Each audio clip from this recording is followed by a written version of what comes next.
should be live. Yeah, Maurice Attorney. This game is really good.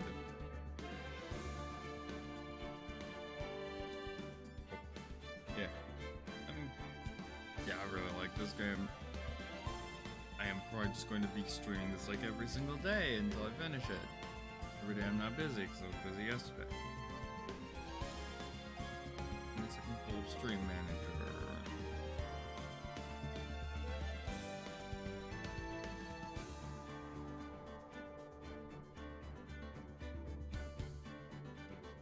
Why is it dark?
Blackboard work.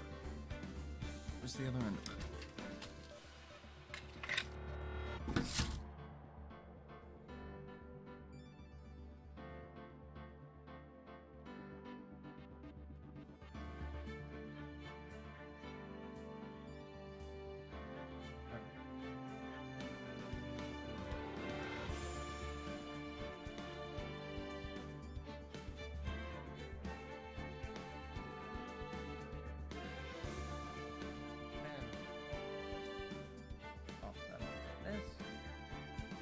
And yeah, I think for today I'm gonna actually use mouse instead of controller. All right. So this is the Miles case I know.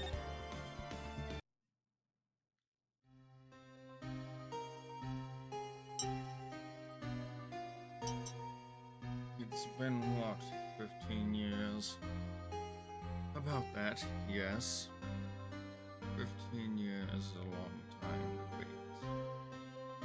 Can't imagine how much I've suffered. Suffered? Now, the perfect opportunity has presented itself. At last, I shall have my revenge. What? Merry Christmas.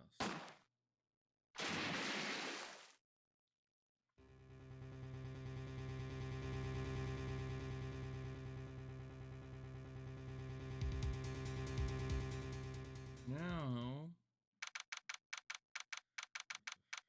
okay.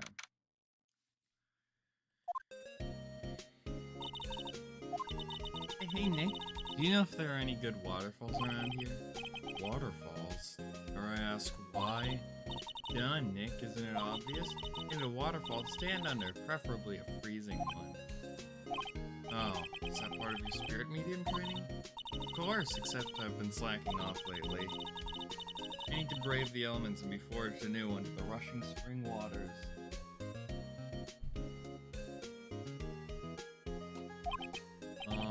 Okay?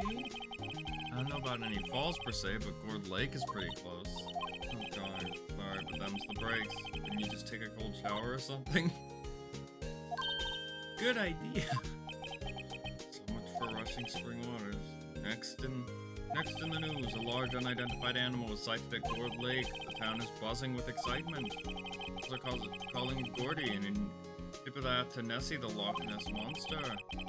Though its namesake Nessie proved to be a hoax, locals are confident that their Gordy is the real deal. Boring. Didn't they show real news for a change? Nick? The water pressure's kind of low in that shower. You want more pressure, huh? Why don't you go down to the fire department and have them spray with you with that hose? Good idea, Nick. Apparently Fey blood is no aid in detecting sarcasm. We interrupt this program to bring you a special news bulletin. Strange occurrences continue at Bogor Lake, but this time it's murder. We're at the lake again. The body of a man was found in the lake early this morning. The suspect was apprehended. Sources inside the police department revealed that the suspect's name is Miles Edgeworth, age 24. Edgeworth was an up-and-coming prosecutor known for his skills and connections. He was guaranteed a long and rewarding career. How's he thrown it all away? Edgeworth? What's going on? Edgeworth would never do something like... Nick? Yipes, Maya, the fireman yelled at me when I called him. We've got bigger things to worry about than that. They arrested Edgeworth. What? You mean the prosecutor? Yeah, he's a suspect in a murder. What? When? Where? Whom? Why? How? I don't know. Let's go find out, Nick. So he's at the detention center, I imagine. December 25, detention center visitor's room. You know, Nick, we've all been here in one time or another. Because it comes with the territory. I'm not sure it's something we should mention to too many people. Huh. Hey, Edgeworth, come back. What are you doing here? Nick, I don't think he's in a very good mood. Well, he is in detention. Were you in a good mood when you were here? So you've come to laugh at the fallen attorney. Then laugh. Well, why aren't you laughing? Nick, should we be laughing? Nah, it's a trick. Laugh and he'll get mad or burst into tears. Edgeworth, we don't have so much free time we can spend it coming down here to laugh at you. Yes, you do. Actually, he's right. I hoped you wouldn't come like this. I don't want to see you like this either, believe me. Edgeworth, tell me what happened. Or should I? What are you going to do about it? Duh. We're going to help you, that's what. Help you? Don't be ridiculous. Sorry? You're a novice. You've only been in 3 trials. Hey! Sure, you got lucky and won all 3, but your luck's bound to run out someday. You need real skill, right? Experience. Nick, he's insulting you. Nick? Why am I always the one who has to get angry? Murder took place at Gord Lake, correct? Yes, late last night. The lake is a long way away from your office. Why were you down there? I see no need to tell you. Mr. Edgeworth, you didn't really... Gordy. I went to see Gordy. Gordy? What's that? I'll tell you later. Come on, Edgeworth, talk to us.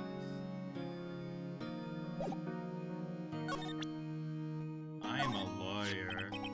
Your attorney's badge. Edgeworth, let me defend you.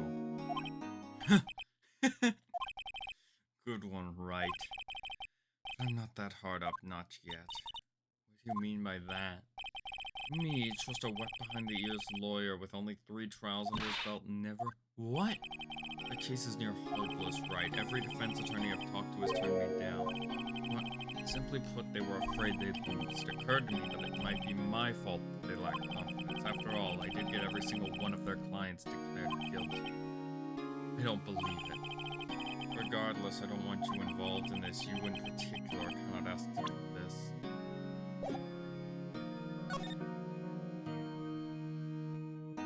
Actually, wait.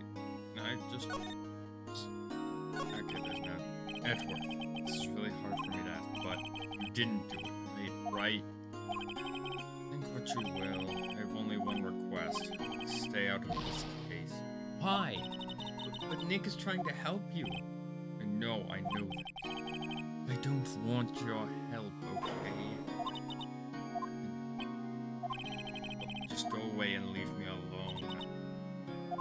Mr. Edgeworth did it, didn't he? Maya, let's go investigate elsewhere. But Nick.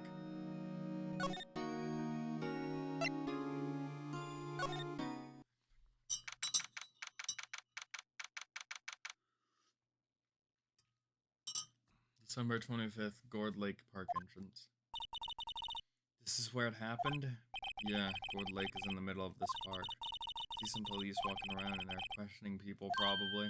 Hey, isn't that Detective Gumshoe over there? Well, pal, there's enough of us here. Anyone found anything? Sorry, sir, nothing. Idiot, the trial's tomorrow. We need clues on the double. But sir, there weren't any clues. That's why we arrested that attorney, Mr. Edgeworth. It's clear, sir. He's the one who... Shut up. Yet you try saying that again. I'll make you sorry if you do. So just get out of my face, pal. Yes, sir. Detective Gumshoe's kind of scary today. Recruits. Yeah. Eek. Hey, you're that hairy guy. Hairy Butts. Right. Phoenix Wright. Will he ever learn my name? And just what are you doing here, pal? Investigating, huh? Well, yes, I suppose. Well, I'm here to help. Ask me anything you want. Bring it. He seems different than usual. I wonder what's up. Mr. Edgeworth hasn't actually asked us to defend him yet. Huh? Oh, you don't say. Detective Gumshoe, do you know what happened here? You don't know, pal? No. Okay, Mr. Head in the fluffy pink clouds lawyer. Head in the... What? Never mind, I'll tell you.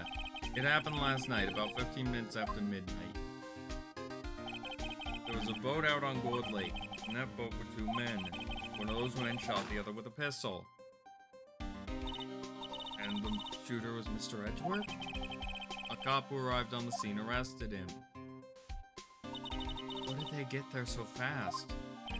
Well, there was a witness. When the report came in, we raced to the lake. A witness? You don't think Mr. Edgeworth is a murderer, do you?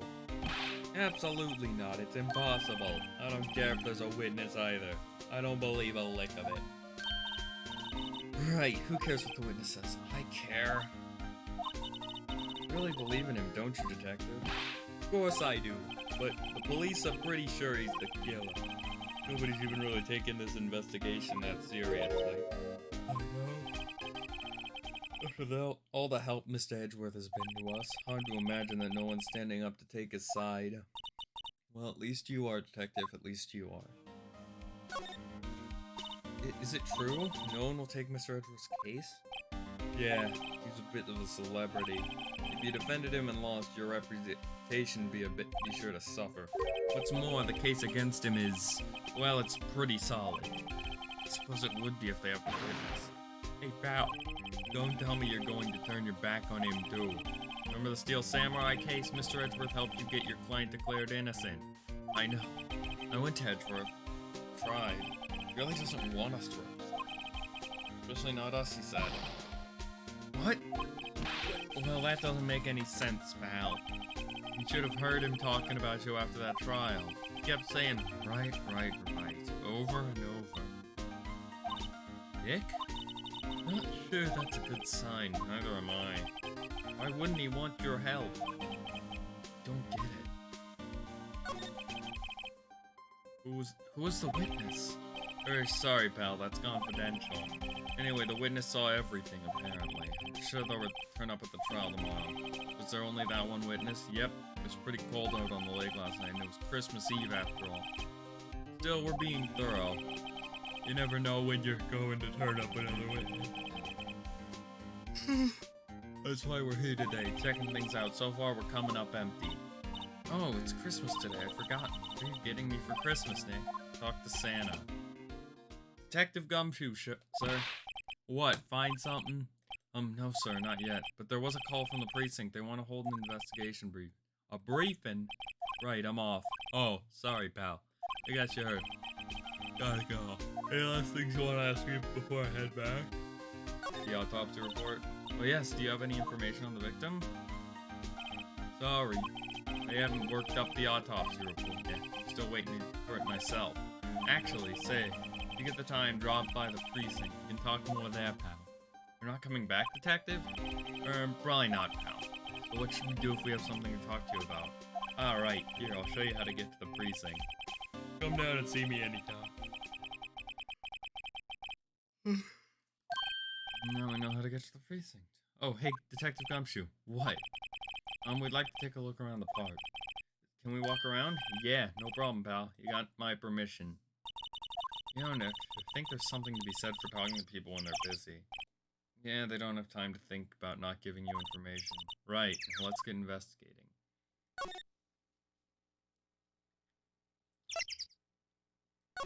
Let's go to the beach.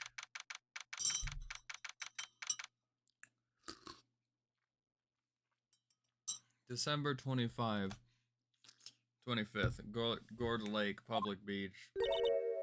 What? Wowzers, this is Gourd Lake? Yep. Not sure it warrants a wowzers, though. Probably not. But hey, look at that snack stand. Samurai dogs. I want a samurai dog. Please, I bet they're great. With a name like Samurai Dog, how could they not be? They're a little behind the times, though. The kids are all into the Pink Princess now. Like, you know? Nope.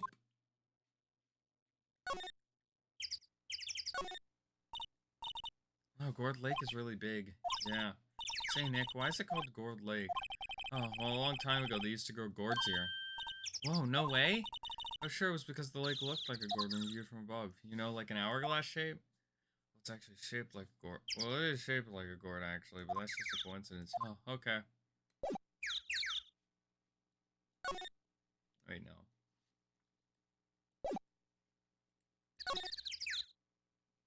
Okay, so you have to hold them. Huh? Someone left some poppers here, you know? You pull the string and it goes pop. Yeah, it goes pop. Yeah, I know the ones. See them a lot around New Year's. Hey, Nick, they might be a clue. Let's take them. Come on, admit it. You just want to pop them, mate. Was it that obvious? Poppers, Sure. I suppose it couldn't hurt. Huh? Where'd they go? Into my pocket. Poppers put in pocket. Trash can is empty. At least the place is well maintained. Huh? I almost didn't see that signpost. Left, boat docks, right, exit. Hot dog stand, it's closed. The Christmas fringe looks a little half-baked. Banner reads Samurai Dogs. Somebody needs to redecorate.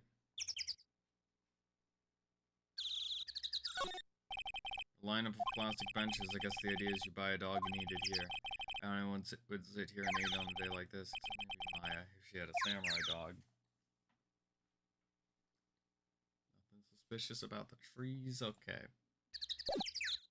Let's go around this area. Let's go to the woods.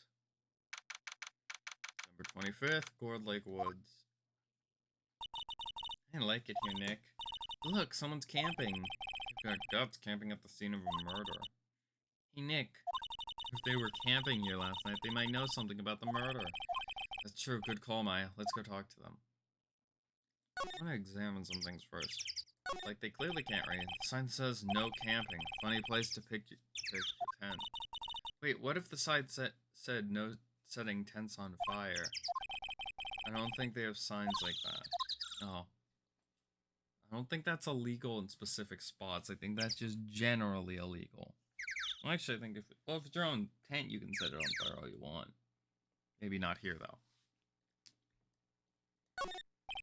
This SUV has seen better days. It's dented all over. Can't believe anyone would drive their car down here. That does not look dented at all, but this was a DS game, so I don't think they put a ton of effort into the dents. Trees grow quite thick here. Further back, the trees fade into the shadows where the sunlight can't reach them.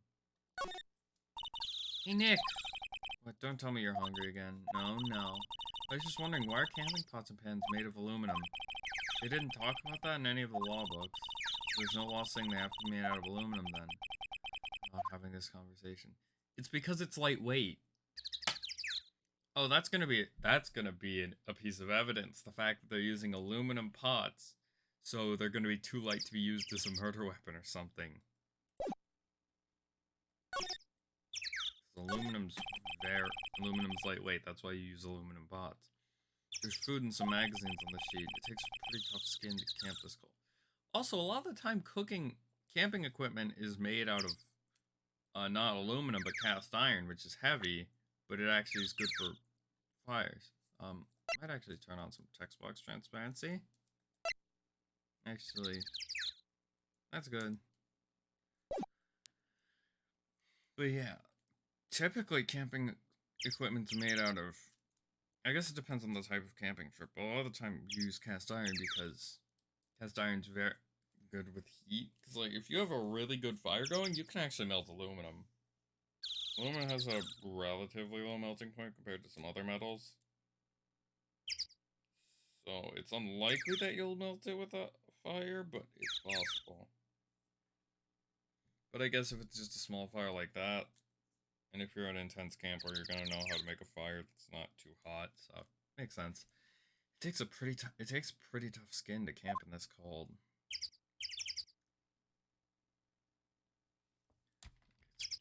Q is how I slide.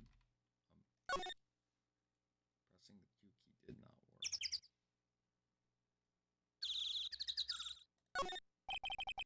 This camera has a mic and some sort of attachment. I must take pictures when triggered by a noise. Wow, cool, let's try it out. Alright, maybe I'm not saying it loud enough. Hey, I'm Nick. Huh? Nick! Will you stop that? Maybe it's broken? Don't kick it. Maybe it isn't set to respond to voices. Well, what then? These things? The party poppers? So it caught pictures of the murder. Well, it responded. Yeah? Hey, you, get your hands off of that. Sam Hill, look what you done now. There goes a whole roll of film. Oh, what? Huh? Sorry's nice, but don't pay my bills. You don't know how much a roll of that film costs? I'll pay you back. What were you thinking setting off a party popper in a place like this, What? Don't try to play stupid with me just because you think I'm some country bumpkin. Yeah, I know how y'all Yanks think. I say those southern folks talk with that exaggerated drawl, why they must be dumb. But let me tell you, just because I might be dumb don't mean we all...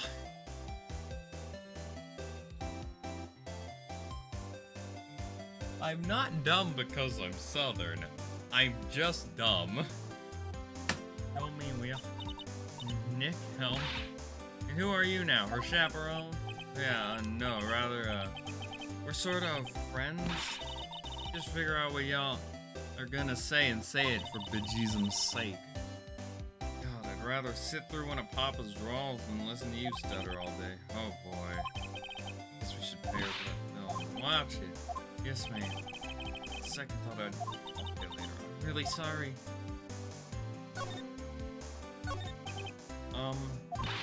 What? Can't you see I'm changing the film on my camera here, someone? I'm not naming names, but someone used a whole roll. I'm sorry, that didn't work. Wonder if I have anything to show her that would get her attention. What? Can't you see I'm changing the film? Okay, that doesn't work. I wonder if I can show her. I'm a lawyer. Here, this is my badge. Huh? Aren't badges supposed to be all shiny and impressive? You a cop or something? I'm a lawyer. What?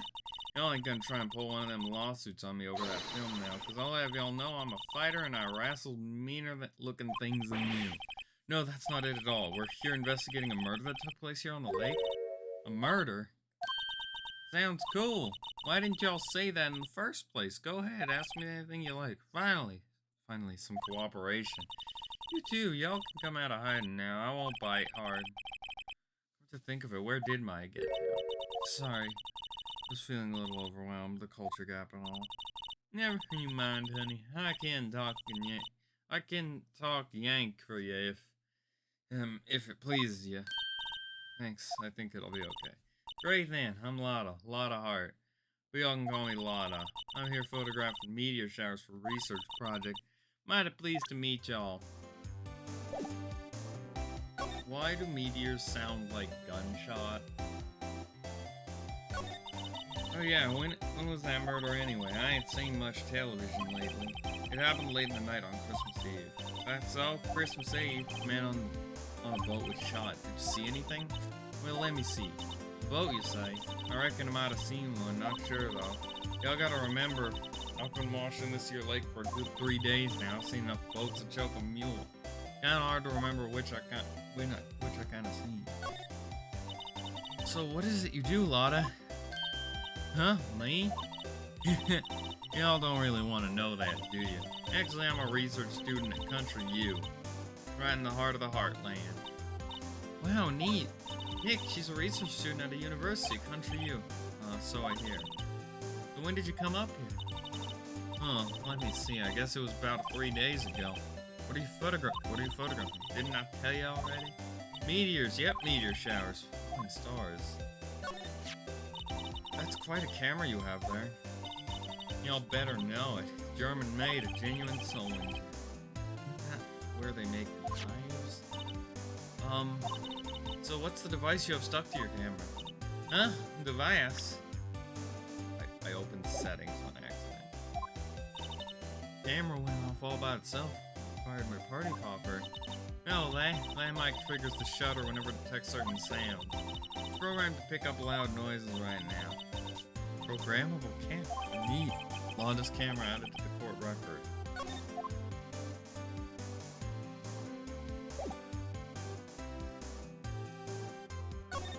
Did you know you own this camera? Londa. Yeah. So your camera, it triggers on loud explosion noises? Yep. Actually, the victim in the case we're researching, he was shot with a pistol. Pistol? Right, now, wouldn't a gunshot make a similar noise to a party popper? I guess it would. The camera didn't get a picture of the murder, did it? Hey, y'all are pretty bright, huh? See what you're saying. Tell you what, I'll have a look-see at my film. It would have been a photo taken late last night. I checked them once, don't remember if there was anything on them though. What if I got something? Could be witness to a genuine murder. Yeehaw! I'll go check that film. Y'all come back now, you hear?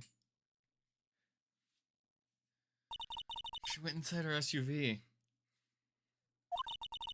I guess we should come back later.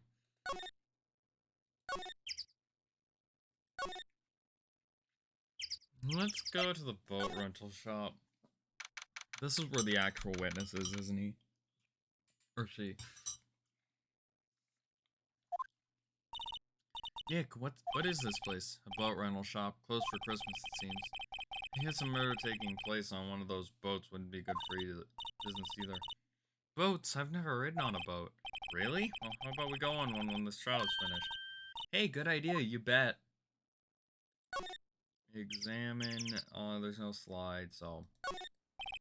Small boat rental shop. Doesn't look like anyone is around. They're probably closed because it's Christmas. Okay, that boat's all one thing. There's more forest stuff that way. I doubt I'd find any helpful clues in there.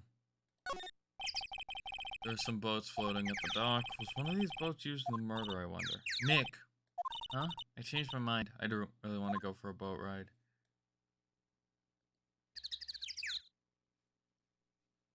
Okay, there's, like, nothing here.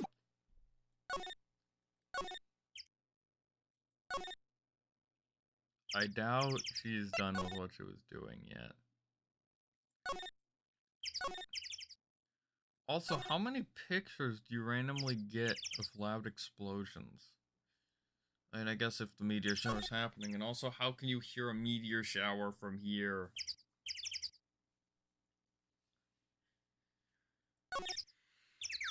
Criminal Affairs Department.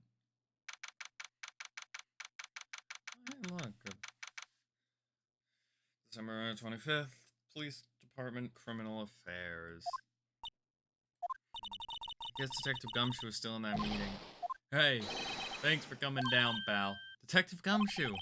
We just finished the meeting, for better or for worse. I get the feeling we're in for some bad news. I bet that if you came here first, he'd still be in the meeting, so you have to go to meet Lotta first.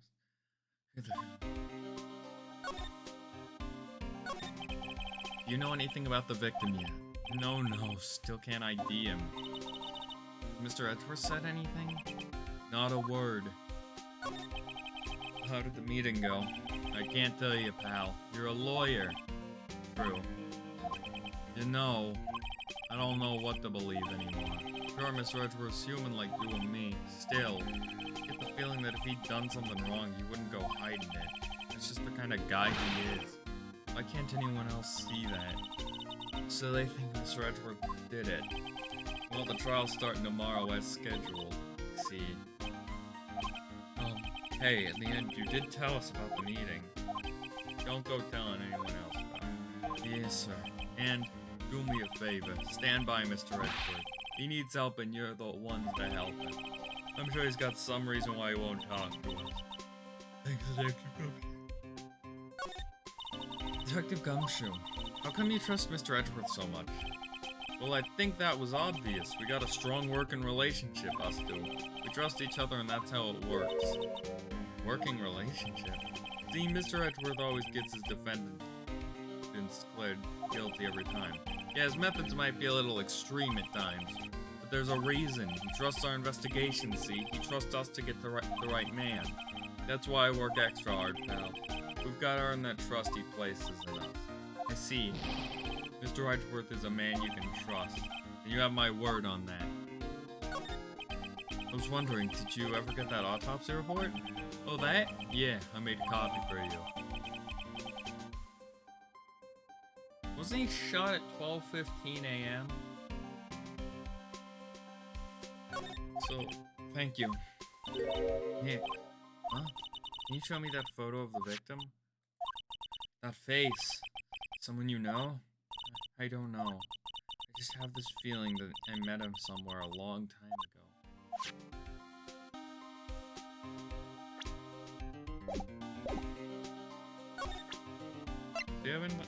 I'm a lawyer. Sorry, I'm drawing a blank right now. Oh, sorry. Okay, he doesn't have anything to say about the camera. Anything about the autopsy? Well, I hope it helps you, pal. Thanks, Detective.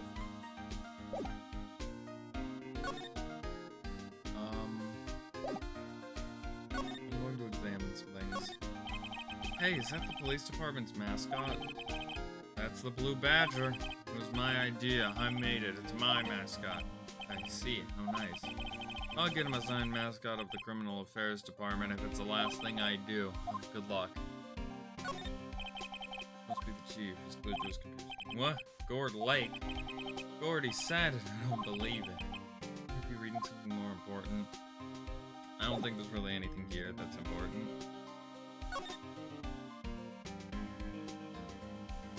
Let's go to... Do I have anything else to Edgeworth? He's not here, so... Guess not. I'm guessing we'll go back to Lotta.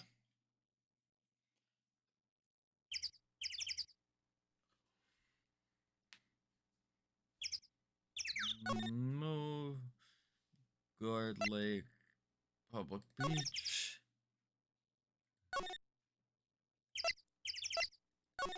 Go back to the woods. December 25th, Guard Lake Woods. Hey, y'all. Lotta. Wait up a sec. We got Bingo. Bingo? My automatic camera took 2 pictures last night. Hey! This is them. Take a look. Wait. See? See? He's shooting him with that pistol. Looks like that, yes. Can't really tell who that is shooting. Yeah, well, there was enough fog out there last night to strangle a bullfrog. But you know, seeing these photos reminded me of something. What? Saw the murder happen. I'm a witness. What? Are you serious? Of course. Never mind. Y'all reckon I should tell the cops?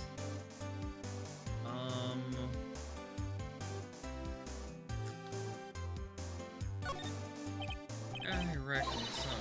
What's that? And don't y'all go trying to mock my accent. I'm a sensitive lady. Hey, so I'm off to talk to the cops. Y'all can have this photo. Later. Wait, Lotta. What? Can't y'all see? Tell us what you saw too, please. That's right, honey, but I wasn't born yesterday. I'm a witness, and that means I'm on the side of justice, and that means the cops. Sooner eat the south side of a northbound skunk than tell you. Lotta, don't let it get your skivvies in a bunch, friends. Today, enemies tomorrow. Or was that the other way around? No matter, I'm gone. Hey, maybe they'll let me do some testifying out of time. She left. Well, that's one more witness. What do we do now, Nick? Well, if she saw something, there's not much we can do about it. The question is, what exactly did she see? Guess we'll find out in the trial tomorrow. Photo added to the court record. So I'm gonna guess that somebody's gonna say that he died on the 24th, and then we're gonna pull out that photo and say, this picture was taken at on the 25th, and he is very clearly alive. December 25th, Gourd Lake Public Beach. Looks like the police are doing up their interview, and hey. Nick, I think Santa's mad at you. Long time no see, Nick. Nick, you know Santa how? Wow, Nick and Saint Nick. I see the connection. Don't be ridiculous. Dude, it's me. Larry? What are you doing here? Isn't it obvious? I'm working my day job. I sell samurai dogs. Want one? Gotta get money for dates, you know. My girl Fiance deserves the best. Fiance's a fine, fine woman, Nick. It was her idea that I wear this costume. She was all, you go, girlfriend, you know. Team out this costume for me. That's great, Larry. Wow, Santa costume. She must be really nice. Whoa, cute. Nick, who's she? She's not my, what? No, she's not. I'm his partner, Maya Faye. I'm, the little sister. Sister? Oh, Nick must be tough, working 9 to 5, having to take care of a little sister. No, I'm not Nick's sister, I'm my older sister's little sister. Huh? Sounds great. Don't worry, Myers. He's not listening. Hey, Larry. There was a murder here last night, and since you work here, have you heard anything? I think you're wasting your time. Last night it was Christmas Eve. It was with Fiance, obviously. You wouldn't have just been standing out here in the cold. Oof. I think what you just said caught him off guard, yeah? No, it's just Fiance's not in town right now. Gee, she's in Hawaii on a photo shoot. Oh, I knew it. Well, anyway, there was a murder here on the lake. The trial's tomorrow. Huh? Neat. Defendant is Edgeworth, Miles Edgeworth. I'm Nick. Why would Larry know Edgeworth? Oh, Nick. You don't mean that, Miles Edgeworth. Old Edgy? Yeah, he's a murder suspect. Whoa, murder? Huh? You know Mr. Edgeworth, Larry? Yeah, of course. Edgy was in the same class as us in grade school. What? Tell me about the dogs. Huh? Oh, you mean the samurai dogs? Why are they samurai dogs? I mean, they look kind of gourd-shaped. Well, originally they were gourd dogs, you know, like guard dogs. Samurai dog thing was Fiance's idea. Oh, she's my woman. He was all, change the name and you go, girlfriend. She made me that banner. Man, the kids can't get enough of those samurai dogs. Something about that. Oh, and guess what? We're getting a ton of customers here at the lake. What was the big news? Big news? Yeah, Gordy. Gordy? Oh, Mr. Edgeworth? Was your classmate, Larry? Yeah, Nick, him and I used to hang out all the time. Oh, I never knew. Don't get me wrong, he's always been kind of a stick in the mud. Dating all the time, trying to be like father. Like his father? Yeah, Edgy's pop was a famous defense lawyer back in the day.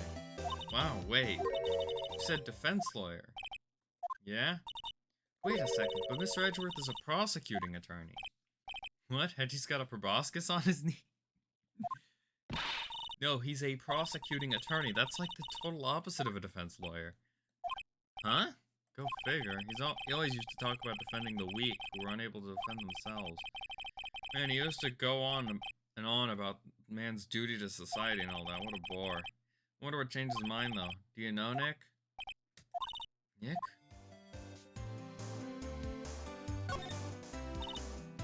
What's Gordy? Huh? You mean you don't know? Here in this very lake, a giant mysterious monster, Gordy. A monster? Yeah. Check it out. This is an article from yesterday's paper. There's a photo. It's really real.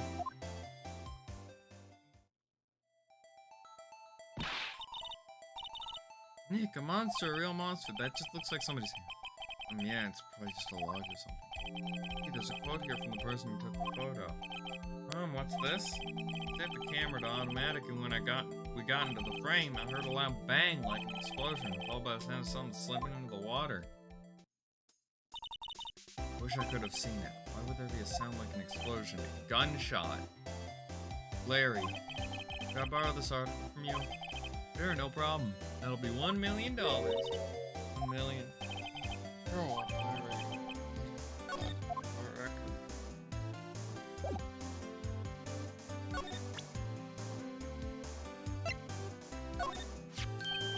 What's this? You know my eyes have been getting pretty bad lately, Nick. Actually, the photo's blurry, Larry. It was taken last night. Last night? Hey, Larry, do you know this guy? Who's this? I don't know, that's why I asked you. Who's this, Maya? Well...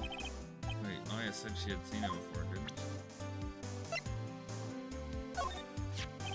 she? What? It's a camera. You take pictures. Huh? Larry, you mean you don't know what a camera is? Of course I know. Hey, you're just looking at a bona fide junior high graduate. I was talking about the weird contraption on that camera. Oh, that? Well, it's hard to explain. Just forget about it. Well, don't go showing me then. Larry, did you know I'm a lawyer? Huh? Oh, that's your attorney's badge, isn't it? Dude, you're really helping out back in that house. Sorry.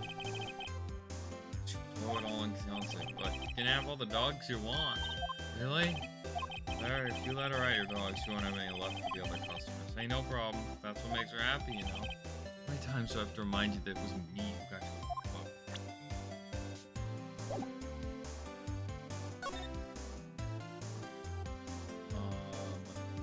Do we go back to the end? Do we go back to the precinct to talk? Is Edgeworth back? No.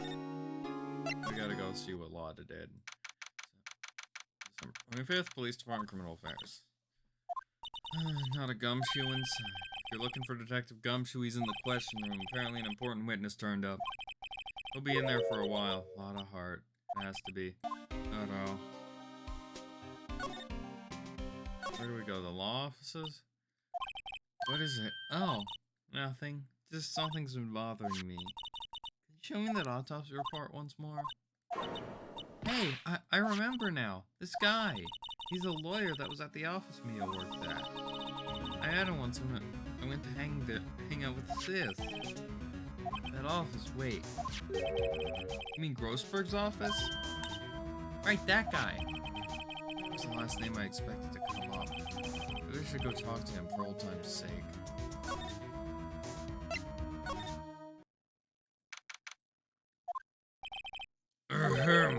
Oh, that old familiar clearing of... Haha, you're Mia's something, are you not? Mr. Understudy, yes. Mr. Phoenix, right. Haha. And you're Mia's something too, are you not? Your little sister, yes. Grown. You've come to look a lot like your sister, you know. Takes me back. Ah. Days of my youth like the scent of a fresh lemon, you see. Mr. Grossberg, sir. Hmm? Ah, yes, I beg your pardon. Of course you came here to discuss something. What is it then? Something the matter? There's a murder last night. A murder? Haven't heard? I just got up, you see. Well, Miles Edgeworth shot someone with a pistol. Edgeworth? Well, who did he shoot? Well, the identity of the victim is still unknown. It's terrible news indeed. Guess he hadn't heard anything. Mr. Grossberg, whatever happened to that painting? Oh yes, I do not think it shall ever be coming back into this office. Can't exactly claim it is stolen. I suppose it's my just desserts. Old bitter desserts. Now I present the autopsy report. Strange. I feel as though I've seen this man somewhere before. Huh? Did you remember? He was a lawyer here in my office. That's Hammond, Robert Hammond. Mr. Hammond? Did you say this is the man Miles Edgeworth shot? Talk about Hammond? Who's this Hammond guy anyway? Mr. Hammond, he was the defense attorney in that case. That case? Yes, the DL6 incident. DL6? Why does that sound so familiar? Perhaps you remember? Sure, someone mentioned it. That was the incident where the police were so at a loss they used a spirit medium. Wait, you don't mean... Was that medium my mother? Yes, my dear. The spirit medium Misty Fey, your mother, contracted the spirit of the victim, but this case was a loss. No conviction was made. The DL6 incident, yes, happened 15 years ago. A very strange case indeed. They never caught the criminal yet, right? Correct. Misty Fey used her powers to talk to the spirit of the lead victim. Her testimony led to charges being laid against one man, but Mr. Hammond won the case and the suspect was declared innocent. The police blamed my mother, calling her a fraud. They were the ones who helped. You were the one who helped her out then, right, Mr. Gross? Yes, quite. Thank you. No. Don't mention it. DL6. Never thought I'd hear that name. Wait, what does that case have anything to do with Mr. Edgeworth? It has everything to do with Mr. Edgeworth, sir. The victim was in the DL6 incident was none other than his father, Gregory Edgeworth. What? His father? If you want to know more, you should ask him yourself. Show him this. I'm sure he'll talk to you. Wait, this is a photograph of my mother. Okay. This is gonna be the event that caused him to pivot careers. Number 25th, Detention Center Visitor's Room. What's this? I was hoping you'd gotten my message the first time. Edgeworth, what about your defense? It's no concern of yours. Guess he hasn't found anyone yet. Do you have anything new to talk about? Can I ask you about the murder? Right. I'll ask you again. Just leave me alone. Please try to understand. I'm not doing this to prove I'm tough or because I look down on you. I just don't want you anywhere near this case. Understand? Why did you go to Gorg Lake? I have no intention of telling. Would you tell Detective Gumshoe? Detective Gumshoe was really worried about you.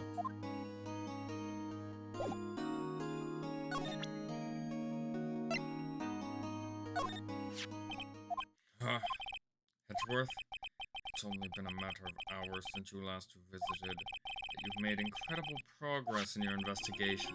I'll admit it, I'm impressed by you. You're always single-minded in your work, though. If you start on something, you always see it through, don't you? About the DL6 incident. Right, DL6. I didn't want you to find out about it. This is why I refused your offer to defend me. Sorry if it sounded like I thought you weren't up to the job. I just wanted to keep you away from DL6. So do you still think it would have been better for me to stay away? I don't know. But I see no point in hiding anything from you now. Very well, ask whatever you like. I will answer to the best of my abilities. I feel like I need to plant him every... Well, he probably doesn't have anything to say about a cat. What's that? I'm not in the mood for idle banter, right? Sorry, I can't think of anything I want to say about that. Who would have thought there'd be a photo? Edgeworth, did you shoot him? What do you think, right? I don't think you're the kind of to point a gun at anyone, no. So you didn't shoot him? No, I didn't. It wasn't me. What's that? I'm not in the mood for idle banter, right? The DL6 incident was when my father died. Right before my eyes, he was shot and killed, and I saw it all. My memories from that time are foggy. I suppose it's self-defense. In any case, the suspect was arrested, a man. It's pretty clear he was the only one who could have killed my father. The spirit medium they used to talk to my late father said the same thing. It was an attorney by the name of Robert Hammond that cleared the suspect name, and Hammond is the victim in the Gorg Lake murder. Correct. Spirit medium, that was my mom. What? You mean you're... Strange. I thought that terrible incident was about to end, and now this. About to end. The DL6 incident happens 15 years ago. 15 years ago on December 28th. December 28th. The statute of limitations on the case runs out in 3 days. What? Nick? What does that mean? When a case's statute of limitation runs out, legally the case never happened. 3 days from now, the DL6 will be closed forever. What happened to the suspect, the one who got off innocent? I don't know. He disappeared from public view. Nobody knows where to. If he's still alive, he'd be about 50 years old by now. I guess I can understand why he'd go into hiding. It'd be hard to live a normal life with being a murder suspect in such a big case. So was your father a lawyer? He was. Gregory Edgeworth. He was quite famous at the time, apparently.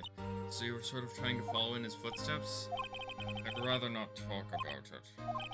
Right. Pains me to ask you this now. I know, you want us to defend you. Yes, will you? Of course we will. Who could have guessed this day would come? Not me. This is my chance to finally pay you back. Pay him back? Pay me back for what? I don't remember ever doing anything for you. Never mind, I guess you don't really need to know, huh? My letter of request. Please give it to the gumshoe. Edgeworth's request, put in pocket. Well, I guess we should. Huh? What's that? Earthquake, Nick. It's a big one. Oh, it's coming down. Was that a meteor? Oh, that was scary. Huh? Where's Edgeworth? There, he's on the floor in a ball, shivering. I guess he doesn't do so well. I've heard of running, but curling up in a ball? Well, I guess we're done. Mr. Edgeworth doesn't seem like he's going to stand up and it's going to run. We have to give Edgeworth's letter. So, did they just throw in an earthquake just so Edgeworth would go into a ball and become completely incapable of moving? Well, my tablet's about to die. I don't think it's actually charging.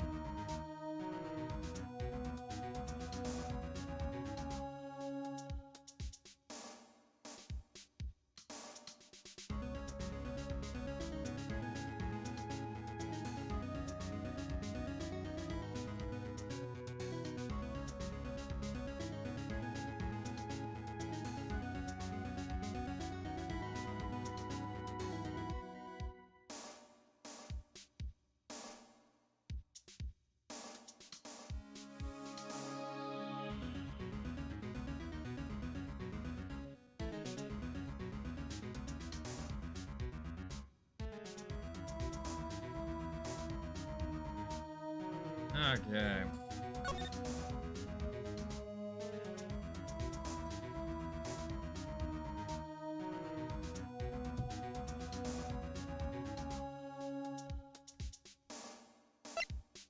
Let's go to Criminal Affairs Department. December 25th, Police Department, Criminal Affairs. What's going on here? What's wrong, detective? This wild lady comes in here just a while ago. Says she came to talk to y'all after hearing what Mr. Wright said to say. What's this all about, pal? Why are you going around fighting more witnesses? You want to give Mr. Edgeworth the death sentence, pal? No, not at all. Just, I mean, she did see something. There's nothing I can do about it. Can't go around covering up evidence, sir. You trying to say something about the way I do my job? No, sir. So, what did Miss Hart say? She says she saw Mr. Edgeworth fire the pistol. What? She even had a photograph to prove it. Right, I saw it too. But you really can't tell from the photo who it is shooting. That's why she said she's going to enlarge the photo. She said it'll drop the quality a mite, but should let us see who's who. She can do that? Okay, so there's going to be an enlarged photograph that shows Edgeworth in the act. Great, just great. In any case, she's going to be the one testifying tomorrow. Huh? What happened to the other witness? Well, apparently there was a cancellation. Cancellation? I'm gonna guess that the other witness was the murderer. I'm afraid tomorrow is gonna be life or death for poor Mr. Edgeworth. We got a witness who said she saw the very moment of the murder, and we got a photo taken when the shot rang out. I'd say that sounds like a pretty unwinnable case. But wait, what did Mia used to say? If he's innocent, there's gotta be something overlooked. Sounds like Mr. Edgeworth is going to ask the state to assign a public defender. I was just asked to file the paperwork, but you still got time, pal. Go talk to him again. For me, please. You have to convince him. You have to make him let you defend him, please. I know you're the one who can do it now. You're the only one who can save Mr. Edgeworth. We already got that letter, so I'm gonna present him that now. Look what I've got. Hey, you did it, pal. Glad I waited till the last minute to file those papers. I'll rip them up and start new ones for you. Thanks, detective. I'll see you in court tomorrow. Well, good luck, pal. Hey, You guys feel that earthquake a little while back? I was worried. Worried? We're fine. I've lived out here my whole life. I'm pretty used to them by now. Nah, about Edgeworth. Oh, I wasn't worried about you two. I was worried about Mr. Edgeworth. Oh, right. He did seem to overreact a little now that you mention it. Yeah, well, I'm not surprised. It was a pretty big quake. I'm going to go check on him. You two go eat and get your rest for tomorrow's trial.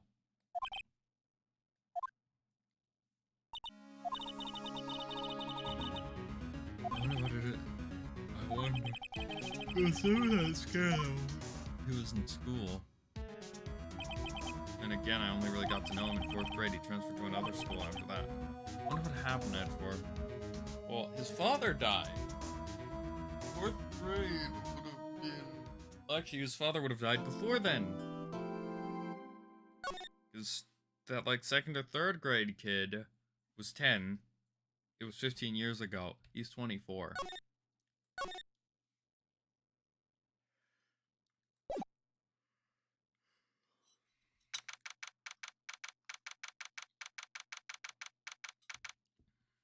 December 26, 9:44 a.m. District Court, Defendant Lobby Number 2. Karma? That's right, Manfred von Karma. He's the best prosecutor there is. He hasn't lost a case in his 40-year career. He is a god of prosecution, right? A god. Not a single case? He'll do anything to get a guilty verdict. Anything. Sounds like someone else I know, Edgeworth. You don't understand. I mean, he'll really do it. Manfred von Karma is a man to be feared. Quite a claim coming from someone who forges everything. Evidence. He taught me what it really means to prosecute. What? Just picture a prosecutor as vicious at me as me, multiplied by a factor of 10. So he was your teacher then, Mr. Edgeworth? Something like that. Now he's trying to get you found guilty? What a creep.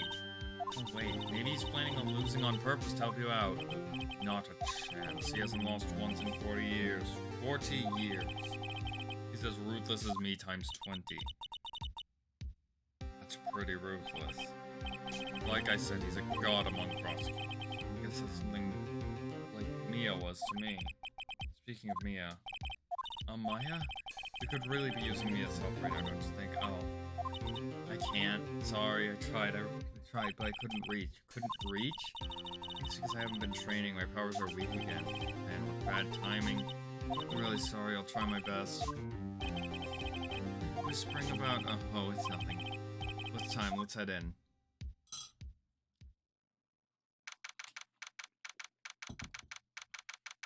December 26th, 10 a.m. District Court, Courtroom Number 3. Court is now in session for the trial of Mr. Miles Edgeworth. The defense is ready, Your Honor. Mr. von Karma, is the prosecution ready? You seriously think that I wouldn't stand here were I not completely prepared? Right, my apologies. Even got the judge scared. Very well, your opening statement, please. Decisive evidence, a decisive witness. What else could possibly be required? Heard nothing, of course. That should be fine. Prosecution may call its first witness. What's with this guy? Is he royalty or something? How am I supposed to fight against this? I call the detective in charge of this case, Detective Dick Gumshoe. Okay, Gumshoe's first. Let's see how this goes. Describe the incident now. Yes, sir. Detective Gumshoe looks nervous. Please take a look at the map. The murder happened late Christmas Eve around midnight. There was one boat in the very middle of the lake. That is not the middle. There were 2 men on the boat. Now, there happened to be a woman camping here on the edge of the lake. 12:10 a.m., she heard 2 pistol shots. Then the boat started to move. It went towards the boat rental shop. Overhead map added to court. Testify to the court about the arrest now. Wait, Mr. von Karma, yes? Actually, I'm the one who's supposed to be handling the proceedings. Wrong. There is only one thing you need to do here. You will slam down the gavel and say the word guilty. That is your role. Yes, of course. You're quite right. No, he's not. A man called into the station around 30 minutes after midnight. We headed to the scene of the crime as fast as we could, and that's where we found Mr. Edgeworth.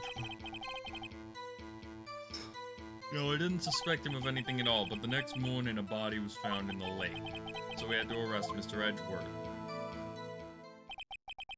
I see, very well. Begin your cross-examination, attorney. Now.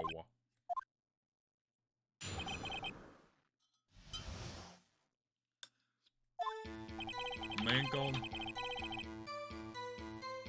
30 minutes after midnight.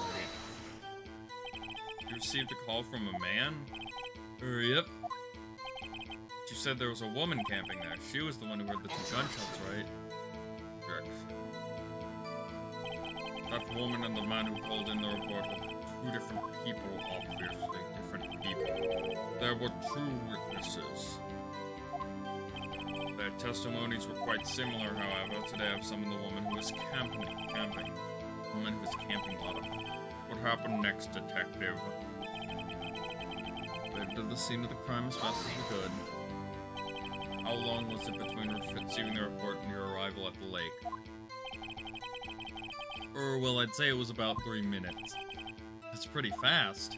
Our motto for the month is get there quick. Detective, you will refrain from casually revealing department secrets. Yes, sir. Sorry, sir. I look forward to your next year's salary review. How much would do these days? There's no time for dejected daydreaming. Continue. Yes, sir. That's where we found Mr. Edgeworth. What was Mr. Edgeworth like when you saw him then? Well, from what I saw, he looked pretty relaxed. Not like a murderer at all, really. Detective, the court requires the facts, not your opinion. How many years have you been on the force? Facts only, Detective. Hard, cold, objective facts. I mean, his demeanor is somewhat important evidence. Like, sure, it's subjective in some way, but, like, I think that does lean the case a bit. No, I didn't suspect him of anything at all. Why didn't you think he was suspicious? You should know. We have a deep trust and relationship with prosecutors. Detective, the court isn't interested in your musing. Deep, trusting poppycock. I've never heard so many flippant comments from an active detective on the force. Detective Gumshoe doesn't look so good. Continue now. Well, the next morning, the body was found in the lake. Did you find any clues on the body? A single bullet was recovered from the body. It was shot through the heart, fatally. Judge, here's the bullet. It didn't strike bone, so its shape is well preserved. Very well. But it's bullet and evidence. Well, that's the contradiction. We had to arrest Mr. Edgeworth.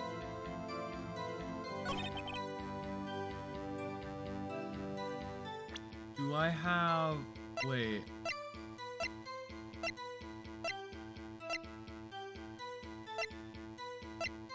Wait, but she said she heard 2 pistol shots.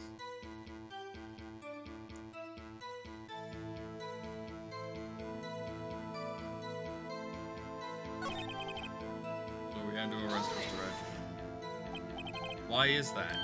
Well, we found the murder weapon in the boat. The murder weapon. A pistol. Detective Gumshoe, that is a vital piece of information. Please revise this. Right, sorry, Your Honor. The murder weapon we found in the boat was decisive evidence. Can I press that statement to see what the actual murder weapon is? What about the pistol made it decisive evidence? Oh, he has the same evil laugh as Edgeworth. There were fingerprints on the pistol found in the boat. They were clear prints from Mr. Edgeworth's right hand. What?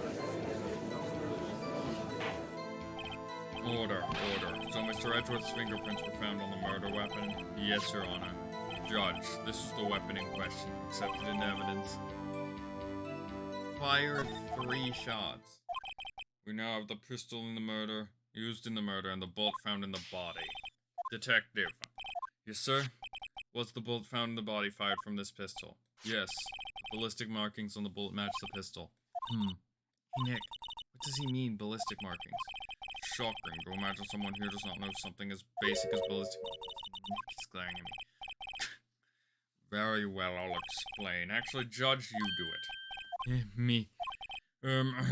Ballistic markings are like the fingerprints of a gun.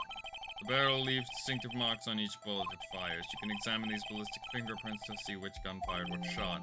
It's quite accurate. Indeed. This leads to one inevitable conclusion. The bullet found in the victim's heart was without a doubt fired from this pistol. This pistol, which as you may recall, was covered with the defendant's own fingerprints. Order. Order. This is bad. This makes it look like Edgeworth did it.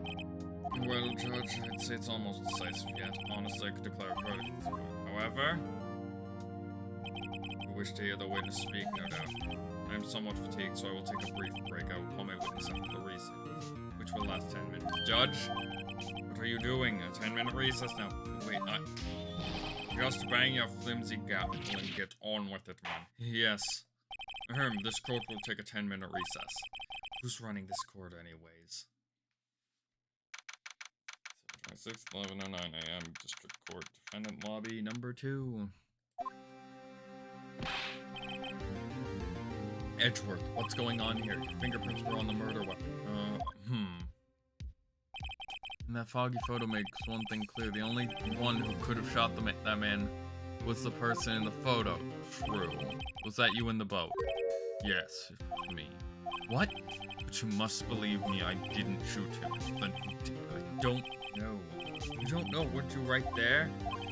I heard a gunshot from very close by, then the other man fell from the boat. They had scuba gear. I can't say why, but I thought at the time that he had shot himself. I mean, it was suicide? That's the only explanation I can come up with. How am I going to convince anyone of that? Say, Maya, what? Any progress with Mia? Oh, sorry, it's no good. I know. No good for anything, am I, Nick? If I can't call my sister, I might as well not be here. No, I need you. No, of course not. I need you here. I can see you're always trying to help out, even if you don't actually help. It's the thought that counts, right? It's okay, Nick. You don't have to make you feel better. I don't know anything about trials of defense. It's more I'm a spirit medium who can't even contact spirits. Oh, everyone has their off days. I mean, I've just been getting lucky lately. But you never know when my luck's gonna run out. Really? Whoa, right. Don't jinx this case any more than it already is. It's bad for my heart. Oh, sorry. Whoops.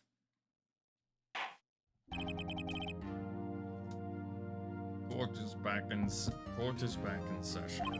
Mr. Von Karmat, call your witness. Yes, will Miss Lotta Hart take the stand? Lotta Hart, you are a research student at a university. That I am. Good. Begin by telling us what you saw the night of the incident, and don't add anything trivial or subjective, understand? You'll need to learn some manners. Understand? Yeah, I understand. Very well. Your testimony, please?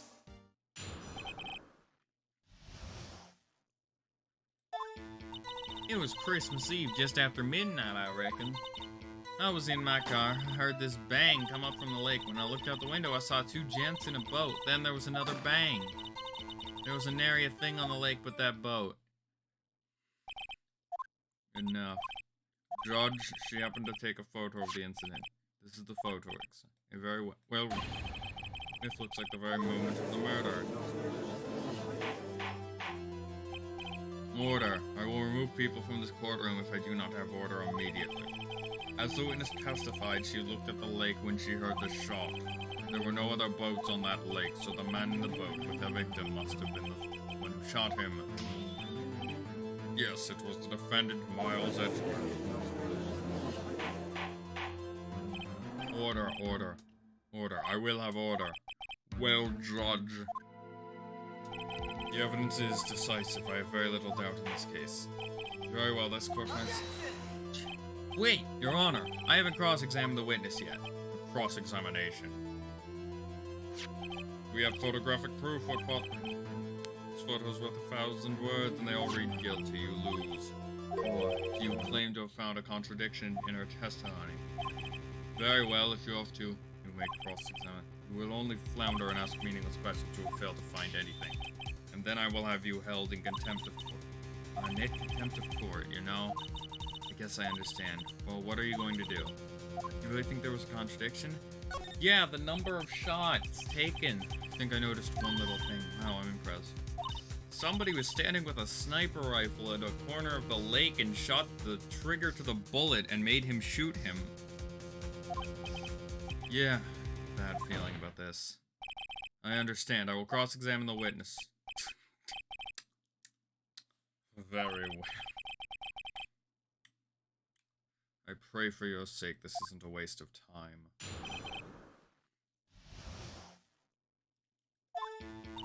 It was Christmas Eve, just after midnight, I reckon.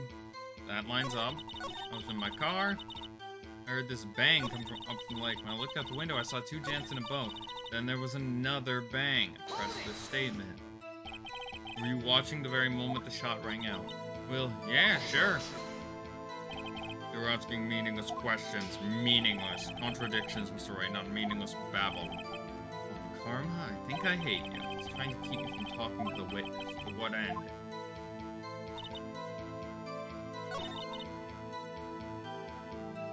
Present. Autopsy report. One bullet shot to the heart.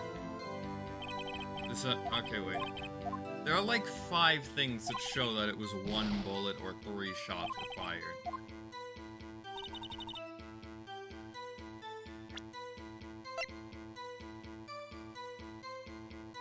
Is it this one? Is it the bullet? Is the gun showing 3 shots were fired?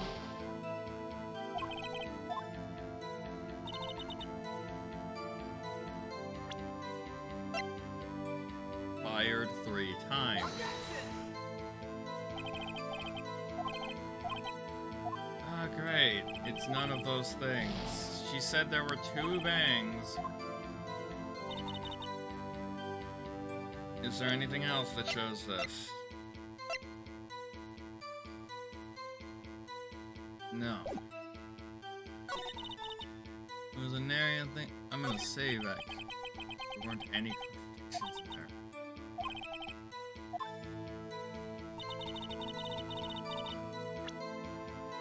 Save. I'm gonna save.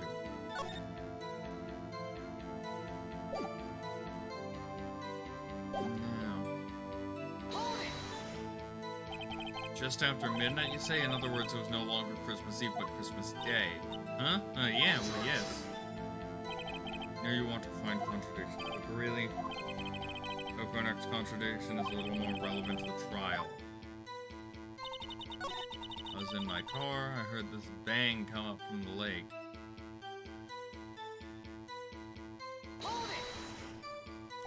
So you weren't looking at the lake at that time? Nope. I looked after I heard that noise. She said that already. I asked you to find contradictions on leisurely chat with the witness. I saw 2 gents in a boat. Could you clearly see the 2 men? Just look at the picture. Clear enough for you? Uh-oh. It's not, though. Wait a second. I wasn't asking you about the photo. I was asking if you saw the 2 men. Yeah, well, of course. The witnesses testified that she saw them. There's also a photo. You best look elsewhere for your precious contradictions. You jumped in quick. He's hiding something.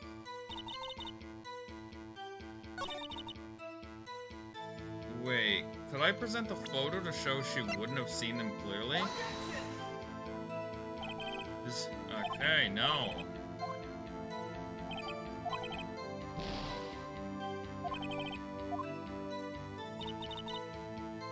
Saw 2 gents in a boat. There was another bang. There was an area thing on the lake with that boat.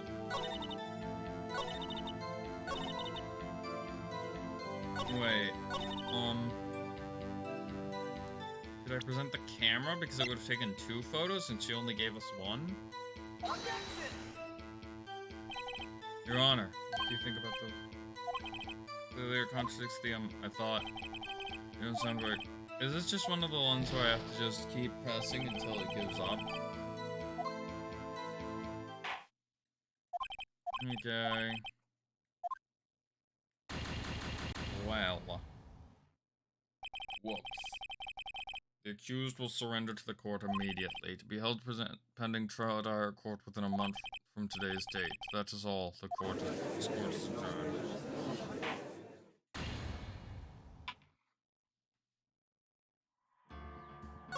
Well.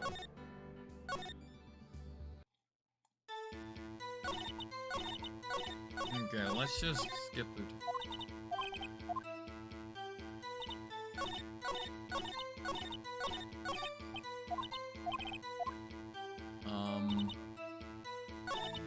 I was in my car. I heard this bang come up from the lake. Would that be the one that I take?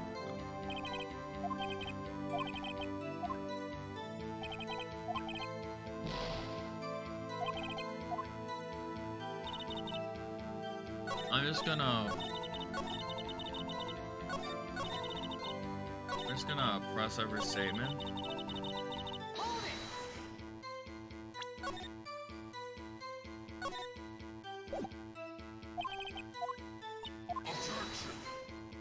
Okay.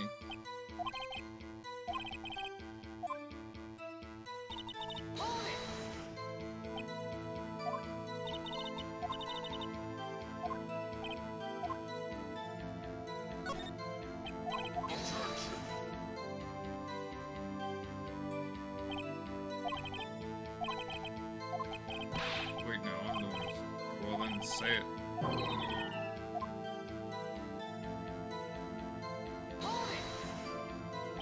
So you weren't looking at the lake at the time? Nope. Okay.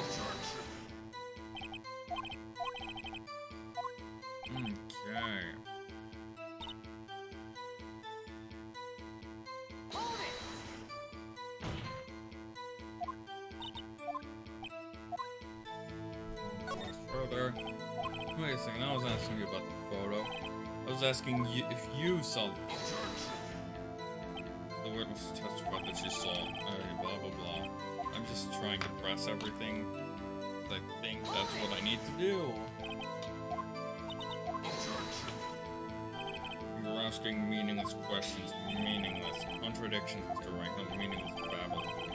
I'm trying to keep it from calling me the witness. What end?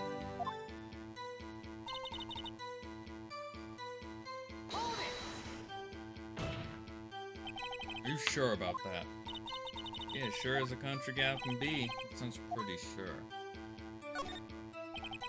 How come you're so sure? Well, heck, I scanned the whole lake. Scanned the whole lake. It almost sounds like she was more interested in the lake than the boat. Mrs. Hart, you... Mr. Wright. The witness has answered the question in full.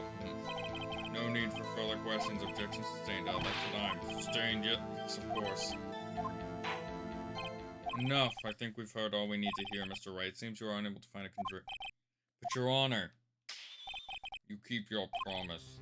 Mr. Wright, I'm afraid that I will have to penalize you for any by holding you in contempt of court. And if that happens, you'll have to leave the courtroom immediately. Understood?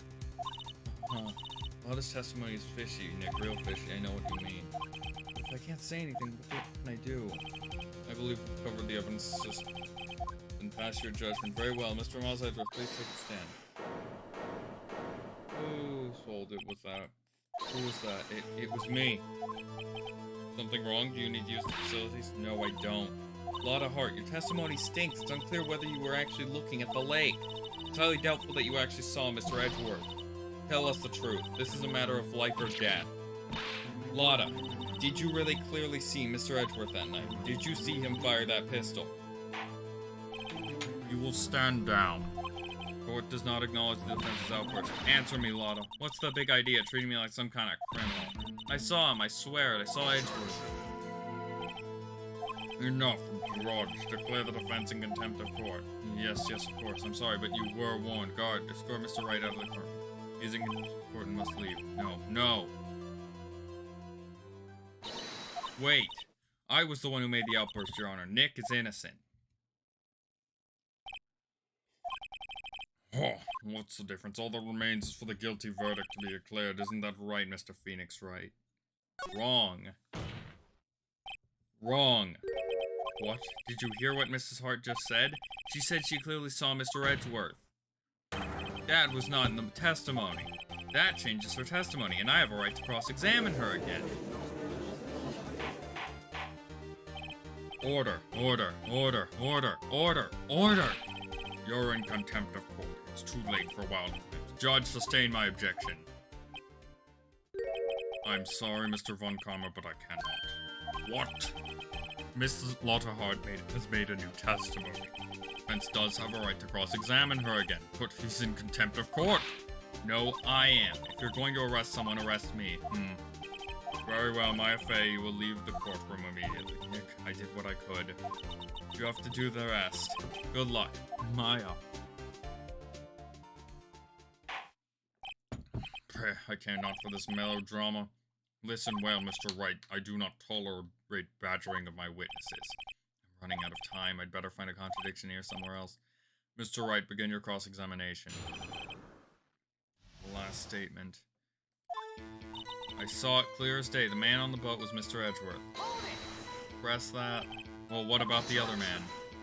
You cannot expect to be allowed to blithely ignore your promise, Mr. Wright. I believe you claimed there was a contradiction in the witness's testimony. Well, find it if you can. Well. I'm just gonna load that, because I've already... The contradiction is the photo.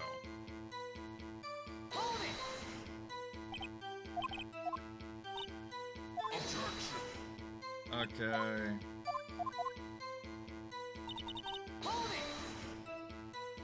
I skip through all this because I forgot to save.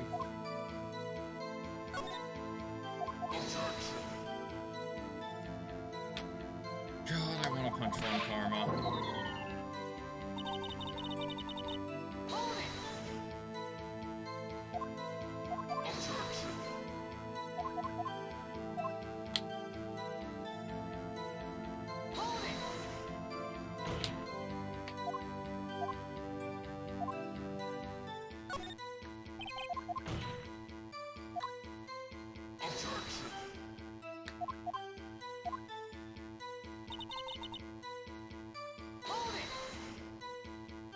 Are you watching the round one? Blah, blah, blah.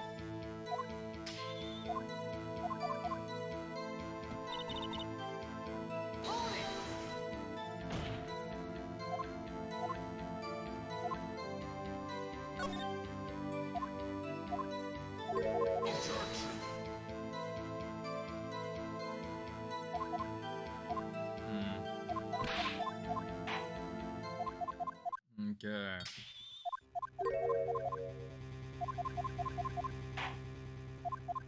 Okay.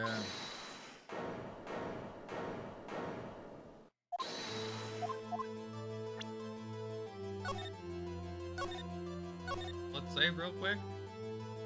Okay. Is something wrong? Do you need to use the facilities? No, I do not. Lotta Hart, your testimony stinks. It's unclear whether you were actually looking at the lake. It's highly doubtful that you actually saw Mr. Edgeworth. Tell us the truth. This is a matter of life or death. Lotta, did you really clearly see Mr. Edgeworth that way? Did you see? You'll stand down. The court does not acknowledge his events. Answer me, Lotta. What's the big idea of treating me like some criminal? I saw him. I swear it. I saw Edgeworth. Judge, declare them in contempt of court. Yes, of course. Sorry, but you were warned. Guard, escort Mr. Wright. He is in contempt of court and must leave. No. Wait. I was the one who made the outburst, Your Honor. Nick is innocent. Huh, what's the difference? All that remains is the guilty verdict. Isn't that right? Wrong. Wrong. What? Did you hear what Mrs. Hart... Did you hear what Miss Hart said? She said she clearly saw Mr. Edgeworth. That was not in the testimony. That changes her testimony, and I have a right to cross-examine her again. Order, order, order, order, order, order. You're in contempt of court. It's too late for wild claims. Judge, sustain my objection. I'm sorry, Mr. Von Karma, but I cannot. What? Miss Slaughterheart has made a new testimony. The defense does have a right to cross-examine her again. But he is in contempt of court. No, I am. If you're going to arrest someone, arrest me. Very well. Maya Fey, you will leave the courtroom immediately. Nick, I did what I could. You have to do the rest. Good luck. Maya.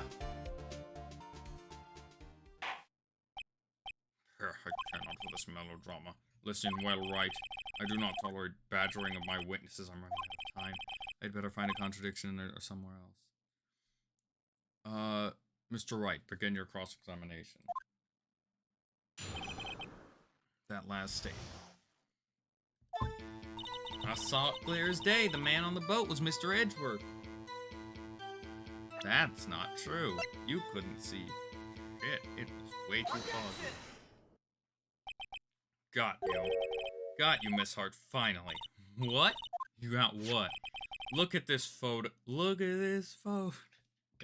Look at this photograph. Photo I took? The very same. There's something I want you to see in this photo. It's quite clearly visible. The fog, Miss Hart. So, this picture was taken with professional, high-quality film, correct? Yet even it could not capture the faces of the men on the boat. Yet you claim you saw Mr. Edgeworth. How? What? What? Mr. Wright has objection. That's why I told her not to say that in her testimony, please. Yet now she has said it, Mr. Von Karma. How could you possibly see Mr. Edgeworth? Explain yourself, Miss Hart. What? Could you see the defendant that night? Of course. I said I could, and I meant I could. Then please testify as to the circumstances of your sighting. I did it. I finally found a hole in Von Karma's carefully vague testimony. How Edgeworth was seen. You're right, it was a cold night and the fog was thick as grits. So once I was finished setting up my camera, I got back in my car. Still, I brought my binoculars with me. When I heard that noise out in the lake, I looked with my binoculars. See, no problem. Use binoculars. Very well, you may begin your cross-examination, Mr. Wright. This one better be good. I'm gonna save again, and I gotta run to the restroom. Actually, get just something to drink.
Okay.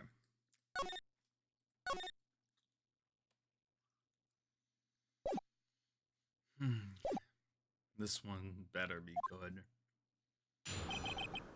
How Edgeworth was seen. You're right, it was a cold night. This was thick as grits. Are we still at a point where pressed so? How could you see Edgeworth? Now just hold your horses for a second. You hasty Yankee types never find a gal where I'm from. Defense attorneys have trouble with that as it is. Nobody loves me.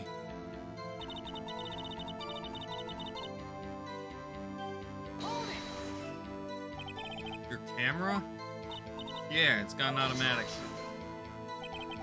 The issue we are concerned with here is Mr. seeing Mr. Edgeworth.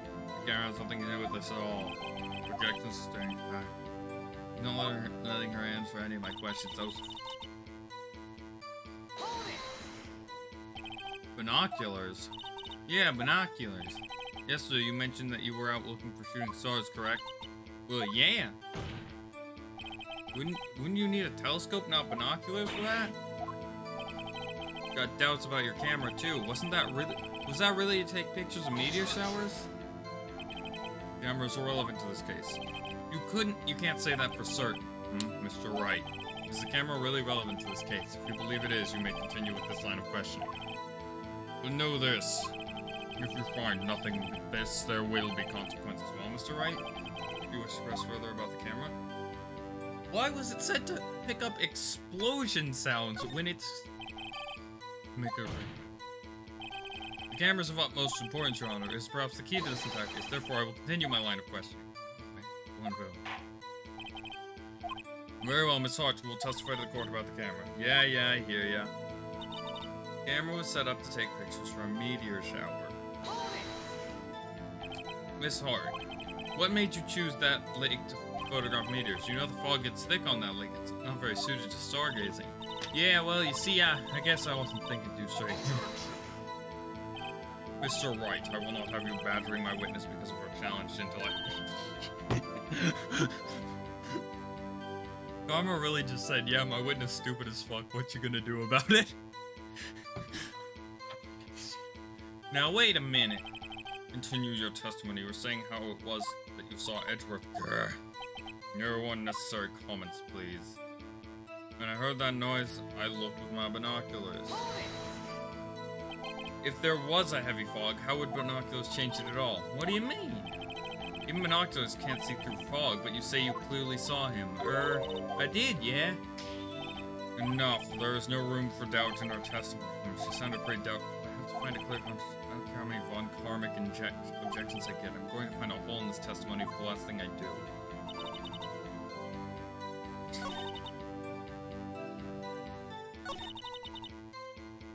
So do I present here? Do I present the... Because why would you set up automatically to take a picture of a loud noise for a meteor shower?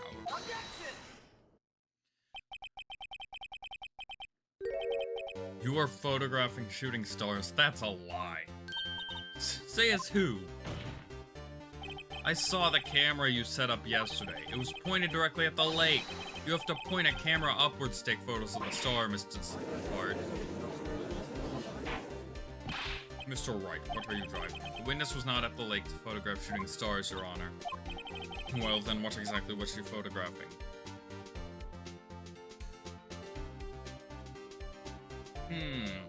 What was she photographing? I want to say she was trying to photograph it. Oh, she was probably trying to get a picture of Gordy. Miss Hart, this is what you were trying to photograph. What's this? A newspaper article? Gordy. Oh, the sighting of Gourd Lake. Well, Miss Hart, I never heard of no lake monster. You got proof or something? Let's see you prove that it was down at the lake trying to photograph this Gordy. What proof would we have? I need to check the court record.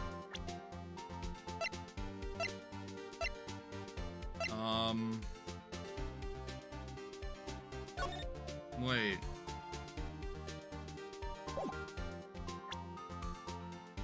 I thought there was like a text blurb with it about how she was trying to, about somebody's picture about a camera automatically firing because of sound. That loud sound, okay. I think I do have evidence. I just don't know which one it is. Intriguing. Very well, let's see it. And no joking around this time, please. I'm gonna save, because it's either the camera being set to loud noises to hear Gordy, or it's the actual article again. Trying to photograph Gordy the late.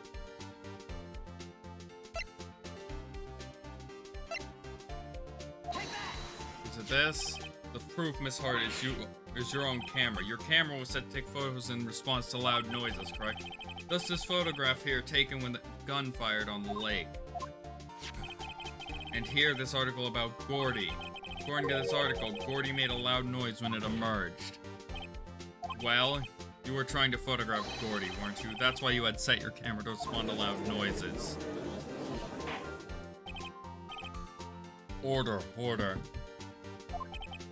I see, I too thought it was a little strange. Yeah, sure. Well, Miss Hart, you were camping there to try and take a photo of Gordy, weren't you? Yeah, not bad after all. You lawyers are that smart. So smart, boy. I was down there trying to photograph Gordy. You got me. So what? Huh? That don't change what I saw, does it? Exactly. What you just used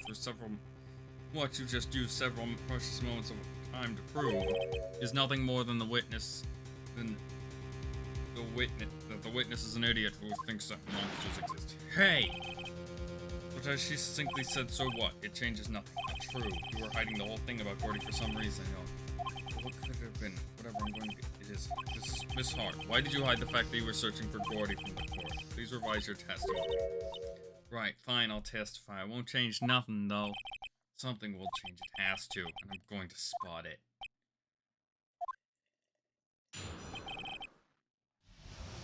Lada's new testimony. Actually, I'm not a research student at a university. I'm an investigative photographer.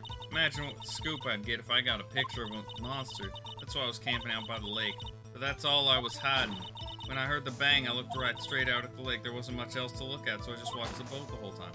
Then I saw a flash near one of the men's hands and heard another gunshot. I was looking right at the boat the whole time. Crossed my heart and hoped to fry. Well, Mr. Wright, you may cross. The witness's testimony is unchanged from before. Whether she is a research student or photographer has no bearing on this case. There is no need to waste more of our time with another pointless cross-examination. I claim the defense's right to cross-examine the witness, Your Honor. If Karma's up to something, I know it. He doesn't want me to cross-examine her because why? Is there a contradiction? Very well, you may begin the cross-examination. You seem sure of yourself, you must have something in mind. No, I don't. Oh, that would be a first. Very funny. You understand that this is your last chance at a cross-examination, Mr. Wright. If there is no problem with the testimony this time, we will let the witness sleep. That's how all cross-examinations work. I will announce my verdict at that time, Mr. Wright.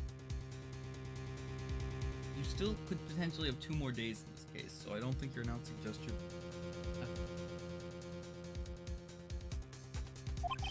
Understood. Yes, Your Honor. Lada's new testimony. Actually, I'm not a research student at a university. I'm an investigative photographer.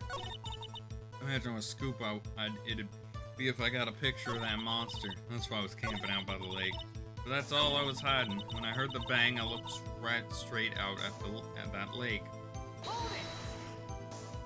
Exactly what sort of sound was it? Well, I never heard one before, so I can't say for sure, but it sounded like a gunshot. It was a lot sharper sound than I would have expected. There wasn't much else to look at, so I just watched that boat the whole time. There wasn't much else to look at? Yep. I don't know, if she heard a bang and she thought Gordy was out there, I kind of doubt she'd waste any time looking at a boat. What? What did I do now? Definitely suspicious. Maybe it's time for some evidence. Witness, continue. Then I saw a flash near one of the men's hands and heard another gunshot. Was there nothing on the lake but the boat at that time? Huh? Wait, so you're thinking maybe you was shot from some other place? I don't think so, nope. The lake was smooth as glass and nobody was on the shore eating either. I better find some sort of confirmation in this testimony. I won't be able to beat Von Karma any other way. There has to be something.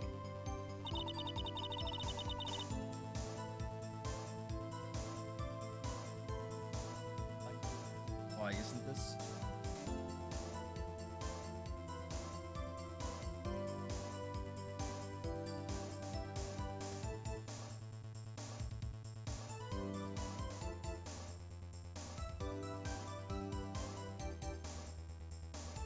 Yeah.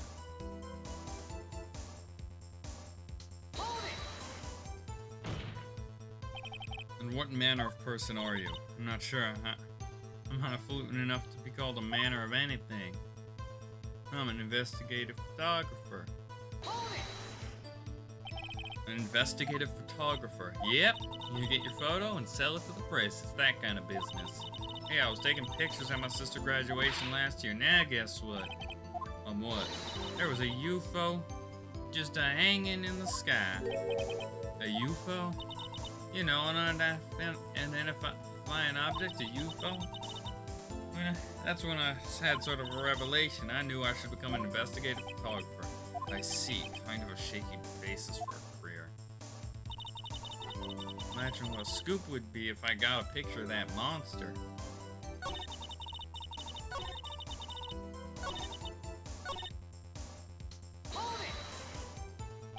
Is Gordy really all that newsworthy? Heck yeah, they even had him up on the TV. Not sure that appearing in the local news Rumors of the Month segment qualifies. Last month's segment was Bigfoot sighted at Oak Egg Fort Hill. Hey, they also had a picture of him in the newspaper, for real. Mr. Wright, this is one fight I do not believe you can win. Let's keep moving, shall we? Yes, Your Honor. That's why I was camping out by the lake. That's why you put the automatic sensor on your camera? Yep.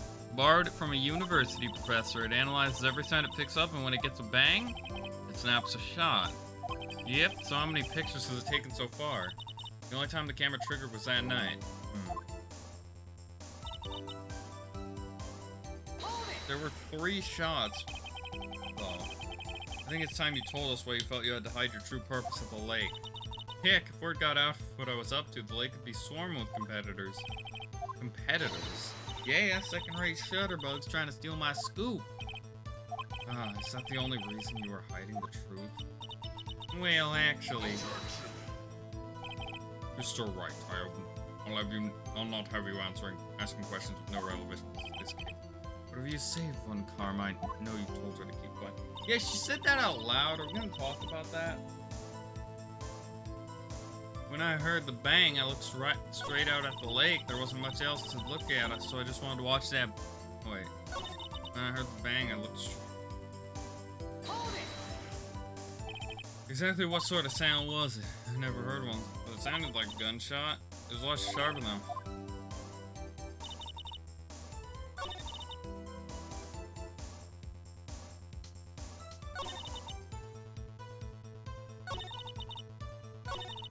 Is this where I present the Gordy?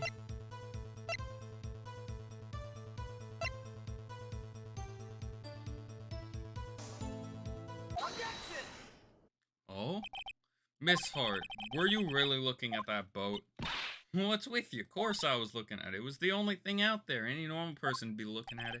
I agree, any normal person would. But you are far from normal. What?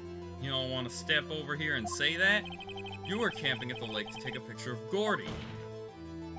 Think about it. What would you do if you heard a loud noise? You'd be scanning the lake for any sign of Gordy, that's what. You wouldn't give the boat a second thought. Huh? Order. Continue, Mr. Wright. You testified that you were watching the boat through binoculars. However, you wouldn't need binoculars to watch the boat. You needed them to search for Gordy, and that's what you were doing.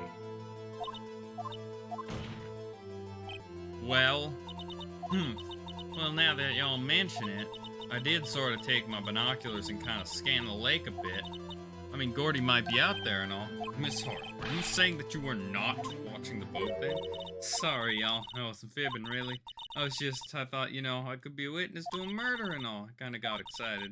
Oh, sure I was watching that boat till now. So she was lying the whole dang time. This is totally uncalled for. But hey, you got the photograph, you got proof.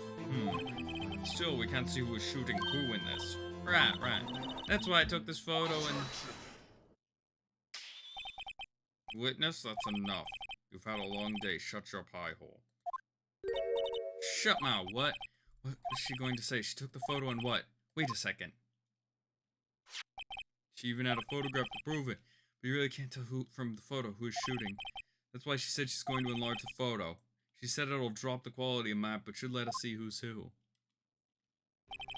She enlarged that photo. Why won't Von Karma let her show it? I've got a hunch. I bet that enlarged photo shows something bad for Von Karma. This is my chance. If I'm wrong, though, give me prison for Edgeworth or worse. Saves. I haven't been saves coming much, but I'm very... No, I don't want to return the titles. Give me prison for Edgeworth or worse. What should I do? Make her show the enlargement. Miss Hart, look at this photograph. You enlarged this photograph, did you not? Yeah, I did. Why has that enlargement not been presented to this court? Because it does not exist. What are y'all talking about? You were the one who told me not to show it in court in the first place, you old fool. What's the meaning of this, Mr. Von Karma? Miss Hart, show the photo to the court. Show us the enlargement. The prosecution objects to the submission of this evidence. Objection denied. The witness will show the enlargement to the court. Here it is.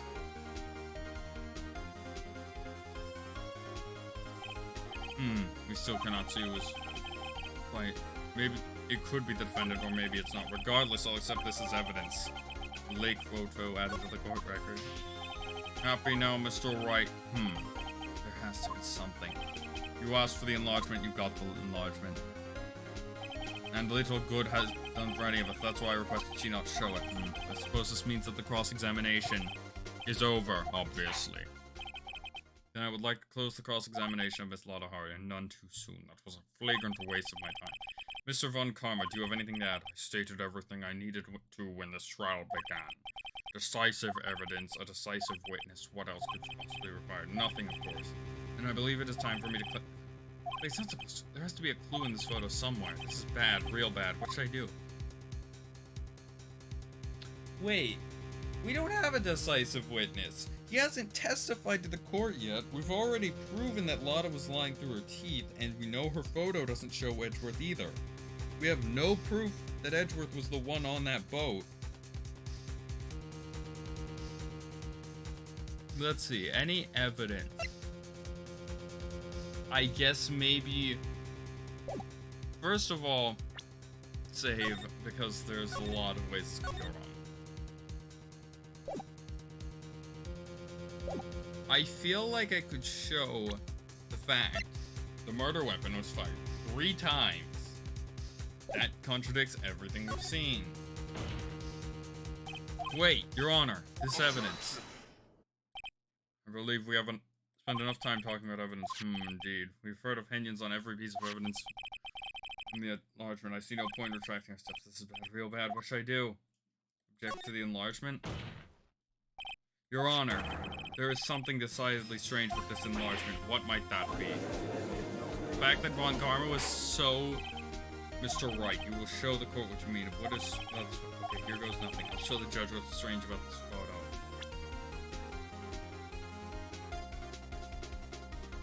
Wait, that's his left hand! Here, Your Honor, the shooter. I'm not sure I understand. What about the shooter is strange? Look at the hand holding the pistol, Your Honor. The hand. That hand directly contradicts another piece of evidence. This man's left hand does what? Let me show you. I'll show you the evidence that left hand contradicts. Bears his right hand. The evidence is clear. The man in this photo is holding that pistol in his left hand. However, the prints on the murder weapon were from Edgeworth's right hand. Ergo, the man shooting that pistol in this photograph is not Mr. Edgeworth.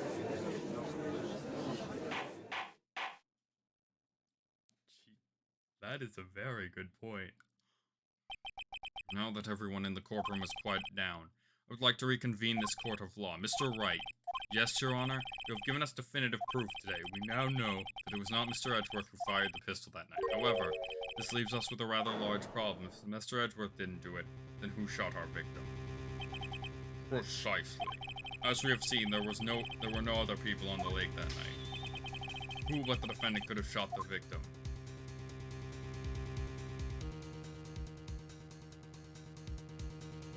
The victim himself. There's only one explanation remaining. The man who shot the victim was none other than the victim himself. Order. So you are saying that the victim committed suicide? Yes, Your Honor, I can think of no other explanation. Indeed, that does seem to be the only remaining option. I'm so very, very sorry, Mr. Wright. Suicide is out of the question. What? An examination of the victim's wound reveals the distance at which he was shot. The distance? The victim was clearly shot from further than a meter away. A meter? That's 3 feet.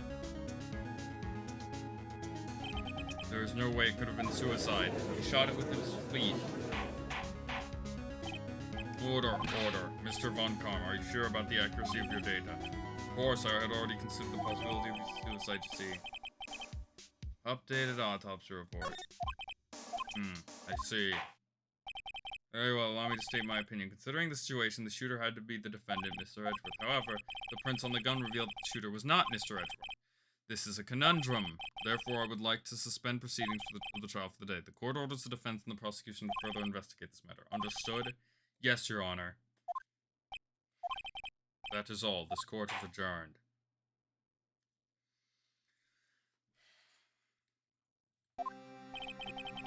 That was a close one.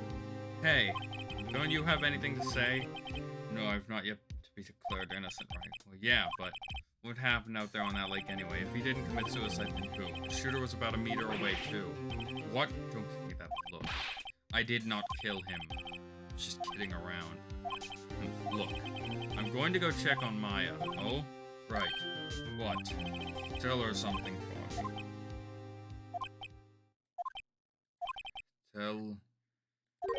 Tell her to watch what she says in court.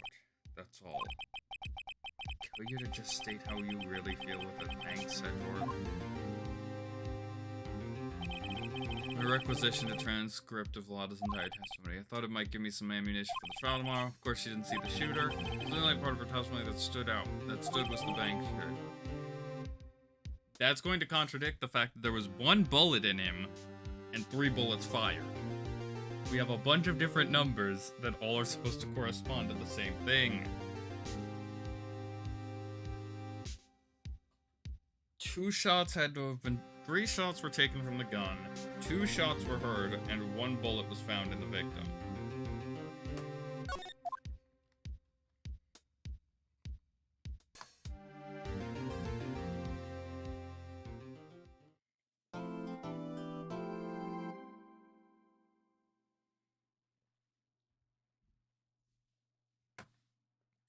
I'll save my... Oh.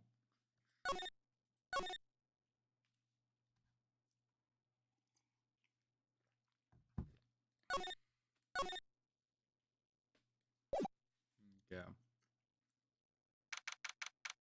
December 26th, Detention Center Visitors Room. Maya. Hey, Nick, it's you. I'm glad Mr. Edgeworth made it through the day okay. It's a relief. Hey, why'd you do that anyway? I don't know. I just knew I had to do something.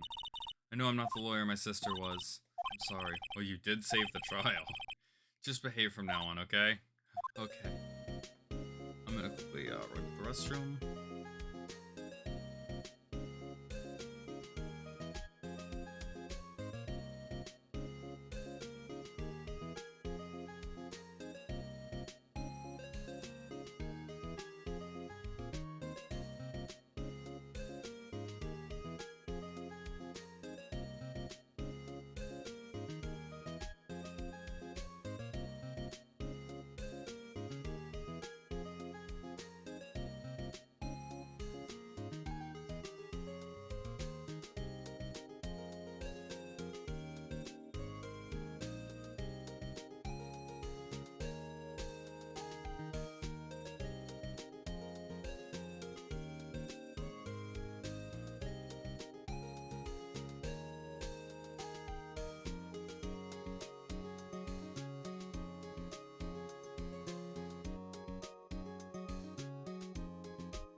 Alright, I'm back.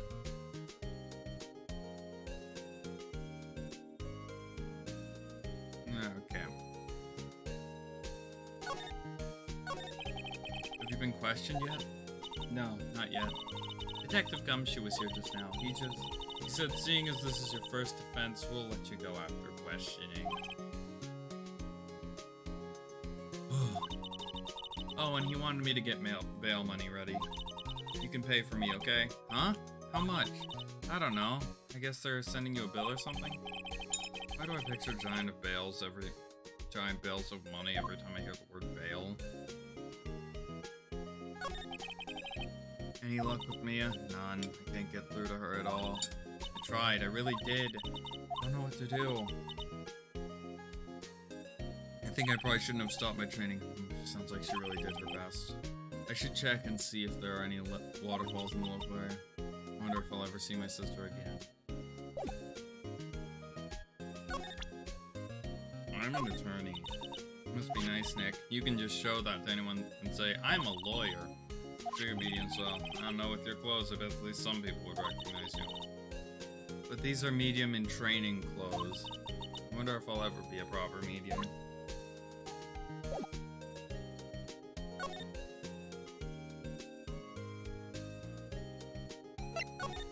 Do I go criminal affairs? Number 26. Detective Gumshoe's not here. Gumshoe's at the scene again. Huh? Oh, really? He's a live wire, that one. Got into a fight with the chief for not following protocol. Not following protocol? I bet he wouldn't help them build the case against Edgeworth.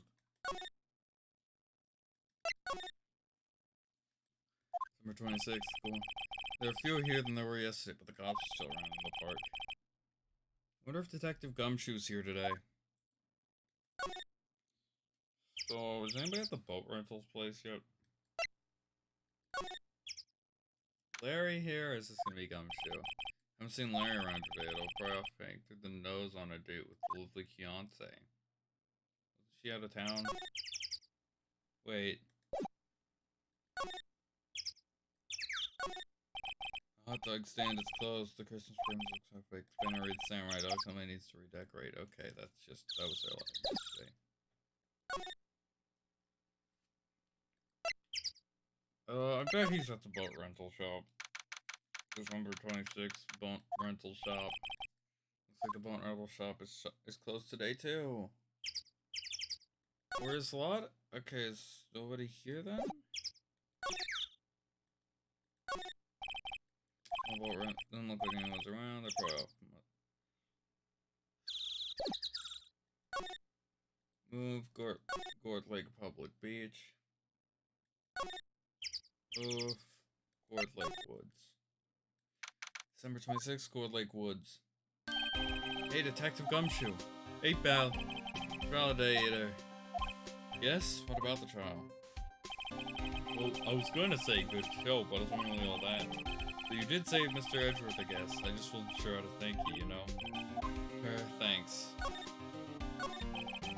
Detective Gumshoe. Any idea what strategy Von Karma is planning for tomorrow?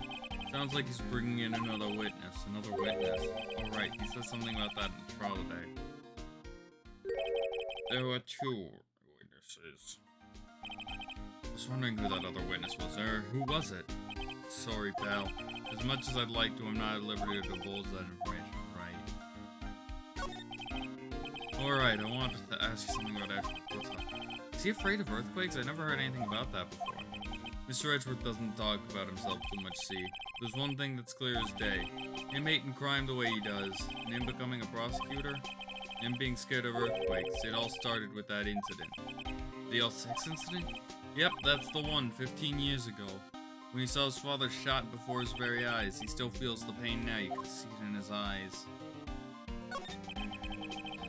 I want to talk to you about Maya Fey, huh? She's not out on bail yet. That's strange. I told him to let her go as soon as they had their report written up. Man, I don't know what would have happened in that courtroom today if it weren't for her. Seeing her get dragged out by the bailiff, I'll be honest with you, pal. I shed a tear or two. Mr. Edgeworth, he was so moved I saw his lip trembling. Really? Cold as ice Edgeworth? He was really grateful for what she did, you know.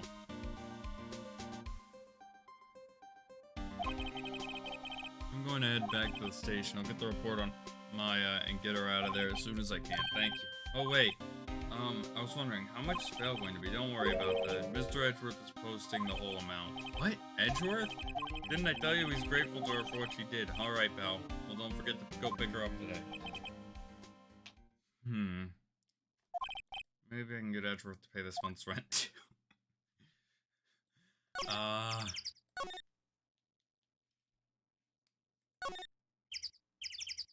I mean, he is your client, so I guess he would be. So, is she out yet? December 26th, Detention Center Visitor. Hey, Nick, you finally came. They just finished the paperwork. I'm free to go. Free at last day. Those interrogators were really mean. They were like, okay, what did you do this time? Like I was some kind of criminal. Can you believe it? Well, they let you out in the end, didn't they? Oh, that reminds me. Thanks for the bail. Thank Edgeworth, huh? He posted bail for you. Said he was grateful for what you did. Mr. Edgeworth did that? I have to make it up to him. We've got to win this case, Nick. I wasn't planning on losing. What do you think we should do next? We're kind of lacking in the clues department. We could go to the park and look for Gordy. Just kidding. Still, if there are any clues out there, the park's as good a bet as any. What do you say? Shall we head down there? Sure. Have you noticed anything lately? You know, I did notice one thing while I was here in detention. It's really pretty comfortable here. It's warm and they keep it very clean. I mean, have you noticed anything about the case? Well, not much more than that, no. Right. Maybe I should start actually using the keyboard for some of this.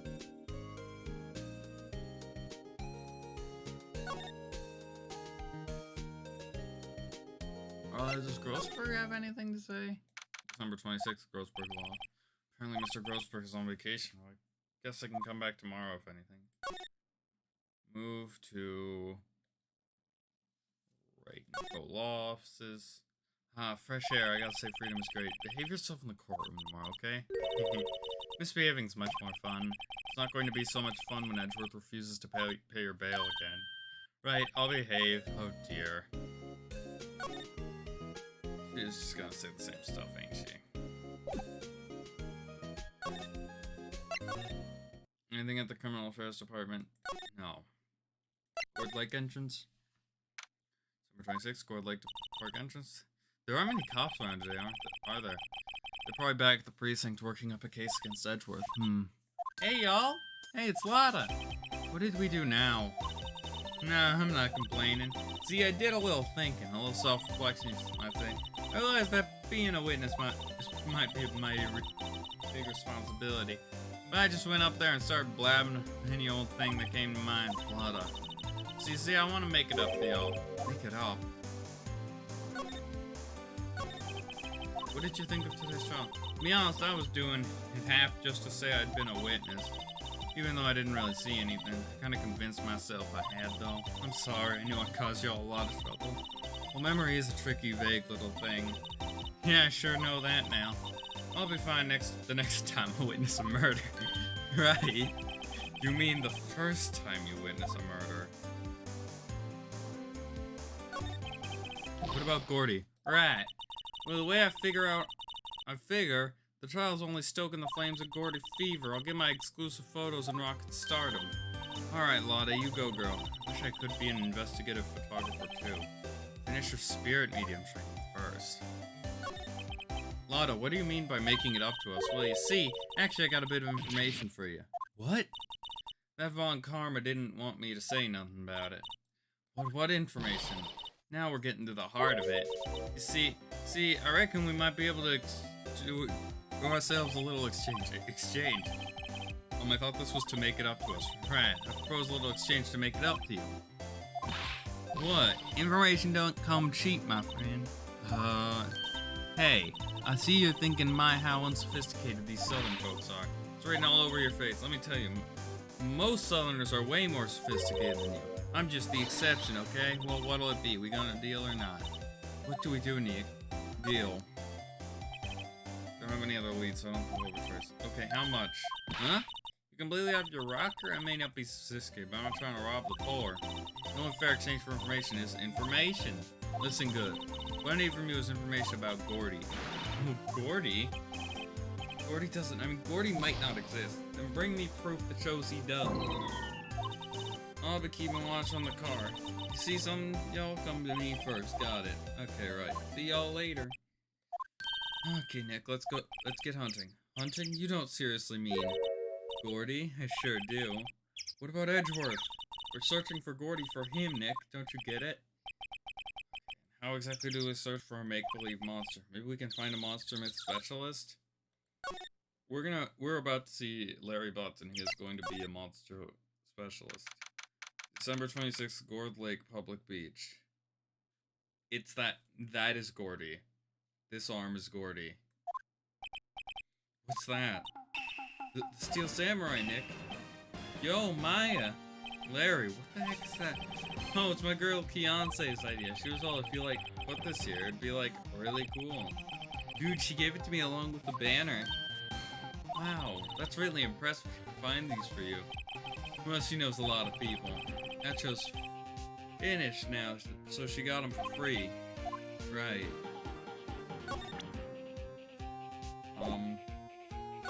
Do you have anything to say about Gordy? That's the guys that's selling my dogs fast when I can cook them. Think Gordy really exists? No, I think someone probably just saw someone else that thought was Gordy. We'll keep selling samurai dogs until the truth is out.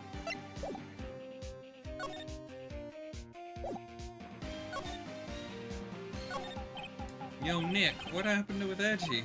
Well, we made it through the first day in Cordell, right? I don't know how good our prospects are from here on, though, huh? Hey, Larry, he's terrified of earthquakes. He acts like a little boy, huh?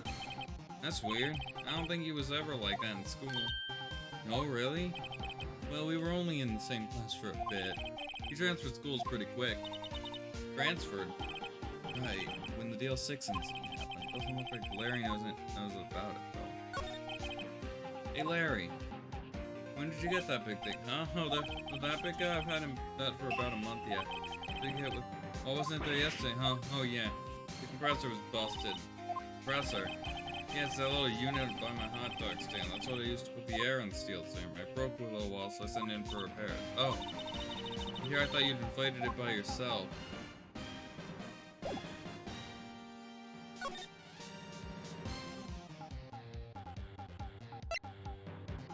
Let's go to the boat rental shop. There's gotta be something. December 26th, boat rental shop. Huh. It's always so quiet here. I wonder if the boat shop is closed for good. With the murder on the lake and all, they're probably just taking a vacation till it all blows over. I get it. There's some boats floating at the dock. The murder took place on a boat. Apparently the police took away the actual boat that was used that night. There's space for one more boat at this dock. I'd like to see the one that was actually used for the murder, because that brought more forest off that way. I doubt I'd find any helpful clues in there.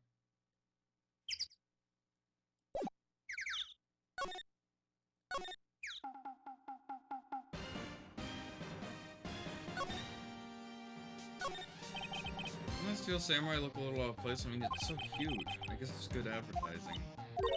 Something about this Steel Samurai just doesn't work for me. Huh? Really? It looks pretty well made to me. I'm still a novice, aren't you, Nick? Huh? New concerts like Cody and me don't fall for this kind of stuff. Steel Samurai fans are obviously in a league of their own.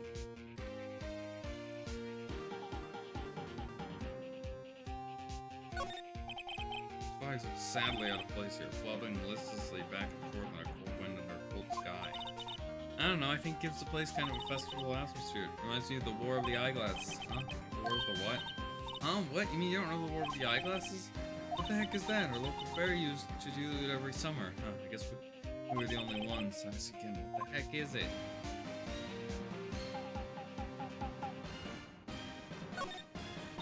Wow, Gord Lake is really big. Yeah, St. Nick, West Gord Lake. Okay, this is already... Don't we have anything new to talk to him about?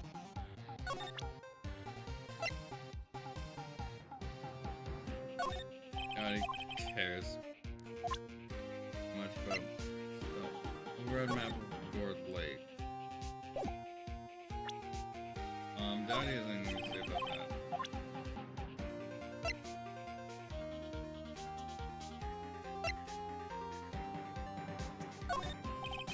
Sorry, Nick. Why are they still unsure on the time of death? We literally have him getting shot at 12:15 a.m. Oh, you know what about it is? He actually died on the 24th. His death actually in that photo or something.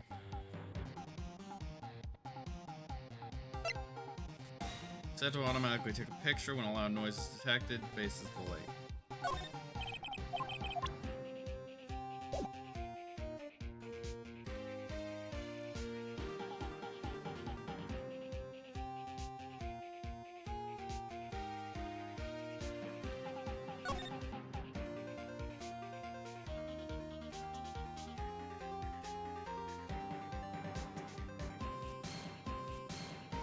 Okay, let's go to the woods, I guess. Let's we'll talk to Lotta. Hey, y'all. Well, y'all find anything out about Gordy? No, nothing. Well, keep moving. It gets cold out here at night. It is a little chilly. I think I have to sneeze.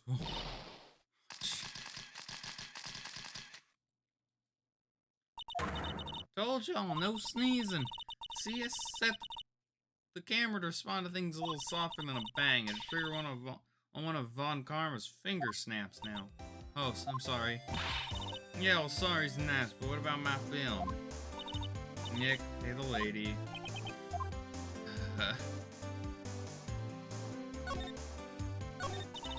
I learned something in today's trial, that's for sure. Testifying is serious business, that's why I decided not to talk about the case anymore. Huh? Oh, didn't you say you had information about the case? Tell us that at least. What are you going to do if Gordy doesn't exist? I'll quit being an investigative photographer. What? After all, I only have one photo to my name so far. Was it a good one? You bet. A UFO. A UFO? Anyway, I can't get a career making. If I can't get a career making a photo this time around, then that's it. I'll quit and just. So you really are a university student? Yeah, well, I'm taking a break for a bit. Right. Wait, why? Why?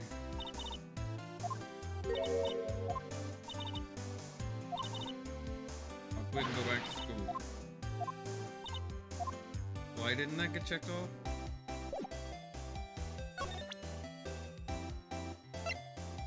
I doubt this is what you want to see. You know, I was wondering. Yeah? What if you get a picture of Gordy and it turns out to be like this enlarged? Y'all crazy?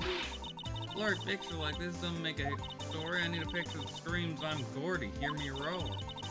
Can't turn something like this into the paper?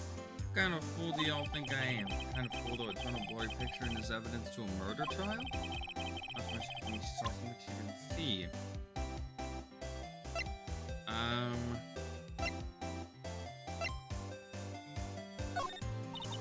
Yep, I'd have to say I know exactly squat about that. Employees need to know something doesn't catch Lotta's interest. She literally said that. She doesn't know what she said. How much you want to bet Gumshoe's the one we need to talk to about Gordy? Or actually, Edgeworth had some interest in it. December 26th, Detention Center, Visitors Room. Looks like Edgeworth is in questioning. Let's come back later. Dang it, that would have been hilarious.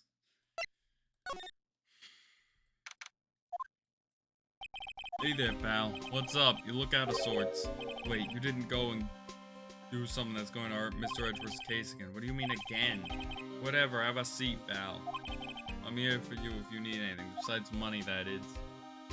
I'm poorer than dirt. I sleep in the sand.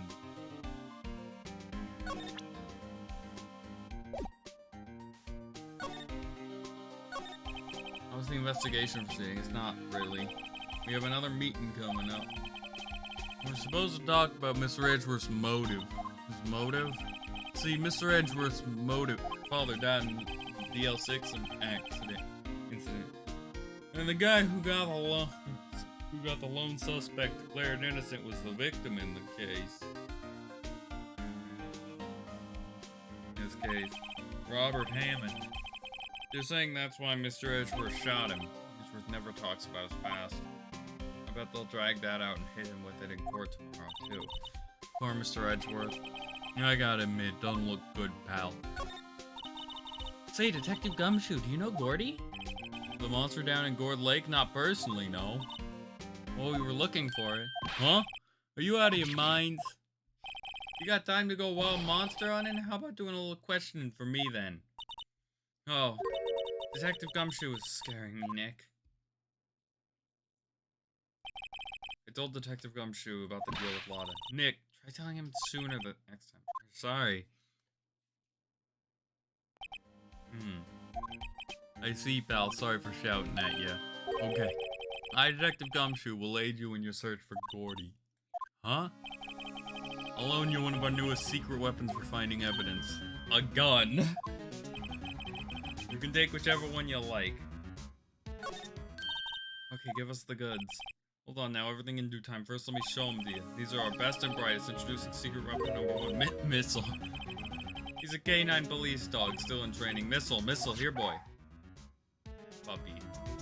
I wanna put the snoot. Here he is. He's cute. Look, Nick, cute dog. Cute dog, and this will help us how? Woof. Next secret weapon number 2, a fishing pole. Here, this is my own personal pole. Detective Gumshoe, we're looking for a monster. Yeah? Are we supposed to catch a whole sea monster with a fishing pole? Never know until you try, pal. Okay, this is the next one, the last one. Oh, please, I'm already overwhelmed by our choices. Metal detector. Here. Detective Gumshoe, we're looking for something alive. Right. How are we supposed to find out what the metal detector? Hey, you never even know. It might have been eating soda cans. No. Gumshoe, I think you're the only one here who eats soda cans. Well, which will it be? I can't make up my mind, Nick. They always seem so perfect. I can't make up my mind either for the totally opposite reason. Oh, I suppose I can't hurt to borrow one of them. Borrow the dog. Throw it in the lake as bait. I'm gonna borrow the metal detector because we're gonna find something, and I don't think it's gonna be able. I'm not sure what we're gonna find with this. Remember, you're hunting for a monster. Anything is possible. Okay. I eat cans. Move to it. I want to check out the boat rental shop. I feel like they're... Knew it. That's exactly what... Nick! It's beeping. The metal detector found something. Sure is loud enough about it. Whatever it is. In those bushes. Let's go check it out, Maya. Why do I have to check it out? Nick? Look! Huh? An air tank? Huh? The valve looks broken. I thought it was Gordy. Why, first of all, why would Gordy be in the bushes? And second of all, why would a metal detector react to a sea monster? Oh. Huh? There's something wrapped around the air tank. It looks like a string of flags. Well, that's we'll take it with us. It's heavy. How much you want to bet that's Gordy's air tank? Mind explaining this to us, bud? What, an air tank? What about it? Larry, I wanted to ask you about this tank. Have you seen it before? Have you seen this before? Huh? Me? No, never. Who the heck would go diving in the middle of the winter? There's something about the way his eye twitched when I showed him the tank. I think I'd better pursue this line of questioning a bit further. Okay, oh wait, I need to actually... Is it yours? Say, is this air tank yours? Why would I have a thing like that? Look, see how there's a string of flags around the tank? It's just like the string of flags around your Steel Samurai there. It must be a coincidence, there's strings of flags everywhere these days, like elementary schools. And used car dealerships. Look, why would I need an air tank to go diving? You used this to go diving in the lake, didn't you? What? Why the heck would I go diving in the lake? Wait, you're not saying I had something to do with that murder? No, not at all, just... Hey, you watch it, buddy. I'm not saying anything until my lawyer gets here. Larry. Nick is your lawyer. Well, Larry, she's right. Bah! Anyway, I never seen that air tank, okay? Yeah, right. Larry's hiding something, I can tell. Larry is Nessie. Or Gordy. Larry is Gordy. Okay.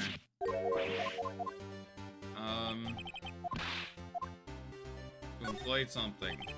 You used this to inflate that, didn't you? Inflate what? What else? That big puffy steel samurai.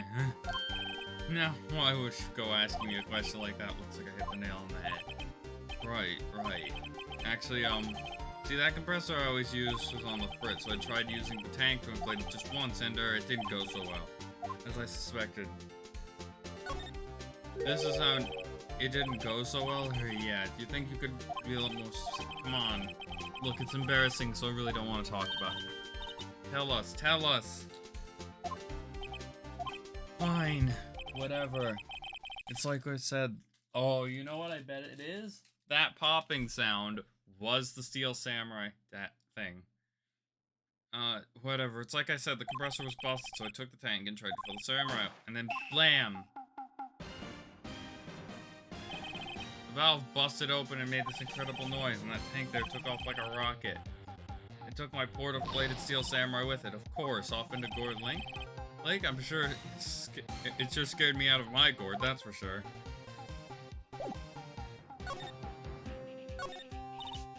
So the tank and the Steel Samurai you were trying to fill up flew away. What happened next? Well, all that happened on the 20th or so. 20th, a week ago. Now, as far as I could see, the tank went flying into the lake. So I went out every night in a boat looking for it. I mean, Kionsei gave me that Steel Samurai after all. And when did you find it? Just the night before last. It flew way out there. It took me 4 whole days to find it. The night before last was the night of the murder. Sorry for not telling you, Nick. Actually, I was here on the night of the murder. See, I went home before midnight. You didn't know what happened? No. It's too bad. It's not all bad. We solved one mystery, at least. A mystery? Maybe we should go tell her. Yep, that's Gordy. Knew it. The funny thing is, I knew that because of a freaking Scott the Woz bit. Is the Loch Ness Monster real, or is it just a fist? And I saw that, and I was like, oh, that's Gordy. That arm of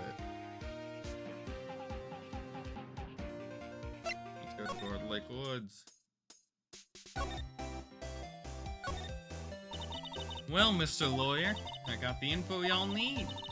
Y'all got the scoop on Gordy for me yet? Gordy doesn't exist. Lotta, there's no such thing as Gordy. What? How can y'all be so sure? Really, Nick? Y'all got some proof Gordy don't exist? The proof that Gordy doesn't exist is here. No lawyer worth his badge would make a claim without the proof to back it up. Here's the proof that Gordy doesn't exist.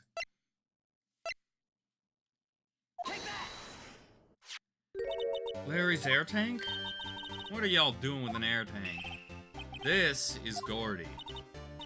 Excuse me? What are you exactly saying, Nick?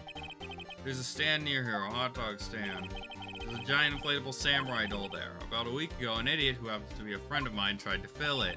He used this air tank, and when the valve blew, the tank flew into the lake. Apparently made a pretty loud bang when it flew. A bang? The tank, along with the still deflated samurai, fell into the lake at the same time. Couple was taking a photograph of the lake. This photo. Wait, so you're saying that Gordy is really the Steel Samurai? Well, that's a fine way to ruin a gal's dreams. I'm sorry, Lotta. Nah, it's okay. You win. I'll give you your info, like I promised. Poor Lotta. So tell us this information you have. A promise is a promise, I guess. I overheard the cops around here saying something about how the witness tomorrow. They said he's the caretaker of the boat rental place up the path here. Boat rental? There's someone there? I mean, it's deserted. Just an old guy living all by himself. Y'all should go check it out. Thanks, Lotta. We will. Let's get cracking, Nick. Hold on, something else? Yeah, the night of the murder. My camera clicked twice, you know. Wait, so you have another photo? Well... yeah, but there's nothing in it at all, just the lake. Figured it wouldn't be much use as evidence, so I kept it myself. Well, it might not be helpful at all, but you take it. That might... okay. So, is that... Larry? Is that the photo from Larry who's doing something? Bye now, y'all take care. Time for me to pack up and leave. Poor Lotta. It's It's all Larry's fault. The legend still lives on, I guess. The legend? Yeah, the legend of Larry, familiar to all who know him for any length of time. When something smells, it's usually the butts. Someone should whip that butts into shape. Let's do that.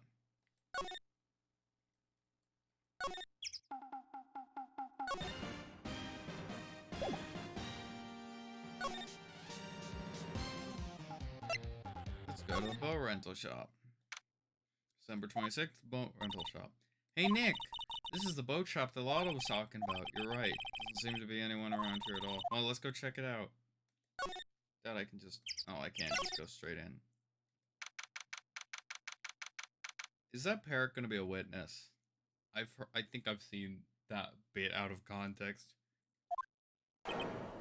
Meg, that you? Hey, is that Keith with you? Where have you two been? I've been worried. Sick?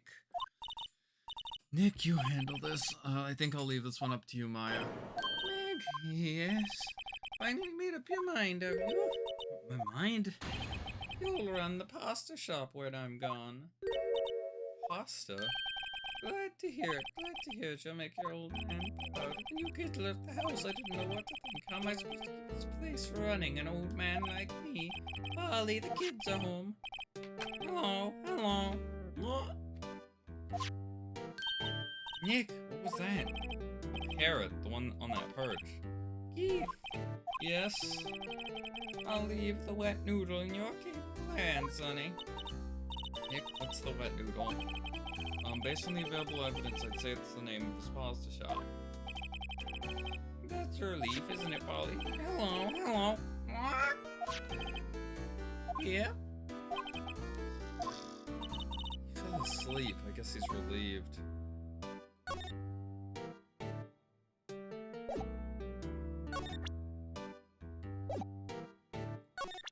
Pull a gun on him. Listen here, Keith. Remember that tricolor pasta we were talking about, a rainbow lioli? I figured out the last color we should use, indigo blue. Indigo blue? It didn't seem to work the way I thought it might.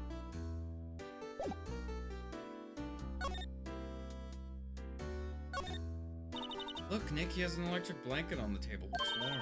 It's a great idea. We should do that at the office. We can sit down with our clients, snug and warm, and check out coworkers. Oh, you're a party pooper, Nick. All our clients have been from murder cases. Looks like a kitchen unit. It's pretty clean. Funny, he doesn't look the type to keep things tidy like that. You're forgetting, Nick. He's running a pasta shop here. Wow, what an amazing parrot that is. Good morning. Hello? Ignored me. Oh, what'd you forget, Meg? You gotta call her name first. Name?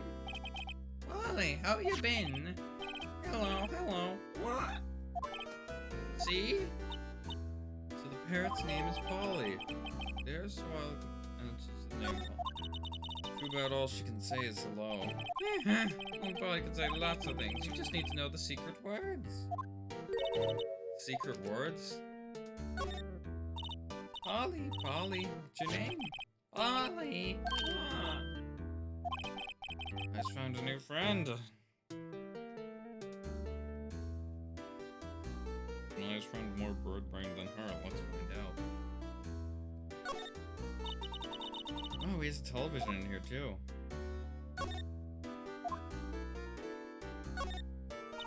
Look, a little safe. It's locked.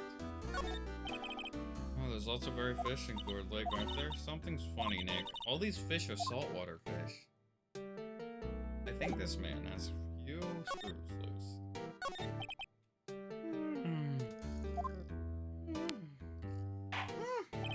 A pasta shop? Yep, I think the wet noodle will live on when I'm gone. My father started it, you know.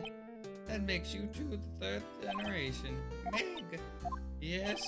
Tomorrow we'll start the secrets of dough tossing. Dough tossing? You don't toss the dough when you make cookies. Yes? You'll be the best pasta wrangler the West has ever seen. Pasta wrangler? The West? Isn't pasta from Italy? Meg! Yes?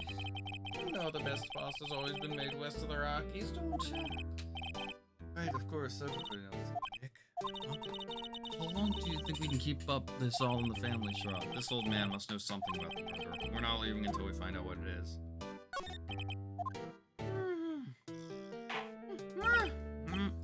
This is a boat rental shop, right?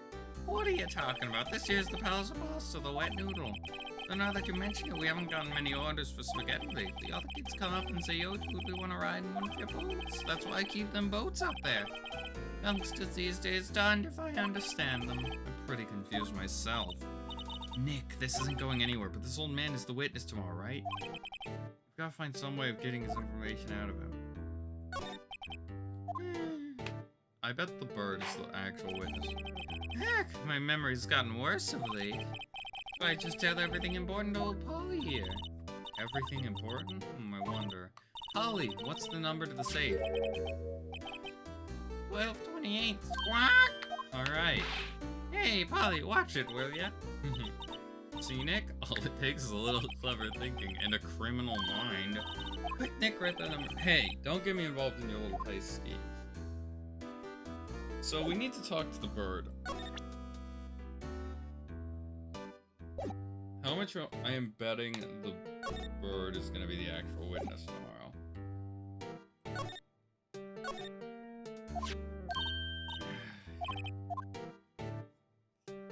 Okay. Don't we have anything to present? Show him his own bird.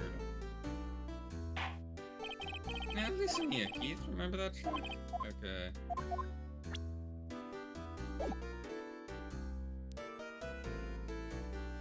Let's move somewhere a little less crazy. We should probably go return. We should go return that thing we got from Gumshoe.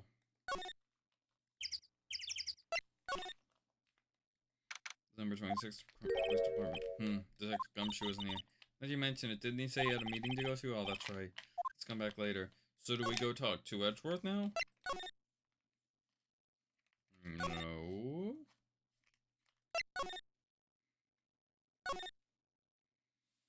Do we go to... I don't have anything else to talk to Larry about.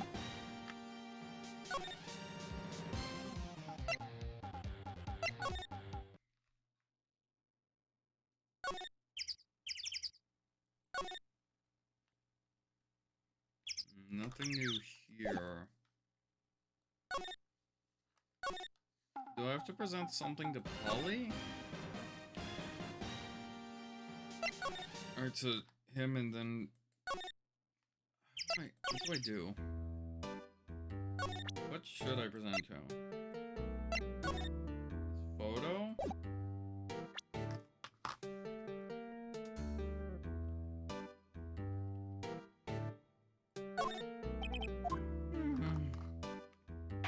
Start talking about that's yucky.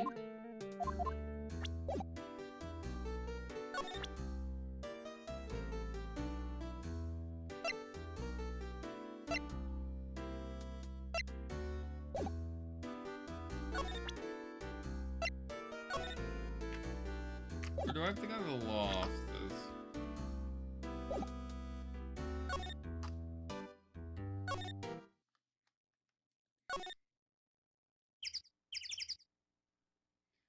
Actually, they said we need to get information out of Polly. Or out of him. So we need to get it out of Polly.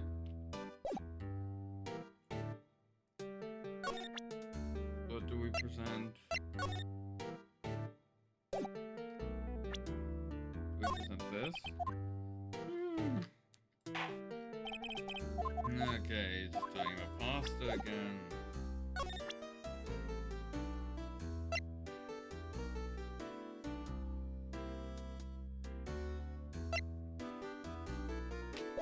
Yeah, I'm guessing I go back to the loft.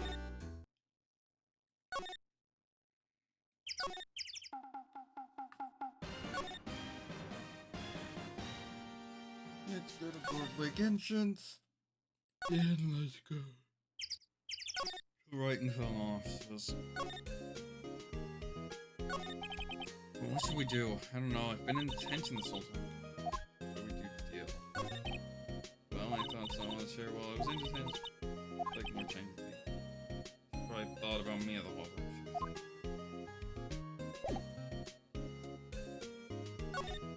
There are only 2 characters.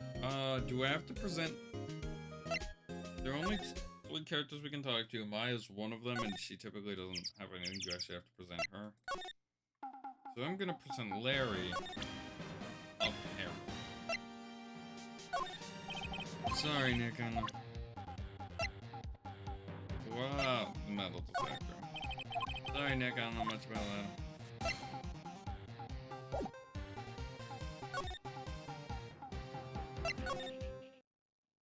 What do I have to get out of the boat rental guy? Let me try presenting this second leg photo. Now listen here, Keith. Okay, yep, she doesn't have anything to say. Wish we could like just talk to Polly.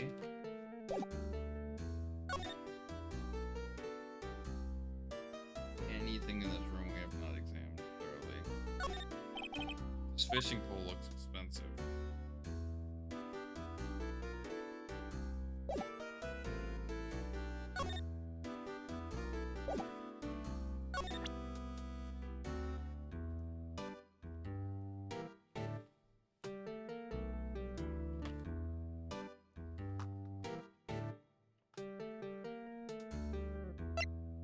Ralph, what's up? Report.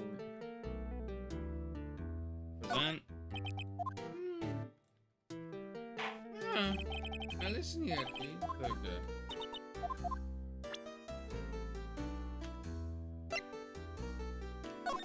Does he know Misty Faye? Okay.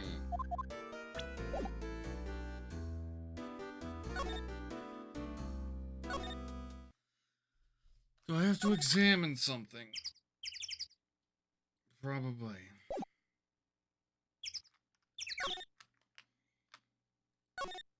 I don't think there's anything.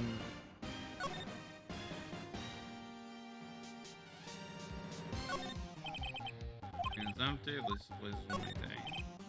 Oh, I almost didn't see the signpost left. Okay.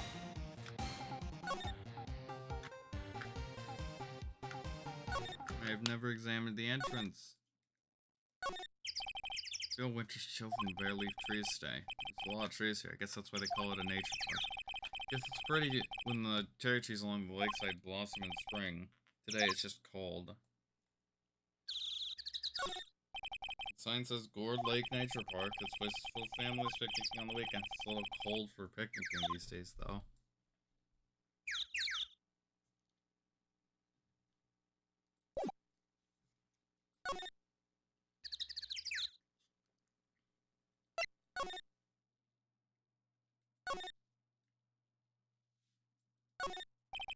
Is it the voice?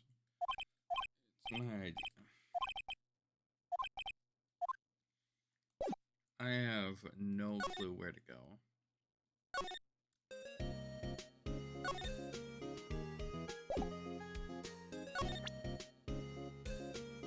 Do I present Maya something? Do I go back? Do I go to Roseburg? Do I go to the detention center? No.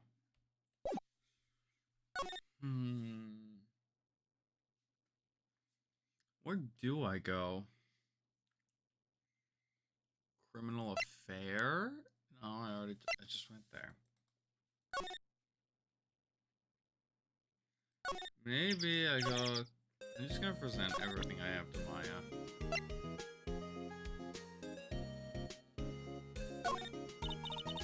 Why is him showing me things? We have to get cracked. You know the enemy has more tricks up to sleep. Just bringing in another witness. Do I have to present you Polly then? Don't waste time showing.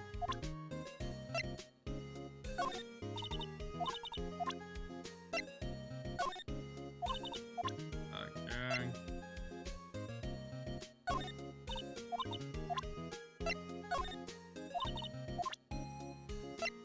Just saying the same thing about everything. She better have something unique to say. Okay, that's your own mother?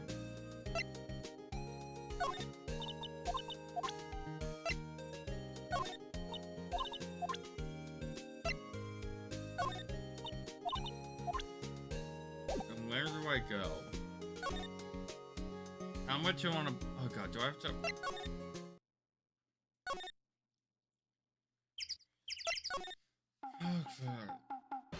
Present him... we'll see the cause of this photo.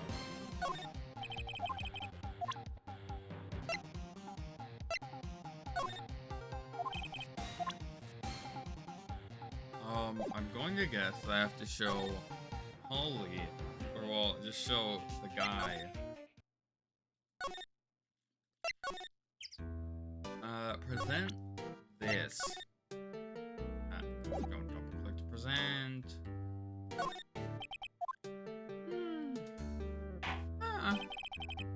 Staircase,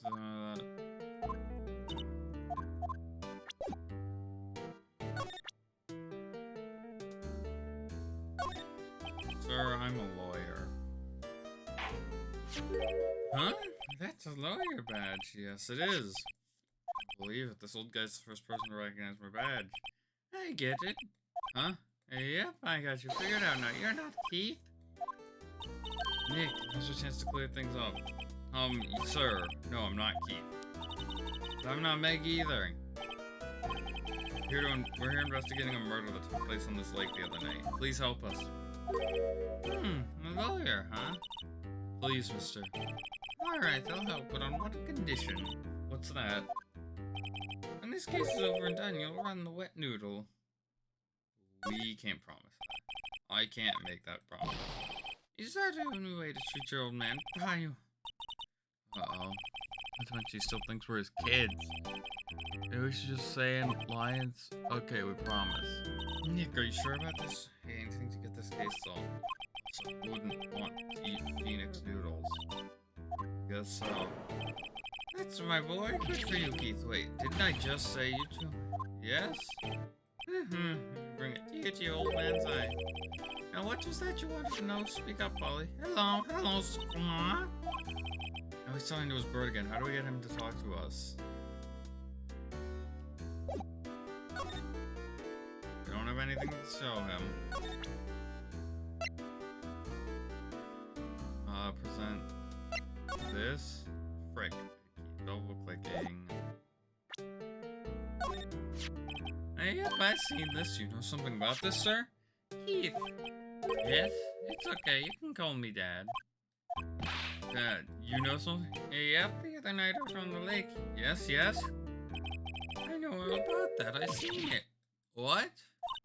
Tell us what you saw. Well, I suppose, since you're taking over the shop and all. I forget the time, but it was pretty dark, so probably by night, yeah? It was after midnight, but okay. And I heard this bang, so I looked outside, then I heard another one. Bang.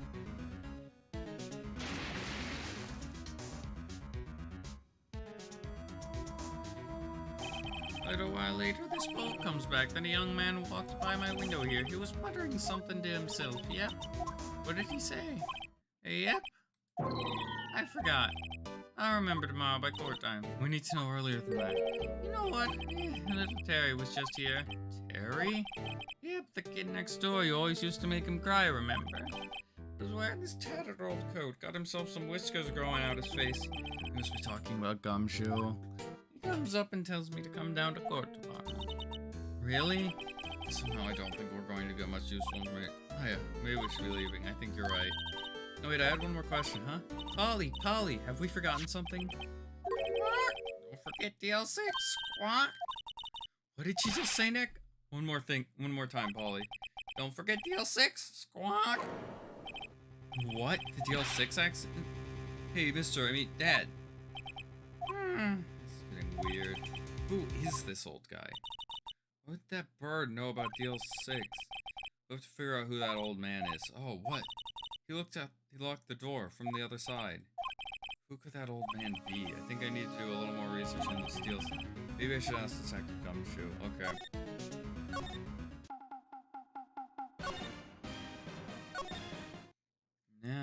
let's go to the Criminal Affairs Department. December 26th. Hey, pal. Long time no see. You don't look so happy. What's wrong this time? Actually wanted to ask you something. Yeah? The boat. You know the boat rental shop down Corey? Oh, yeah. The old man who runs it is appearing as a witness in court tomorrow, right? Huh? How'd you? That was supposed to be top secret. Do you know who that old man is, detective? Actually, I don't. He's a bit of an odd bird. I haven't been able to get a straight answer out of him. Decided first that he wasn't persuasive enough to stand and testify as a witness. That's why I called Miss Lotta Hart yesterday. As for who he is, we've absolutely no idea. Sounds suspicious. If that's the guy who killed... Oh my god, that's totally it. That's he's responsible for DL6. He's supposedly about 50. Disappeared from all records. And knows about DL6. Detective Gumshoe, please help us. Huh? We need to know about the DL6 incident. It was when Edgeworth's father died. I can't help but think that it has something to do with this current case. To tell the truth, I don't know much about DL6 either. Mr. Edgeworth forbade us from reading the file. So I'm afraid I can't show that to you either, pal. What? However, if you can convince me somehow that the DL6 incident... Well, I guess I'd consider opening the file up. Yeah, we got a bird to say the words DL6. What's that, a parrot? The old man at the boat rental shop's parrot. The parrot knew about that incident. That incident? DL6. What? Polly, have we forgotten something? Squawk! Don't forget DL6! Squawk. Huh? Flashback to something that happened 2 minutes ago. Pretty sure that old man must have taught her that word. Yeah, but how would that old man know about the DL6 incident? Wait, what if that old man was connected to DL6? Nick, think he might be? I get you. Sounds like you need information on the DL6 incident. Through their station's record room. We'll give you special permission to go in and find what you need. Alright. Way to go, Detective Gumshoe. Okay, Nick, to the records room. I guess it's time we faced Edgeworth's paths.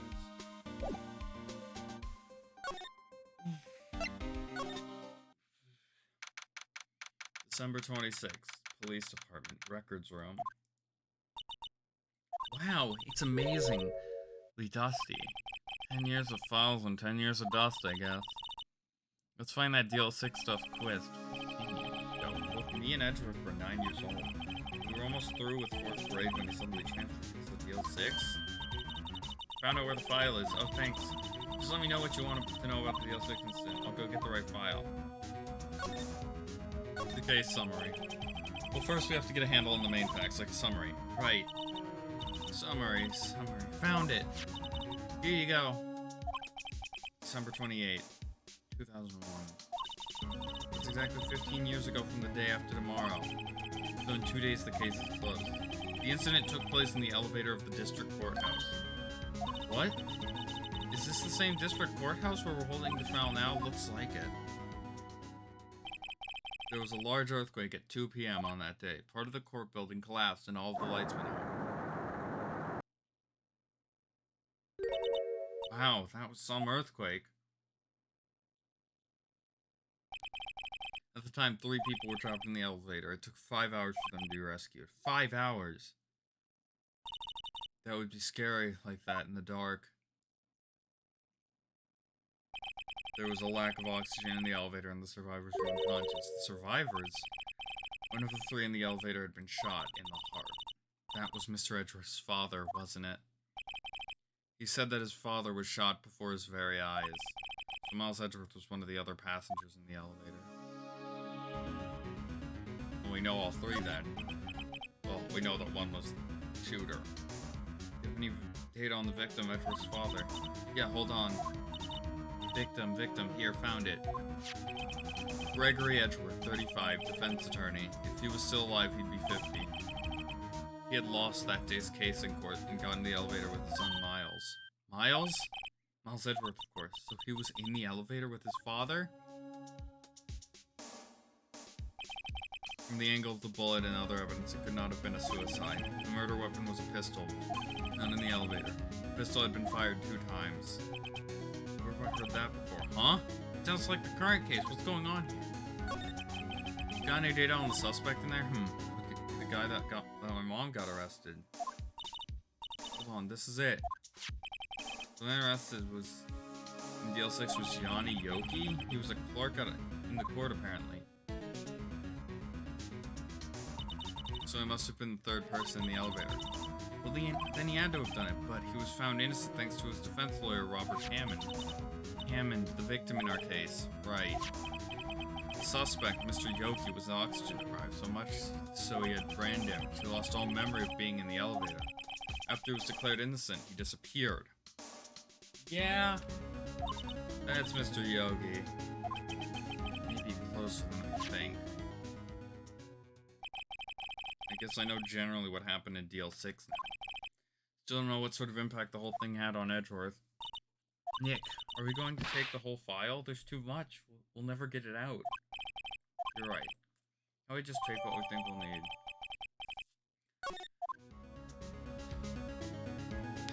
Okay, right. That's probably all we'll be able to play. Now let's look to the trial. I wonder how Dad will do testifying in court.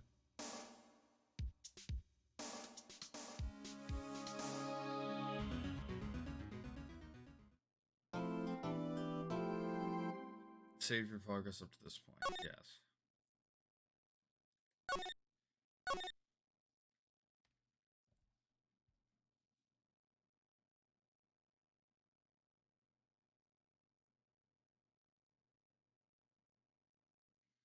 Okay.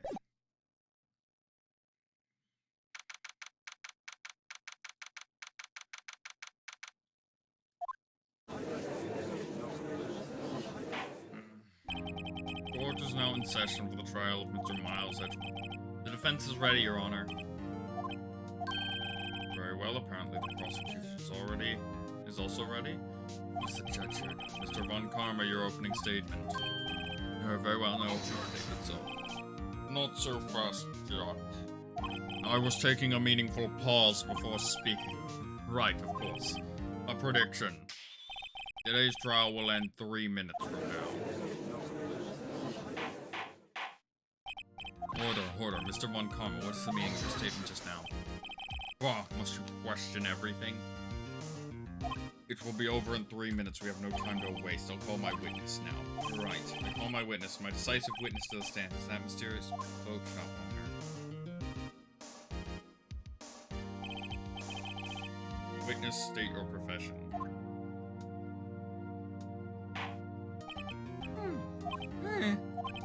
I am the proprietor of the restaurant, The Wet Noodle at Port Lake. And I also rent boats. The night of the incident, you were in the boat rental shop, correct? Yep. Yes, was. Please testify. Wait a second. I still haven't heard who this old guy is. Raise an objection. Wait a minute. The witness hasn't stated his name yet. Because I did not ask him, Mr. White. I predict this trial will end in 3 minutes. Stop asking trivial questions and cooperate. Yeah, right. The witness will state his name. Father, I'm not really sure. What do you mean? My memory. Your Honor, the witness does not remember anything beyond the last several years. He cannot recall his own name. He cannot recall, you say? Yes, but the incident in question took place 3 days ago. He can testify. Very well, let's hear his testimony then, shall we, witness? Yeah, this guy did it. The night of the murder. It was the night of the 24th, just after midnight. Yep. I was in the restaurant where I rent boats, as usual. Then I heard a bang. Yep. And I looked, then I heard another bang. Just about then, the boat comes back to shore and a man walks by the window. Objection. No cross. There is nothing to question my witness's testimony. Ergo, no need for cross-examination. Besides, there's only 10 seconds left before our 3 minutes is up. Judge, your verdict now. Yes, Mr. Wright? Cross-examine? What are you saying? Of course I'll cross-examine the witness. Very well, you may begin. Excuse me, Mr. Von Karma. 3 minutes just passed. See, well then, let's just take our time. You may cross-examine the witness. He doesn't want us cross-examining this guy because he is going to be extremely suspicious. It was the night of the 24th, just after midnight. Yep. I was in a restaurant where I ran boots as you... And I heard a bang. Yep. When I looked out the window, I saw a boat just afloat on the lake. I heard another bang. Just about then, the boat comes back to shore and a man walks by my window. By your window? Yep, by my window, right outside the window of my little shack. And could you see the man's face? Well, the fog was pretty darn thick, but he was right there in front of me. I saw him. This is a rather important detail. Please add it to your testimony. I have a bad feeling about this. That man was defending. He was saying, I can't believe he's dead. Press that. Are you sure? Dead. Good certainty, he said. I can't believe he's dead as he was walking by, too. Witness, are you sure that the person you saw was Miles Edgeworth? It was him, that Edgeworth boy.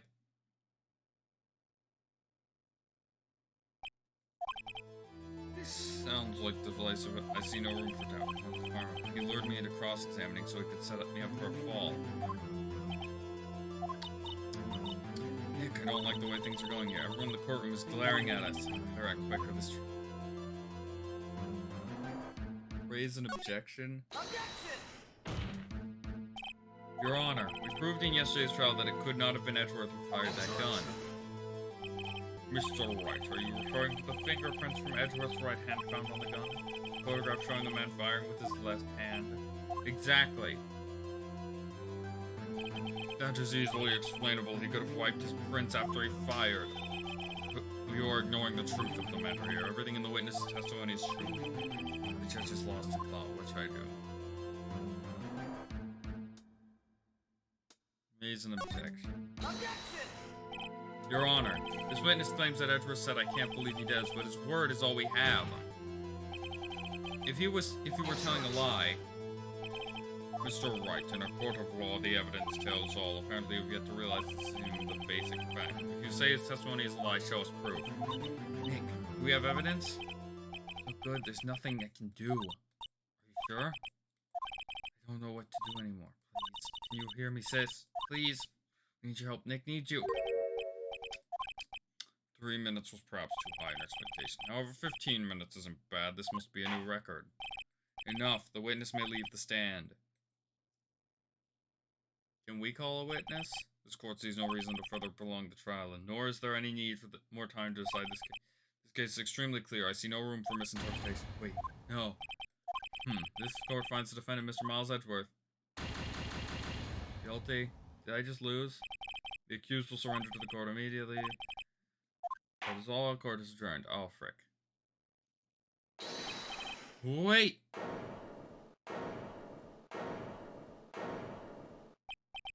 Who was that just now? Me, huh?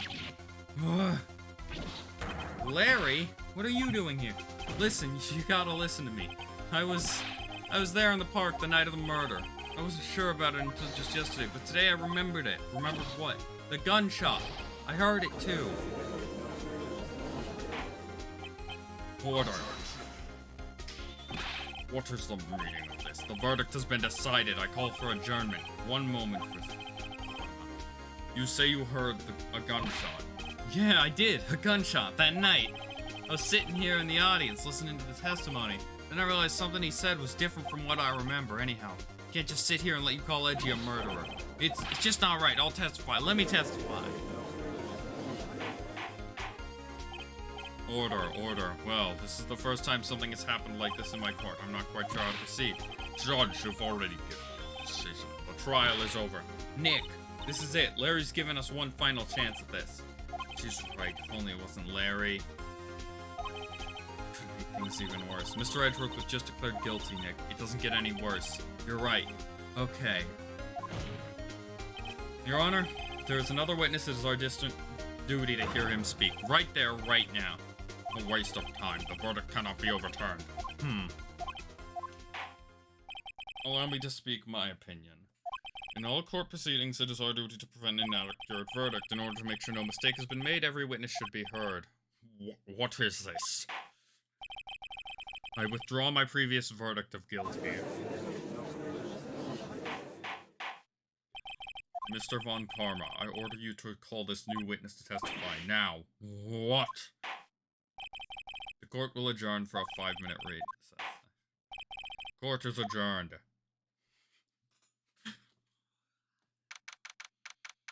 December 27th, 10:28 a.m. District Court, Defendant Lobby Number 2. Whew, that was too close. Sorry to keep you on the edge of your seat like that, Edgeworth. I've seen worse. You're right, Edgeworth. You're sweating bullets. I just wonder what Larry plans to say in there. Larry was at the lake that night. Yes. He said he went looking for the Steel Samurai balloon that flew into the lake. Oh, right. And he found the balloon in the air tank that night. Yeah. Hey, Edgeworth. Huh? You say something right? Yeah, a lot of things. You seem out of it. What's wrong? It's nothing. What? Mr. Edgeworth, there's something I've been meaning to ask you. What's that? Why are your fingerprints on the murder weapon? Oh.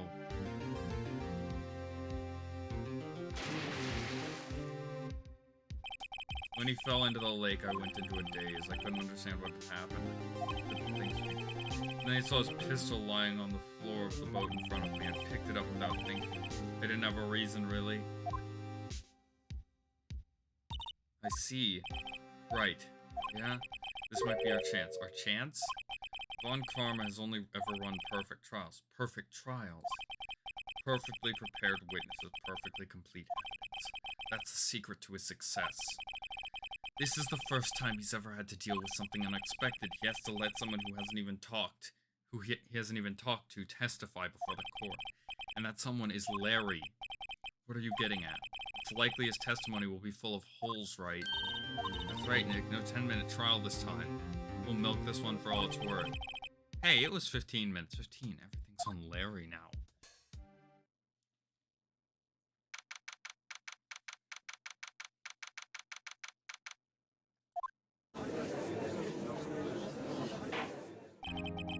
Court is now back in session. Witness, please testify to the court about everything that you saw on the night of December 24th. Right, leave it to me. Please, Larry, don't mess this one. Hate to admit it, but you're our last chance. Von Karma didn't even have time to prep his witness. I just hope Edgeworth is right about this being our big break.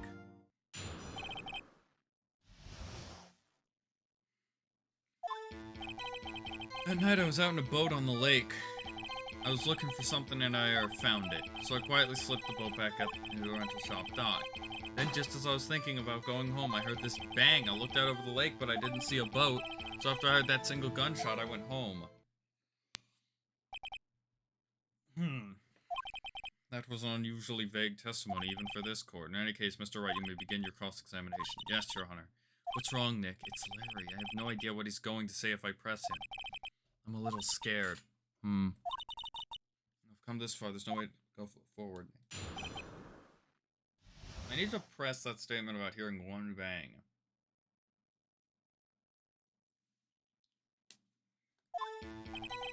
That night I was out in a boat on the lake. Is this gonna penalize me for pressing him too much? Something wrong, Mr. Wright? There's so many things wrong, I don't even know where to begin. Well, okay. First of all, what time was it? Oh, it was after 11 when I went out on the boat. By that time, everyone had gone home for the night. So I waited until the coast was cleared, so to speak. And why were you out on a boat at such a late hour? I was looking for something and I found it. Looking for something? Yeah. Mr. Potts, what you were looking for. What the witness was searching for is irrelevant. Most likely he was hunting for this Gordy. That's surprisingly close to the truth in a sense. This is all irrelevant. Let's get to the court. So I Riley slipped the boat back into the rental shop. Around what time was that? Well, let's see. I figured I was out searching for about an hour. Guess it was around 12? Yeah. You're not sure? Hey, don't get in that face. I'm not some sort of human sundial, okay? People use watches these days, Larry. Then, just as I was thinking of going home, I heard this bang. Where did the sound come from? Yeah, well, I wasn't too sure about that. I looked around, you know. Did you look at the lake? Yeah, I looked. I looked out over the lake, but I didn't see a boat. Wasn't there a boat on the lake? Order. Well, Mr. Butts. Whoa, but just calm down, okay? I mean, it was real foggy last night. I'm not sure whether there was a boat out there or not.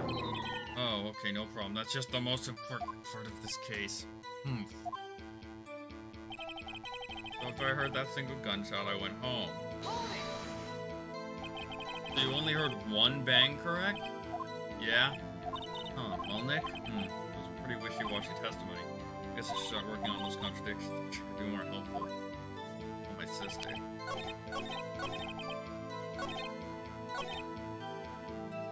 Present, the testimony that said 2 gunshots. Wait a sec, Larry. What? You only heard 1 bang? You're sure? That's what I said. Miss Lotta Hart testified yesterday that she heard 2 bangs. And the old man just now said the same thing. They both heard 2 gunshots that night. Huh? Were you even listening? Were you paying attention at all to what they said? Yo, Nick, please. Huh? You know something's been bothering me.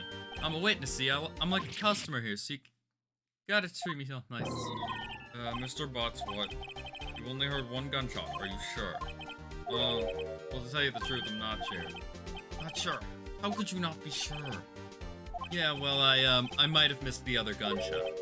I was, listening to something else. Something else? My radio, dude. With my headphones. What? Order. And stop that booing, Mr. Butts. You were listening to the radio with your headphones? Yeah, so what, that a crime? Listen to my radio, everybody listens to the radio. What's the big deal? Mr. Von Karma, your opinion, waste of time. I do not accept this witness nor his shoddy testimony. Well, Mr. Wright, should we continue his testimony? Should continue. Your Honor, please allow this witness to continue his testimony. Bah, nothing is more critical than a lawyer who does not know when he's lost. Very well, Mr. Butts. Please give your testimony and be sure to include details like the radio. Right, leave it to me. I wouldn't if there were any other way out of this, believe me.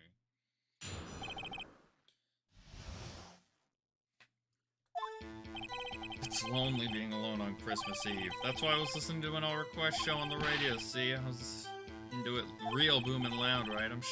But I'm sure I heard that gunshot. I remember exactly what the DJ was saying when I heard it, too. We can use this to track the time. To your radio at a high volume? Yeah, what's the big problem? Can't a man listen to his radio in peace? Isn't this a free country? I truly believe it. Larry has no idea. Judge, can you believe a word this witness says? What he heard was... I misclicked. Wait, Your Honor. The witness said he remembers exactly what the DJ said when he heard the gunshot. Excuse me, DJ? An announcer, the guy who says things on the radio. Anyway, what this means is when he heard the sound, no music was playing. The DJ only talked between songs, so he could have heard the gunshot from the lake. I'd like to cross-examine the witness, Your Honor. Very well, Mr. Wright. Can't believe I'm continuing this charade. That would actually potentially give us time. It's only being alone on Christmas Eve. So you turned on the radio? Right, I just wanted to hear someone's voice, you know. You don't know what it's like out there alone, on Christmas Eve alone. I should have said that. I shouldn't have said anything. That's why I was listening to an All Request radio show. Go on the radio, see? Do you by any chance remember the name of the program you were listening to? This has nothing to do with the case, Your Honor. Objection sustained. This was listening to the radio, that's all we need to know. Tell us, Mr. Butts, how loud was your radio set to that night? I was listening to it real booming loud. Real booming loud? Yeah, you know. And you had headphones on? Yep. Wouldn't think you could hear anything going on outside at all. But I'm sure I heard that gunshot. Can you prove that? No, of course you can't. No, I can't prove it, but I remember that moment real clear. I mean, while I was talking about it, it came back real clear to me, you know? I remember exactly what the DJ was saying when I heard it too. What was he saying? What did she say? Mr. Wright, please cease the pointless questions. What possible good can knowing what a radio DJ said do to us? Indeed, Mr. Wright. We should care, because that'll... We should care, Your Honor. Of course we should. Why? Well, how do you know? How do you know if we don't ask? Fine, very well. Mr. Butts, please testify to court. What was the radio announcer saying when you heard the gunshot? Just when she said, hey, it's almost Christmas, I heard the gunshot. Oh, wait. That contradicts time. The time of the murder. This. Larry, are you absolutely sure what you're saying is correct, huh? What's with the face? You look scary, dude. Hey, if you're trying to scare me, you better know I don't scare that easy. Something the matter, Mr. Wright? Your Honor, did you hear what the witness just said? The DJ said, hey, it's almost Christmas, when he heard the gunshot. Indeed, and almost Christmas means it wasn't Christmas. Do you realize what this means? When he heard the gunshot, it was still Christmas Eve. That would seem to be the case yet, but he should have heard the gunshot after midnight. This photograph is irrefutable proof of this fact. Let's see what the time was on the photo when taken when the gun triggered Miss Hart's camera. 12:25:015. 15 minutes after midnight on Christmas Day. This is a clear contradiction, Your Honor. Order. What does this mean? The two prior witnesses heard gunshots after midnight. However, this witness says he heard a gunshot before midnight. Judge, the answer is simple. The current witness is plainly mistaken. Just look at him. Suspicious. What? Well, Mr. Wright, what do you think? Mr. Butts claimed. Larry's right. There were 3 He heard that gunshot before midnight. Intriguing. I'm assuming you have evidence for this wild claim? Show me evidence there was a gunshot before midnight. The picture. Wait, where's the other picture?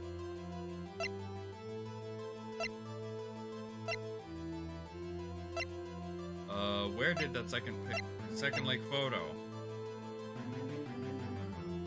There we go. Look at this photograph. This was taken by our witness yesterday, Miss Lotta Hart, with her automatic camera. The timestamp on the photo reads December 24th, 11:50 p.m. There's nothing on the lake in this picture, Your Honor. The real issue here is not why nothing is shown in this photograph. It is why this photograph exists at all. Do you mean, Your Honor? This photograph was taken by an automatic camera. That camera was set to go off in response to loud noises. Correct. There was a loud noise on the lake at 11:50. That is why this photograph was taken. In other words, when Larry heard that gunshot, it was most definitely still Christmas Eve. Indeed, it would seem that is the case. Then, where does that leave us? Miss Hart testified that she heard the gunshots after midnight. Are you claiming that she was mistaken? Not at all, Your Honor. It is a fact the camera also triggered at 15 minutes after midnight.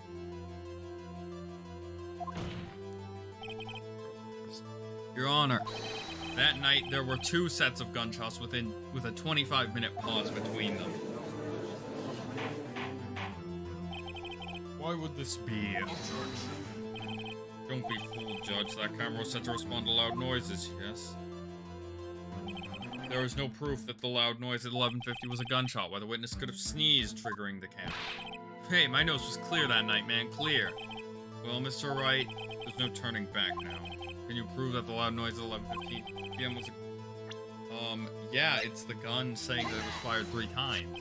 This is my evidence. The murder weapon? Something about this pistol was bothering me, Your Honor. Both of the witnesses testified yesterday heard 2 gunshots, however the murder weapon was fired 3 times.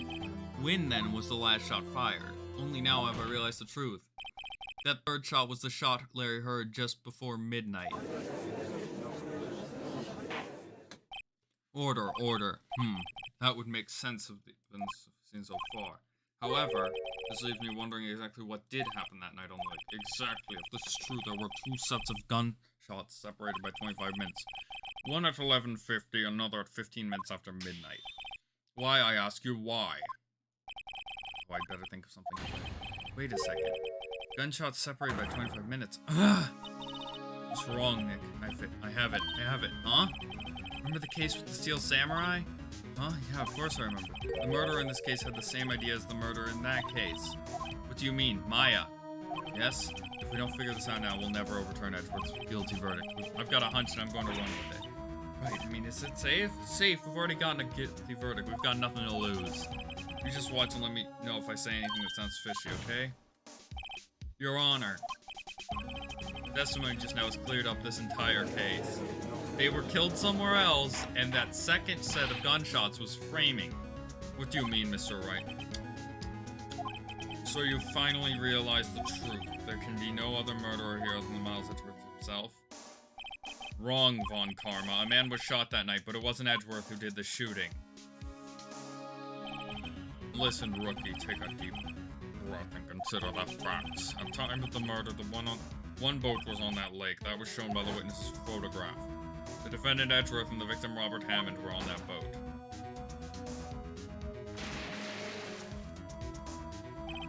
There was a gunshot fired on that boat and Robert Hammond fell into the lake. The distance of the shooting was 1 meter. It couldn't have been suicide. Well, the guilty party has to be the other man on that boat. I admit it is hard to imagine. Yes, but this assumes that the victim was shot at 15 minutes after midnight. What do you mean by that, Mr. Wright? We have photographic evidence of the time of the shooting. The timestamp on the photo says 15, but Larry heard a gunshot 25 minutes before that. Robert Hammond was killed then, 25 minutes before the shot on the lake. That's the only way Edgeworth could be innocent. Mr. Wright, are you quite mad? Explain who the two men on the boat are.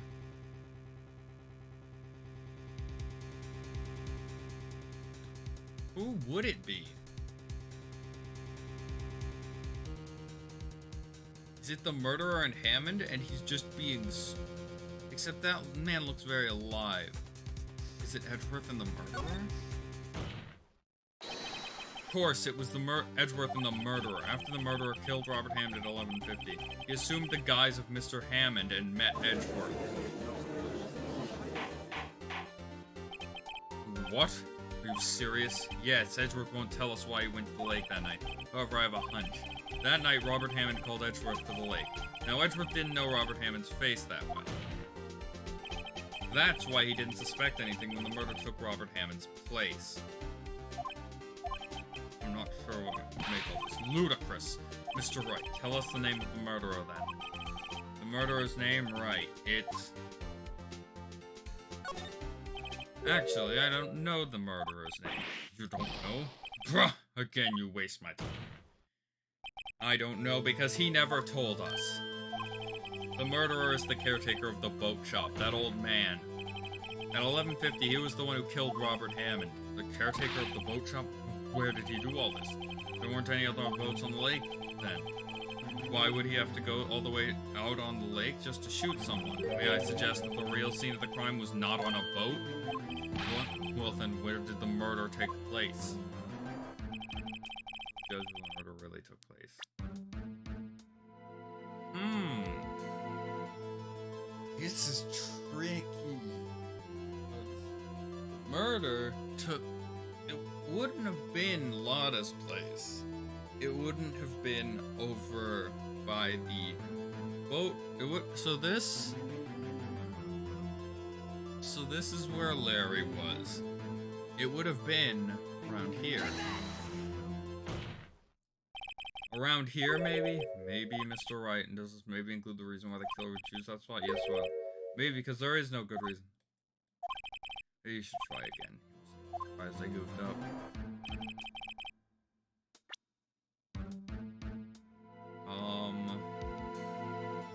In the boat shop?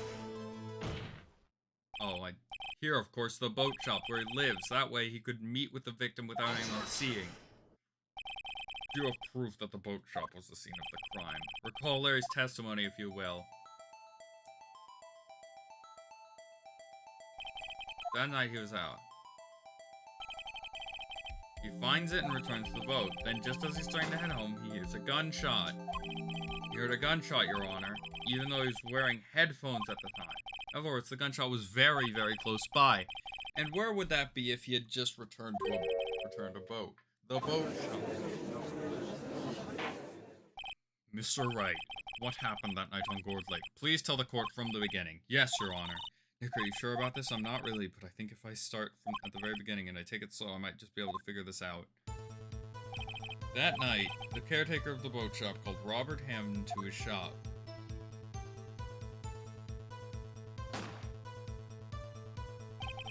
This was around 11:50.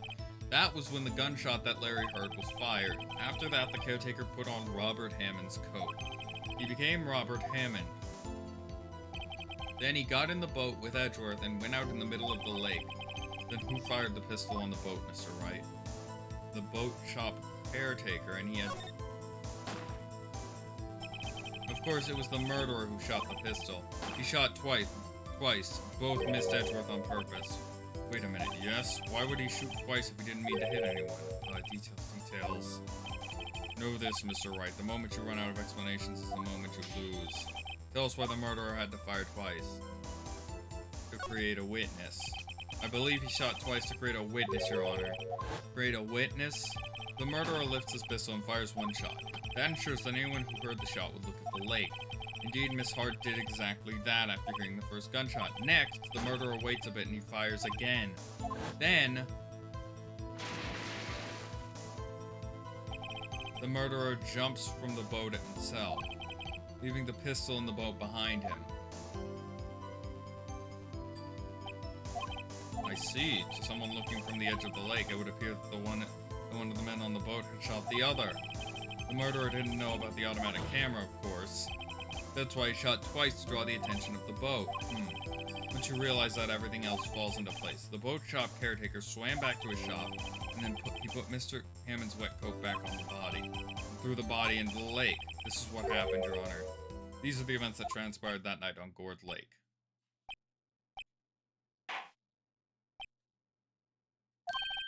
Bailiff, bring out the witness from before. The boat shop caretaker, quickly.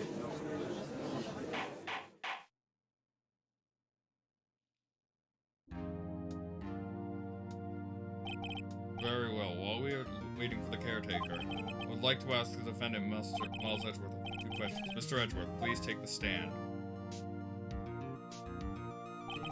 Mr. Edgeworth, you heard what the defense has said. Yes. Well, why did you go to the lake that night? What Wright has said was mostly correct. Astonishingly so, actually. Yes, several days ago I received a letter. The letter was signed Robert Hammond.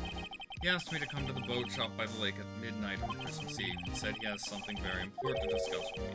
Something important. I'm sorry I can't say what it was. Your Honors, Bailiff, we are conducting a trial here. I ask you to think. The witness has disappeared. He isn't at the boat shop either. What? What should I do? Find him quickly. We cannot allow him to get away.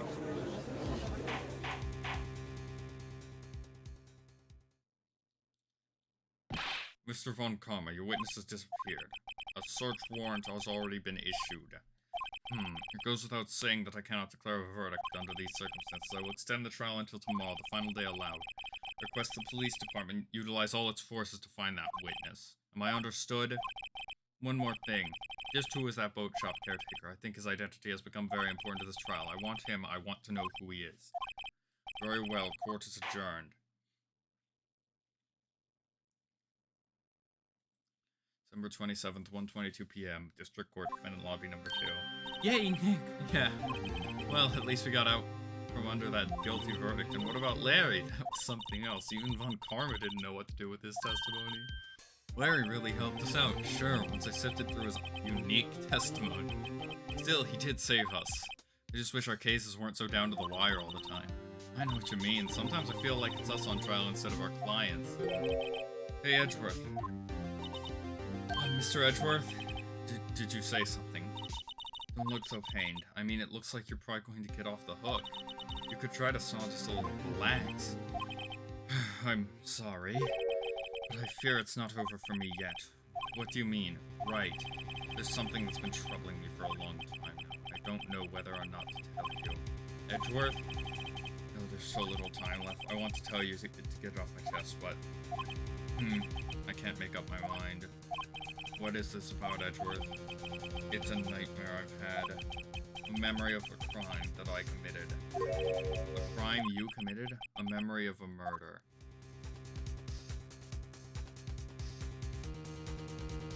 God.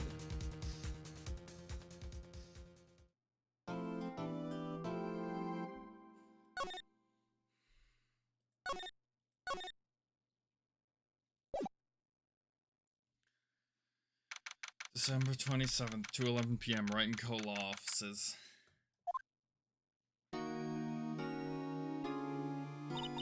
What was Mr. Edgeworth talking about? A memory of a crime that I committed. Memory of murder. Do you really think Mr. Edgeworth killed? I don't believe it, not Edgeworth. Some painful memory has been troubling him recently. But he'd never take someone's life. Nick! Yo, how's everyone doing? What do you think of my performance today? I'm swooning in the aisles, huh, Maya? Swooning me? Oh, yes, I do remember feeling faint. You're right on. Tell me the truth, it was like love.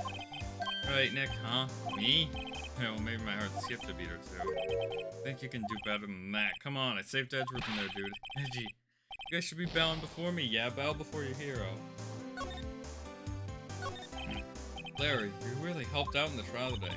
You did it! If you weren't there, Larry, I'm sure Mr. Edgeworth would have been found guilty. But shit, seriously, Nick, that boat shop caretaker guy is pretty suspicious, but Edgy ain't off the hook yet. You just spoiled the mood, Larry. Hey, I'm just a guy sitting in the audience, you know. But from where I was sitting, Edgy seemed pretty edgy. I mean, can you really tell? Know he's telling the truth about that night? Nick, I don't know. But what I do know is I'm going to believe in you two until the end. Us two? Edgeworth and who else? You mean... Yeah, you, Larry. Not me? But why you, Larry? Huh? Actually, yeah. Why me, Nick? Enough with the silent treatment. Is this where we talk about their past together?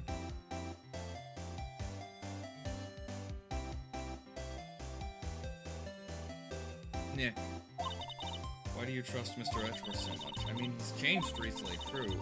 But when we first met him, he was kind of a jerk, don't you think? You didn't know him back then. Back when you wanted to become a defense attorney. Wait, was that when you two were classmates? Yes, in grade school. They saved me, Miles and Larry. They saved me and I'll never forget it. That's why I became a defense attorney, you know. What? Hey, Larry, what's he talking about? Huh? Sorry, I kind of forgot.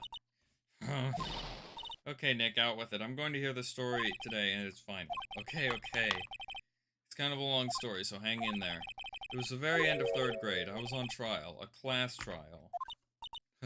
Class trial? You remember, Larry, spring, end of 3rd grade, a kid in our class got his lunch money stolen? Lunch money? The school was really small. Every month, kids would bring in an envelope with money for lunch from home. Huh, I see. Anyway, this kid's envelope disappeared, with $38 still inside. Oh yeah, now that you mention it, I do remember that. I can see why you'd forget, though. You were out of school that day. Anyway, the envelope had been stolen during PE class. I was coming down with a cold, so I'd skip PE that day. I was the only one not in class. So they thought you did it? Yeah, the kids in class said I should be put on trial. Trial? So the next day we held a classroom trial, with me as the defendant. I didn't do it. Guilty. He did it. Guilty thief. Give the money back. You're such a meanie. No one will play with you. We're not gonna play with you. Yeah, no borrowing my eraser. You shouldn't be allowed to real erase. Or on the library committee. Yeah, 50 cents a... How'd you rob that? Now, Phoenix, you know you shouldn't steal people's money. It's not right. In the end, even the teacher thought I'd done it. Go over and apologize, Phoenix. I didn't know what was happening. It was so sad. I couldn't stop crying. Everyone was staring at me like I'd done it. I tried to apologize to her, the boy whose money was stolen. That's when it happened. You shouldn't have to apologize. The only thing that belongs in a trial is evidence. Anything else has no place. You should all be ashamed. Amateurs. Miles?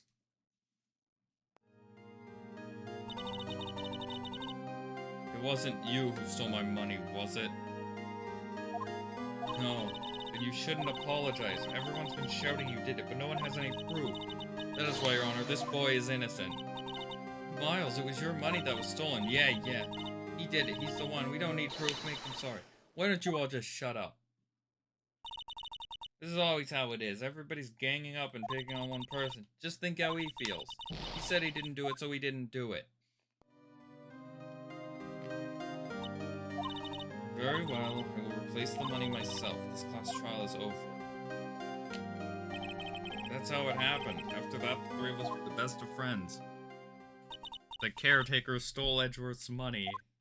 Oh, I had no idea. Yeah, I had no idea either. I mean, I forgot. That's when I learned what it meant to be alone. Totally alone without a friend in the world. You did a good thing, Larry. Yeah, well, I was just lucky that I took the day off from school. If I'd been there, they would have thought I'd done it. So I took it kind of personally, see. If something smells, it's usually the butts. Anyway, Edgeworth and I talked after the past trial. That's when I heard his father was a defense attorney. I remember his eyes would shine when he talked about his father. I'm going to become a defense attorney, just like my father. Famous defense attorney. Then a few months later, he suddenly transferred to another school. DL6 incident, right. I'm not sure, but the transfer probably had to do with his father's death. It's so sad. It was several years later when I heard Edgeworth's name again. There was an article about him in the newspaper. The headline was something like, Dark Suspicions of a Demon Attorney. Fabricating evidence, manipulating testimonies, covering up facts. The article said he'd do anything to get a guilty verdict. Anything. But why? What happened? I mean, that's not the Edgy I used to know at all. That's what I thought, too. I tried to get in touch with him, but I don't know how many times. He never replied. I guess he didn't want to see his old friends. I couldn't just drop it, though. I wanted to meet him. To learn why he had become who he became. That's when I decided. Wait, you don't mean... That's why you became a defense attorney? To meet Edgeworth? If I was a defense attorney, I knew he'd have to meet me whether he wanted to or not, in court. Edgeworth believed in me, and I believed in him. He's in pain, and no one's on his side. I'm the only one who knows the real Edgeworth. I'm the only one who can help him. Whoa, Nick. So is that why you've helped me out for free? Yes, I helped you because I believed in you. Except I don't remember saying I'd do it for free. Nick, we have to save Mr. Edgeworth if it's the last thing we do, okay? Right, very well may be. First, there's our rental boat shop character. We need to find out who or what he is. I'd settle for who. I guess I can clean out some of the evidence I know. Okay, let's go. Wait, what evidence do we clear out? That second photo. What did disappear? The L6 stuff is still here.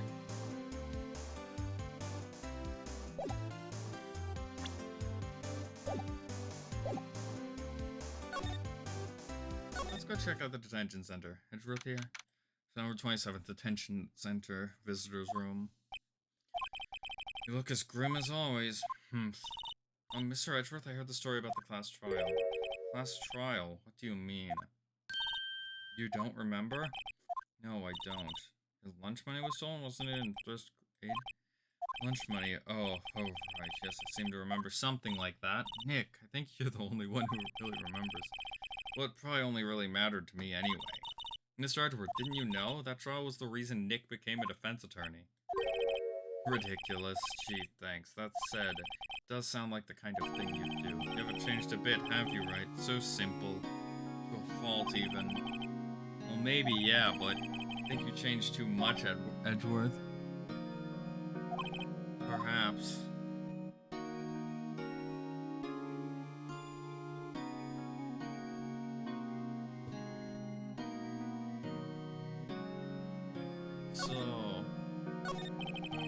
So, hey Edgeworth, why did you become a prosecutor anyway? You used to look up to your dad. You said you wanted to be a defense attorney, right? I couldn't let myself deny reality like you. What do you mean? My father was taken from me, and you want me to defend criminals? I'm sorry, right, but I'm not that good of a person. The suspect was apprehended in your father's murder, right? Yes, the man trapped in the elevator with my father. His name was Yanni Yogi. I skipped over like half of that. Give me a second. That day, 15 years ago. The three of us were trapped in that elevator for 5 hours. When we were rescued, we all suffered oxygen deprivation. I had lost all memory of the murder. Lost your memory? Even now, I can't recall what happened in that elevator. That was the crux of Yogi's attorney's argument in court. Claimed Yana Yogi had been not sound of mind due to oxygen deprivation. Yogi was released due to a lack of evidence. Innocent. That's when I changed my mind. I started to hate.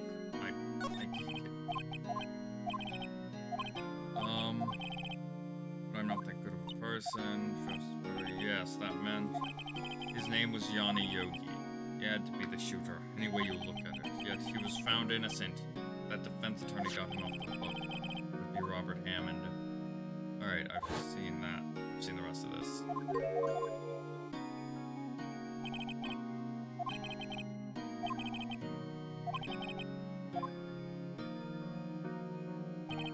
That's when I changed my mind. I started. What's your relationship with One Karma? He's my teacher and a man who deserves respect. I learned everything I know of courtroom techniques from him. So he's like my sister was to you, Nick. He's a perfectionist in all things. In court, in his personal life, he's obsessed with doing everything perfectly, huh?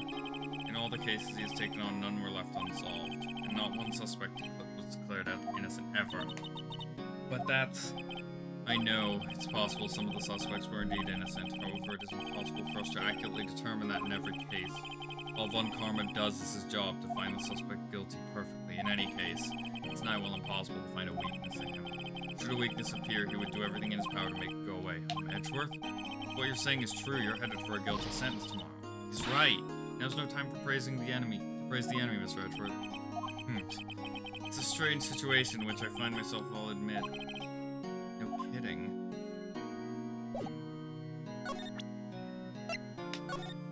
I'm gonna present the DL6 stuff, because I feel like it was that case that changed my life. And tomorrow, on December 28th, its statute of limitations runs out. Tomorrow, could that be a coincidence? But even if the case is finally closed on paper, it will never be erased from my memory. Never. Poor Mr. Edgeworth. I'm not gonna show him a picture of his dead father. Nick, no, that's a photo of his father. Show him that you're right. That probably isn't a good time to dredge up those memories. What is it? Nothing. Let's show him the parrot. Sorry, I'm not sure I can help you with that.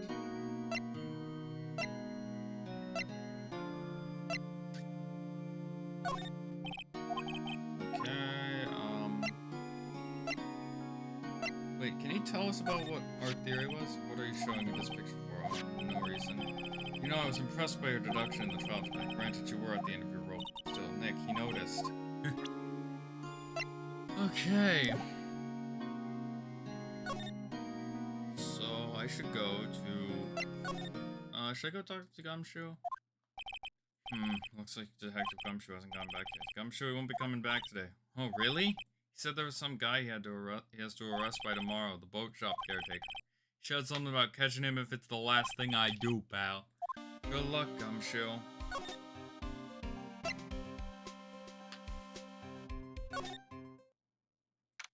December 27th, Gourd Lake Park. Hey, pal, long time no see. It's been a day. Close one today, eh? I got so worked up I snapped my tie in half. Sorry about that. No problem, pal. Thanks to you, we now know who really did it. You mean the boat shop caretaker? Look, I'll make you a promise. I'll have that scoundrel in my custody by today, tomorrow. Come what may, it's my duty to you as a police officer. Now I'm off to catch me a criminal. I bet we have to go talk to Polly. Detective Gumshoe sure is active today. Oh, one other thing. No one can go into the woods today. The woods? For a lot of us camping. The woods are off limits to camping, and apparently the park ranger found out. He got pretty mad. No one could go in there for a while. I guess Lotta's in a lot of trouble. Anyway, I'll be seeing you tomorrow. I bet what we have to do, go talk to Polly, and she will tell us that he is the murderer. December 27th, Gourd Lake Public Beach. Huh? Steel eyesore is missing. Eyesore? Looks like the hot dog stand is close to. I guess Larry's too busy worrying about Mr. Edgeworth to show up for work. Let's go to the boat rental shop. That old caretaker got away, yep. I never imagined he might be the real murderer. Him! You know that thing at 3rd aim? Oh, hello. What might you be doing here? Out for a walk, the days of my youth, like the scent of a fresh lemon, you see. Mr. Ghostberg, there's no time for idle reminiscing. Mr. Edgeworth's trial ends tomorrow. Oh, that is true, yes. But from what I saw of today's trial, Edgeworth should be fine, right? Well, I'm not so sure about that. Oh, what do you mean? Well, I'm not sure. Huh? Find anything out, come by my office. Maybe I'll do some assist. Thanks, bye. What do you think Mr. Grossberg was doing here anyway? I am going to talk to a parrot. Nobody's home. Hello? Hello? Squawk? Hey, it's Polly. I wonder where your owner's gone, Polly. Hello, Squawk. I believe he'd run off and leave his poor... Oh, Squawk? Oh, we're not allowed to talk to the parrot yet.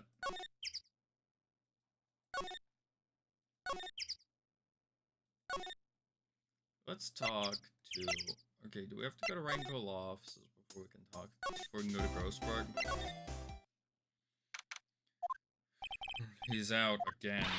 When does he work anyway? Now, don't be harsh. Guess we'll have to come back later. Wait, where do I even go, though? Do I need to examine Polly?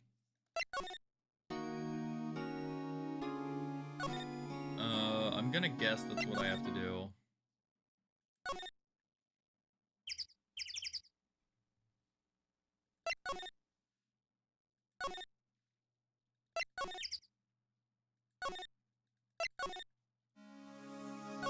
Examine Polly. Maybe I should take care of Polly, Nick. Probably shouldn't just kidnap her. The police know about her anyway. I'm sure they'll do something. Well, okay. Sorry, Polly. He says I can't take you. Great, now the bird's gonna hate me. This doesn't look like he'd use this.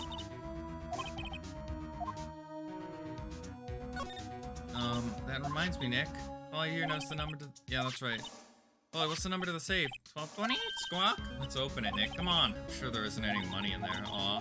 But hey, he keeps it locked, right? There must be something about it. I'm not so sure. Okay, Nick, let's see what's in there. This there might be a clue, too. The only thing in here is a letter. A letter? Oh, boring. There's no name or thing. It's handwritten in very precise, clear letters. Get your revenge on Miles Edgeworth. Edgeworth? Nick? Why would Mr. Edgeworth's name be on here? How should I know? I'm gonna read the whole thing. Get your revenge on Miles Edgeworth. It also says this is your last chance. Now is the time to get revenge on the 2 men who ruined your life. The rest of the letters go on to describe the murder plot in detail. How to kill Robert Hammond and frame Edgeworth. Pulling Edgeworth out to the lake. Getting on the boat and firing twice. This is exactly what I figured out today in court. It's all here in perfect detail. What do you think it means, Nick? I don't know, but it looks like these are instructions for that caretaker. When he killed Robert Hammond and called out Edgeworth, he was following instructions, but who could have written the letter? What does it mean to get revenge? Look, I don't know, okay, but one thing's for certain. This letter is an amazing clue.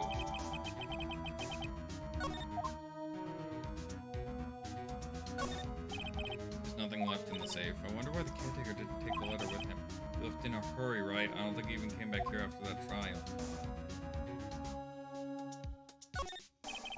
Everything's cold. Looks like he didn't... I guess he hasn't been back there since the trial.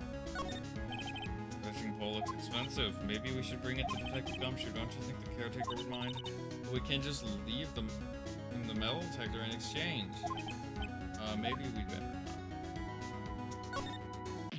not. What's wrong? Oh, never mind. What? Tell me. Just when I saw the TV, I remembered. They're showing a Pink Princess special this week. Oh. See, that's why I didn't want to tell you. Hey, Nick. Don't people usually put pictures of fish up on the wall to boast about them? Huh, yeah.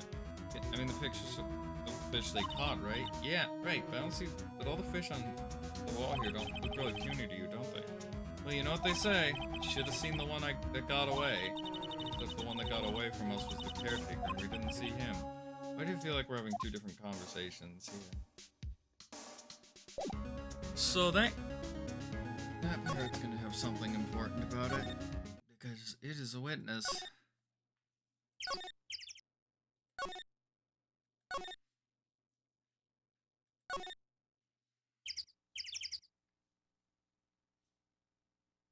detention center. I gotta... Hey, do I check out the criminal affairs department? Do they show Edgeworth the plot to kill him?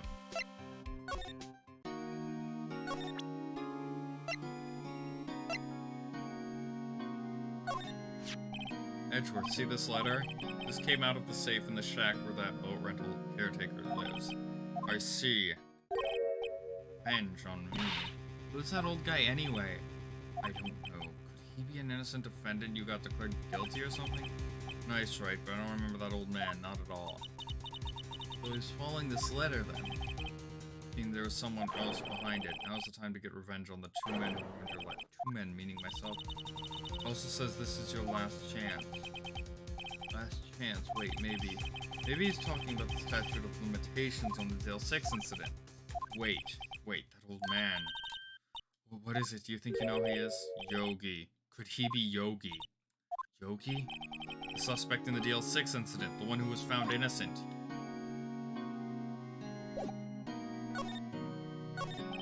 Yanni Yogi was a court bailiff at the time. He just happened to be in that elevator together 15 years ago.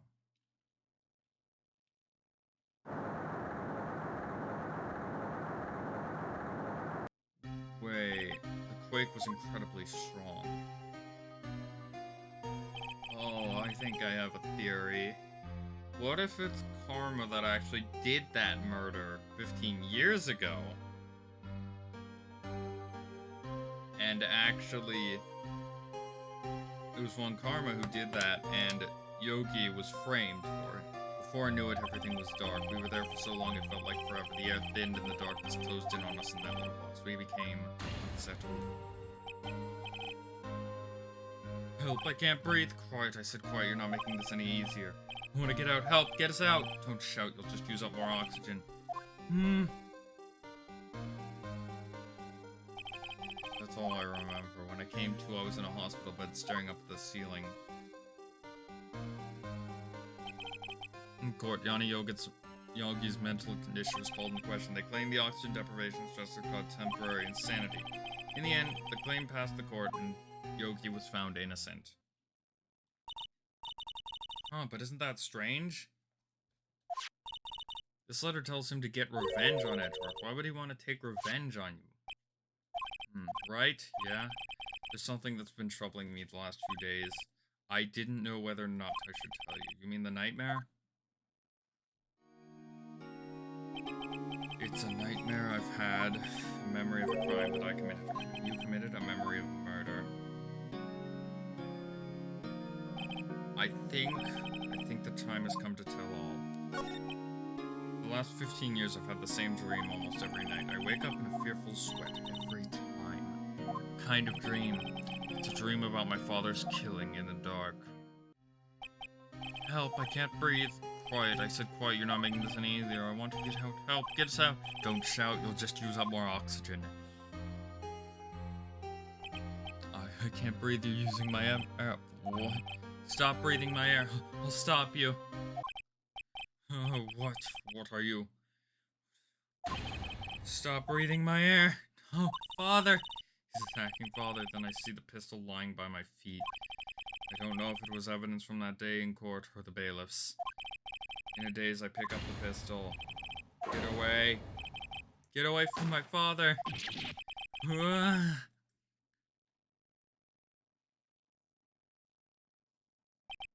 And with that scream, I wake. It's a bone-chilling scream. A scream that has rung in my ears for the past 15 years. But that's just a dream, right? Right? That thought is the only thing that has kept me sane for the last 15 years. But what if I'm wrong?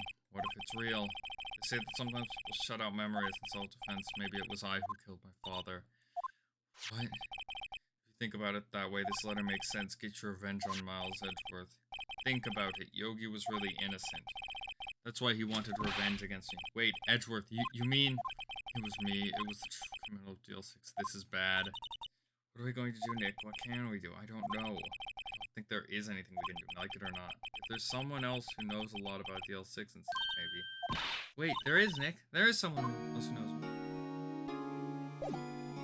What does she mean? Well, we can't talk to her at the It's Grossberg. Mr. Grossberg. Oh, hello there. What's wrong? No kidding, I can't believe you're not.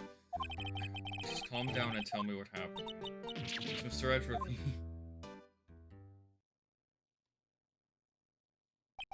Let's see, so Edgeworth empty shot his own father. It's only a dream, only a dream. I wonder. What?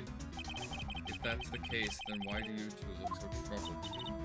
Well, also consider this. Yogi was quite certainly holds a deep grudge against Miles Edgeworth. So deep he wanted to frame him for murder. This leads me to surmise that Mr. Edgeworth's dream was not a dream. It was real, as you imagine. Miles Edgeworth threw a pistol to save his father. The pistol fired and the deed was done. Don't believe it. Yogi was suspected of murder and his career as a bailiff was irrevocable. Correct. Thus he sought revenge on Miles Edgeworth. This was his last chance, of course, with the statute of limitations so close.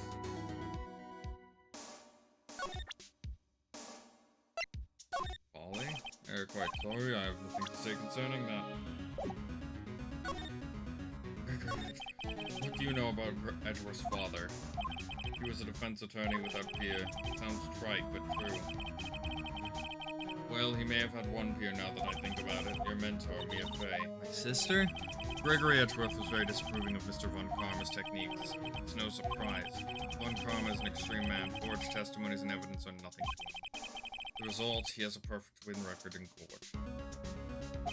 To beat him, Gregory Edgeworth tried to call attention to his methods. And he lost. And died in despair, as it were. I see. When Gregory Edgeworth was killed, the police called on a spirit. That was your mother, Misty Fey. I am Gregory Edgeworth. I have been killed. The one who shot me was the bailiff, Yanni Yogi. Yet Yogi was found innocent. That's when my mother left us. Everyone called her a fraud. That's right, everyone thought she was just a get. Now that I think about it, it seems that the one who lied was Gregory Edgeworth's ghost. Gregory Edgeworth must have known who shot him. I don't believe it. So you're saying he falsified his testimony? That Edgeworth's dad lied to protect his son? It's only a possibility. Possibility nonetheless. I'm gonna present all of the DL6 stuff I have. This incident took place 15 years ago tomorrow. So tomorrow we'll see the completion of not one but two trials, all thanks to the statute of limitations. However, I'm afraid the damage the DL6 incident has done will never be eased. There's a dead guy. Gregory Edgeworth, who was a gifted man. His death was truly a loss. I wonder what would have become of Von Karma were he alive. Oh, he was going to oh, that makes Von Karma even more suspicious here.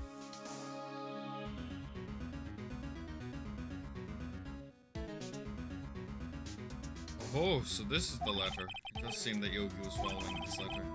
He killed Hammond. But why kill Robert Hammond? Hammond was a skilled defense attorney, but he defended clients not for their sake, but for his own. Huh? His own sake? He never trusted his clients, that one. The only thing he trusted was his own ability. But he got his client found innocent, so why should it matter? Actually, my dear, it's quite different. He won that innocent verdict for no one but himself. Yogi was a free man, but socially he was ruined. Huh? You'll understand soon enough. Wait, what is it? This letter. I've seen this handwriting somewhere before, a long time ago. What transcript was it? Do you have any idea who wrote this? Could it be Manfred Von Karma? Von Karma? Why would he have something to do with this? Well, I'm not sure. Von Karma. Wait, you're right, my boy. This is Von Karma's handwriting, I'm sure of it. I used to see it all the time on court reports. What? But that means the one who told Mr. Yogi to kill was... Correct, Manfred Von Karma himself. What does this mean, then? Why would Von Karma want to frame Edgeworth? Do I have any? Prosecutor Von Karma. If it truly was Von Karma who wrote this letter, then he would know the truth. He would know that Miles Edgeworth had accidentally killed his own father. He'll say as much tomorrow in court, I should think. He'll press the point until the court finds Miles Edgeworth guilty. No. But how could Von Karma know about Mr. Edgeworth's past like this? Even Mr. Edgeworth thought it was just a nightmare. That I do not know.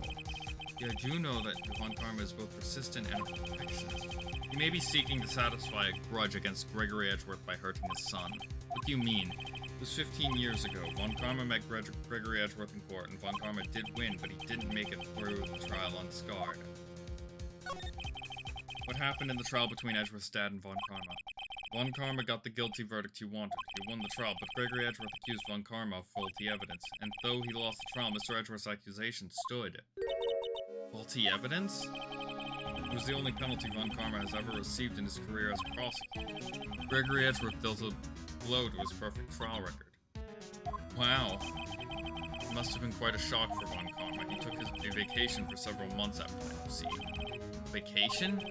Yes, an unusual event for that man. That was the last... Does he take vacations? Like, go to the sea or up to the mountains? Don't tell me he's never been to Europe. You have strange ideas about vacations, Maya. In any case, that was the only time he took a vacation from work. I believe the penalty upset him quite a lot. God, if he wanted to keep perfect records about it, why would he take such a long vacation? What do we do now? Well, Karma isn't going to bring up Deal 6. Going to bring up Deal 6, you can bet on it. If Mr. Edgeworth pleads guilty to Deal 6, I won't let him. Yes, Mr. Wright, I hate to say this, but even accidental murder is murder, you know. I know that. I just believe in Edgeworth's innocence. I can't believe he'd kill someone. But Nick, Mr. Edgeworth admits to it himself. His father must have lied to protect him from beyond the grave. I don't care. I know he's not guilty. Calling it now. Von Karma did it. Mr. Wright, if you say so, I suppose you could go check again. The police files might hold something of interest. Mr. Grossberg? Thank you.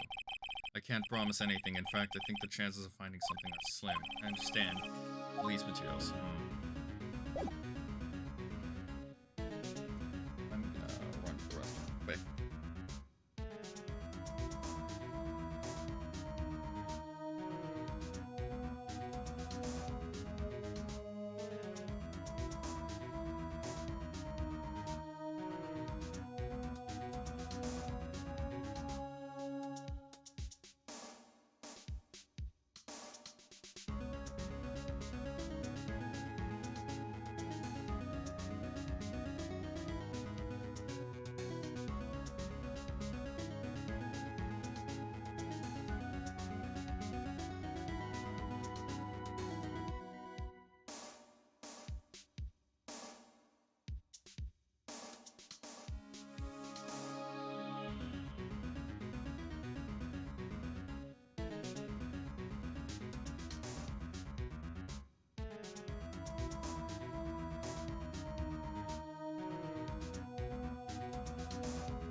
Okay.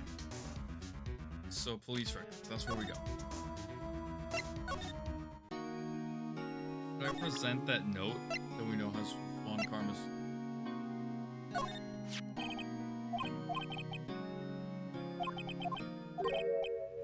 Oh god, this is the entire thing I already saw.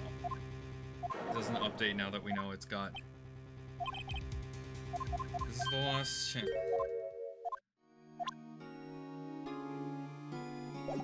This is the, okay, so.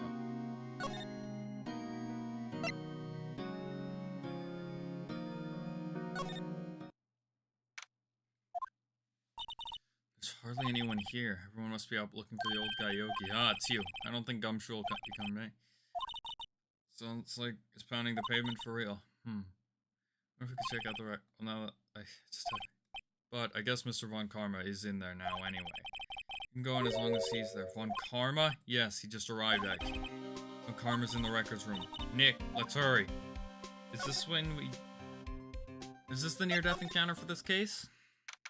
December 27th, Police Department record. Dusty is always here yesterday, so then. What's wrong, Nick? Nothing. He's just noticing that he isn't here. Von Karma. Why is that open? Huh? One of the drawers just open. Someone must have been looking in it recently. Unsolved cases have it. Unsolved cases, Nick. The file for DL6 is completely empty. What? What are you doing in here? Von Karma. Go. How do you know my name? Huh? Have we met? What are you saying? We see each other every day, don't we? We're Miles Edgeworth's defense team. Defense team? Yeah, beg your pardon. I see. I rarely remember defense attorneys. They are like little bugs to me. Needless things to be crushed. Let's see how this guy was Edgeworth's mentor. So I'm gonna talk to him before I show the thing that's his hand. Mr. Edgeworth is your student, right? A romanticist who still can't shed that veneer of amateurism. Just like his father, always second-rate, Mr. Von Karma. You had an axe to grind with Mr. Edgeworth. Me, a grudge against a mere defense attorney, why? Because he dealt a blow to your otherwise perfect trial record? So you did, but what I don't get is, why did you take his son under your wing afterwards? The son of your most bitter rival? That, my dear attorney, is none of your business. Tomorrow will be the last day of the trial. It's been a while since I've had a defense attorney last this long. Still, you will lose in the end. Miles Edgeworth will admit his own guilt. His guilt of 15 years ago. His guilt of 15 years ago, you mean? You're quite the researcher. If you've done your homework so well, then certainly you must understand. You know what Miles Edgeworth will tell the court tomorrow. We were right. So Von Karma is going to bring up the DL6 in court tomorrow. So I'm gonna show him this image. This picture. Mr. Von Karma, have a look at this. This was you, wasn't it? You instructed Yanni Yogi to commit murder. Yanni Yogi. How many years has it been since I've heard him called by that name? He's a fool. I told him to burn it after he read it. So you admit it. You wrote Mr. Yogi this letter. Yes, my dear defense attorney, thank you for taking the trouble to bring it. You've saved me from a lot of needless hassle. What? Nick, what is that thing? Stun gun for self-defense, usually. Indeed, 600,000 volts will course through your body like a dog touching an electric fence. 600,000? Oh, don't worry. People, now give me the letter. No! No! Whoa, what are you? Nick, run! Maya just got tased. Maya, out of my way. What?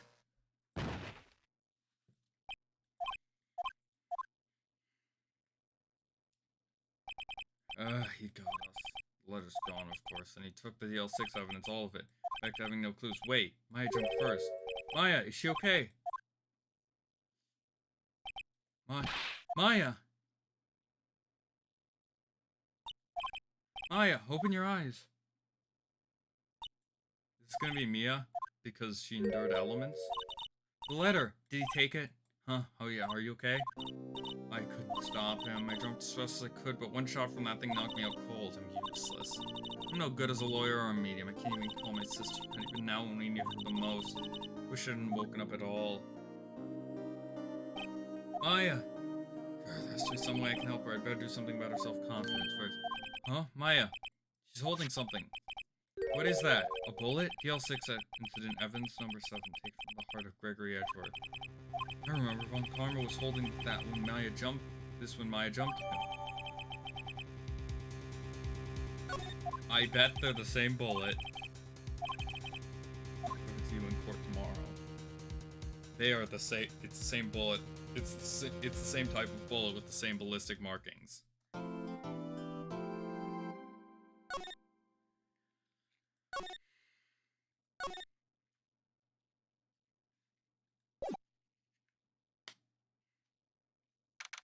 December 28th, 9:51 a.m. District Court Defendant Lobby number 2. This is it. Judgment Day. Today things are gonna get settled at last. What? What's the big idea? Sorry, Nick. He only touched your shoulder. I guess the shock hasn't worn off from my run-in with the stun gun yet. Anyhow, today's the last day of the trial. Good luck, Nick. Yeah, thanks, Maya.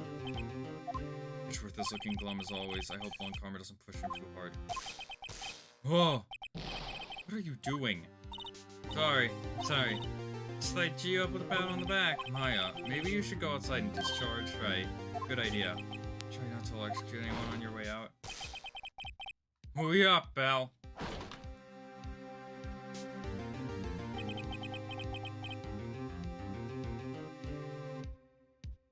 What's gotten into that girl? Detective Gumshoe. Morning, Mr. Edgeworth. Good morning. How did it go, Detective? Have no fear. As promised, I've captured our runaway. Just brought him in. Took all night, pal. Thanks, Detective Gumshoe. You must be tired. Actually, after that shock I got on the way in, I feel pretty good. Nook says he's forgotten his own name. But that has to be a lie. Why would he want revenge on Edgeworth if he couldn't remember his past? He does remember, and I'm going to prove it.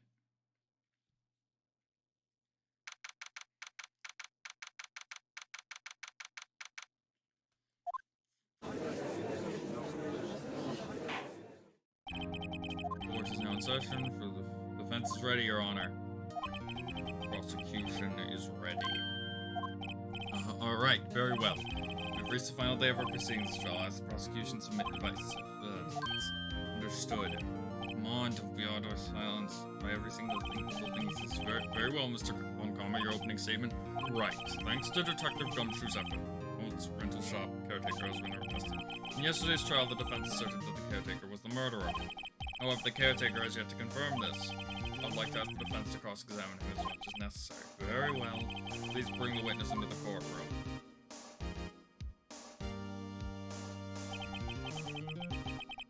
Ladies and gentlemen of the court, I believe you all remember our witness. He lives in the boat rental shop on the lake from where he witnessed the incident. In addition, he has currently lost memory of his name and identity. Witness, why did you run away yesterday? The witness says it was not running away, as he will now testify. I see. Very well, please begin your testimony.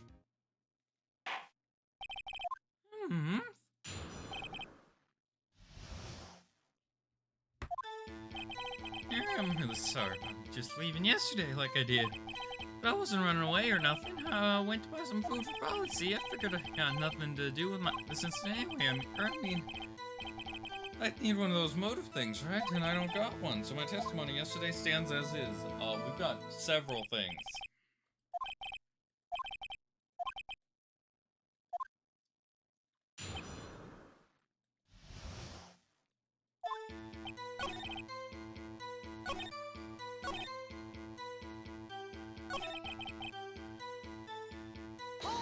Express a statement about his motive. How can you say you had no motive? I say you do. You had a grudge against Edgeworth and the victim Robert Hammond.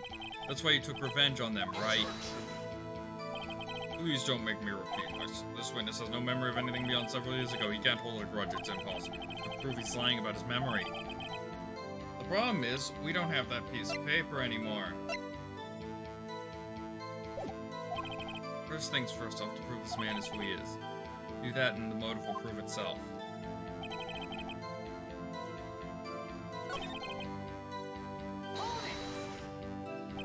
Then why did you leave?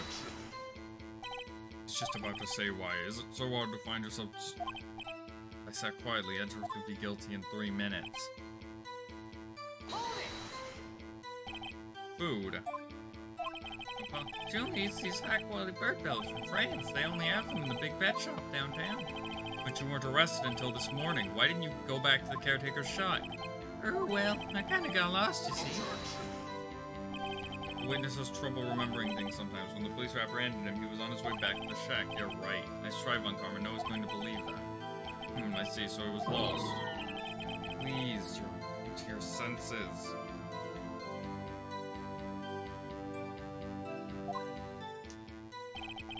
Figured I got nothing to do with this incident. You've lost much of your memory, is that correct? Yep, seems like it. Then how could you not know that you didn't have anything to do with this incident? Or maybe you're lying about not having your memory, You know exactly who you are. The witness has testified quite clearly that he has no memory of who he is. If you claim he's lying, then show the court proof. How am I supposed to prove that what's going on in that old codger's head? It's impossible. I'm glad you've come to your... Very well, witness, continue. Might I say something, Mr. Wright? Yes, Your Honor? You've been saying the same thing over. You've been calling the witness's memory of the past, or lack thereof, into question. But this does... Of course, Your Honor. The witness has said he has nothing to do with this case, and no motive. Both of these statements are lies. This is when we call him the parrot. Order. Mr. Wright, there's a serious problem. Or are you saying you know who the witness is? Of course, Your Honor. Oh, now this is interesting. I would like to know myself, so who is he? Don't play dumb, Karma.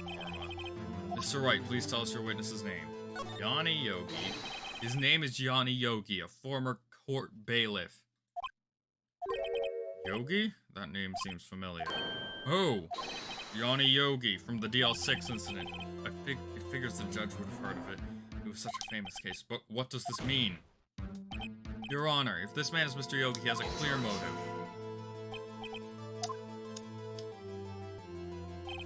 Jumping to conclusions again, Mr. Wright. This witness is Yanni Yogi. Fascinating. However, how do you propose to prove this to the court?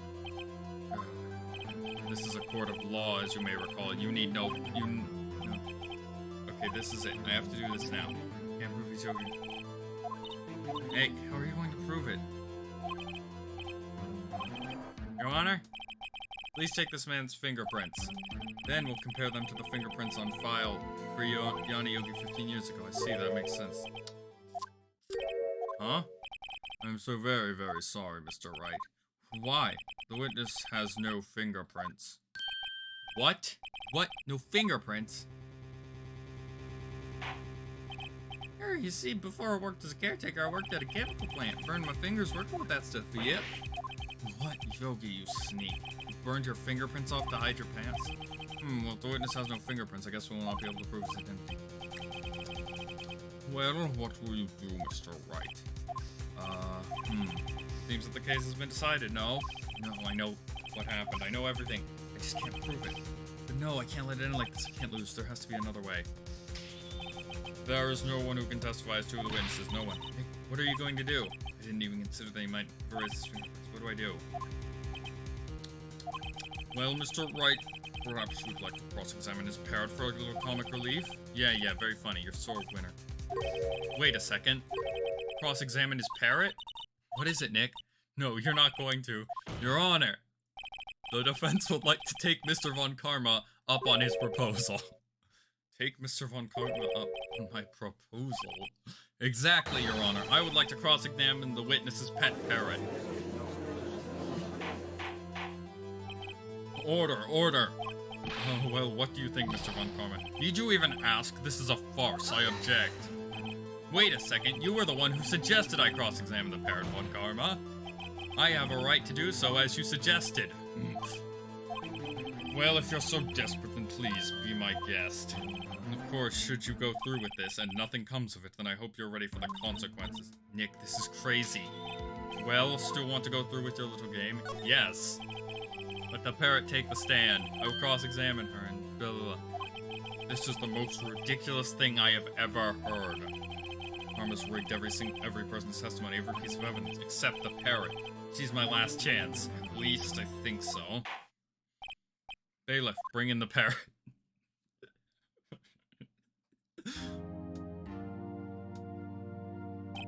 That's quite a bird. Please tell us your name. Name. The witness is ignoring me. It must hurt to be ignored by a bird. Very well, witness. Who is your owner? Please testify for us. Who is your owner? Hello, squaw. Certainly the most concise testimony we've had so far. Very well, begin your cross-examination. What are you going to do, Nick? I don't know. What do we do, Maya?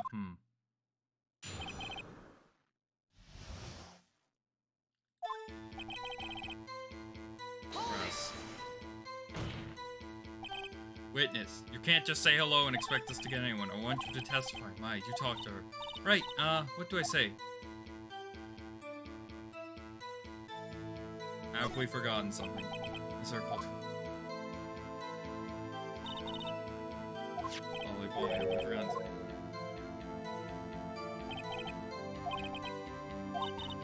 Polly, have we forgotten something? Hello, Squawk. That's not what you're supposed to...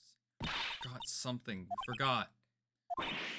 Oh, it's not working, Nick. She won't say it. This is ridiculous. Why won't she say it? Something the matter, Mr. Right. Wait, don't tell anyone Conrad expected this. He couldn't have restrained the parrot, could he? Did he train her not to respond when asked if we'd forgotten anything?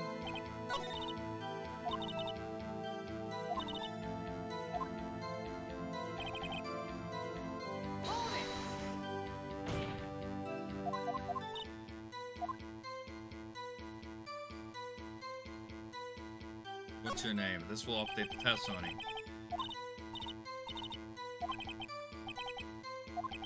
Mr. Wright, I think we've established that the parrot is Polly. Do you have anything to do? No it doesn't. Well I guess it doesn't really have anything to do with that, so please only ask questions for students.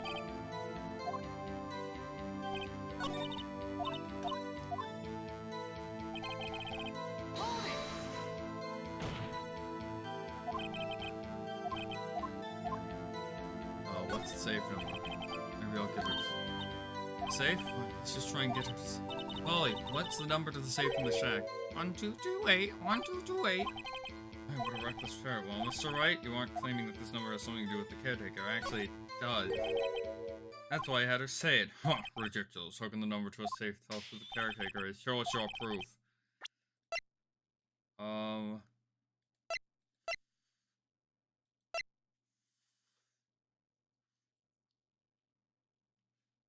Take that!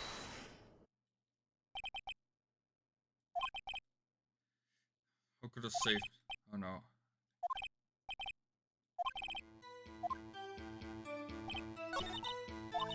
Do we press the ...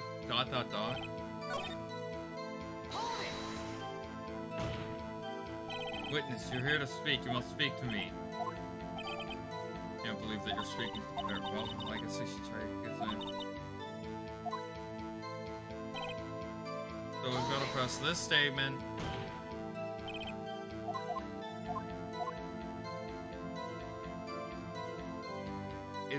Do I need to go down a route on what's your name? Yes, it does. Huh. Well,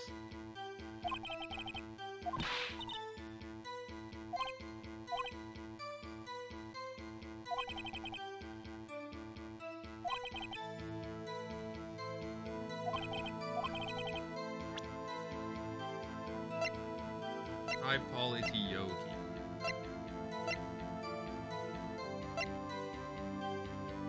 This? That's quite a large file out there. What traces the proof on then? Show us or stop wasting your time. Very well, Mr. Wright. Please show us the page. Where in this file is this? The victim data would...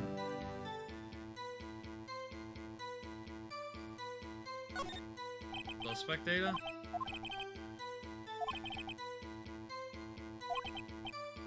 It does say that, yes. What was his fiance's name? Polly Jenkins. Polly!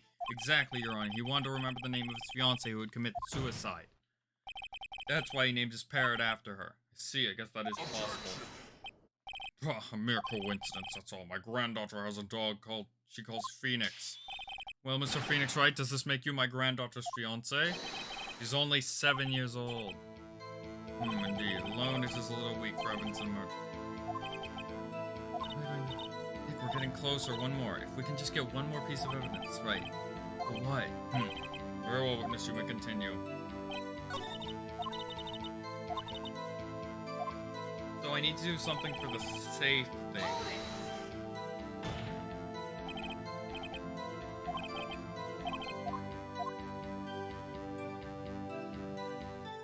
Oh my god, wait. 1, 2, 28.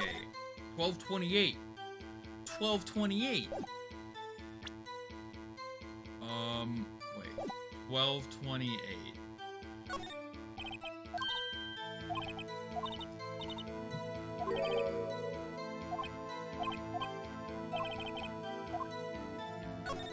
It has to do with the L6, 1228.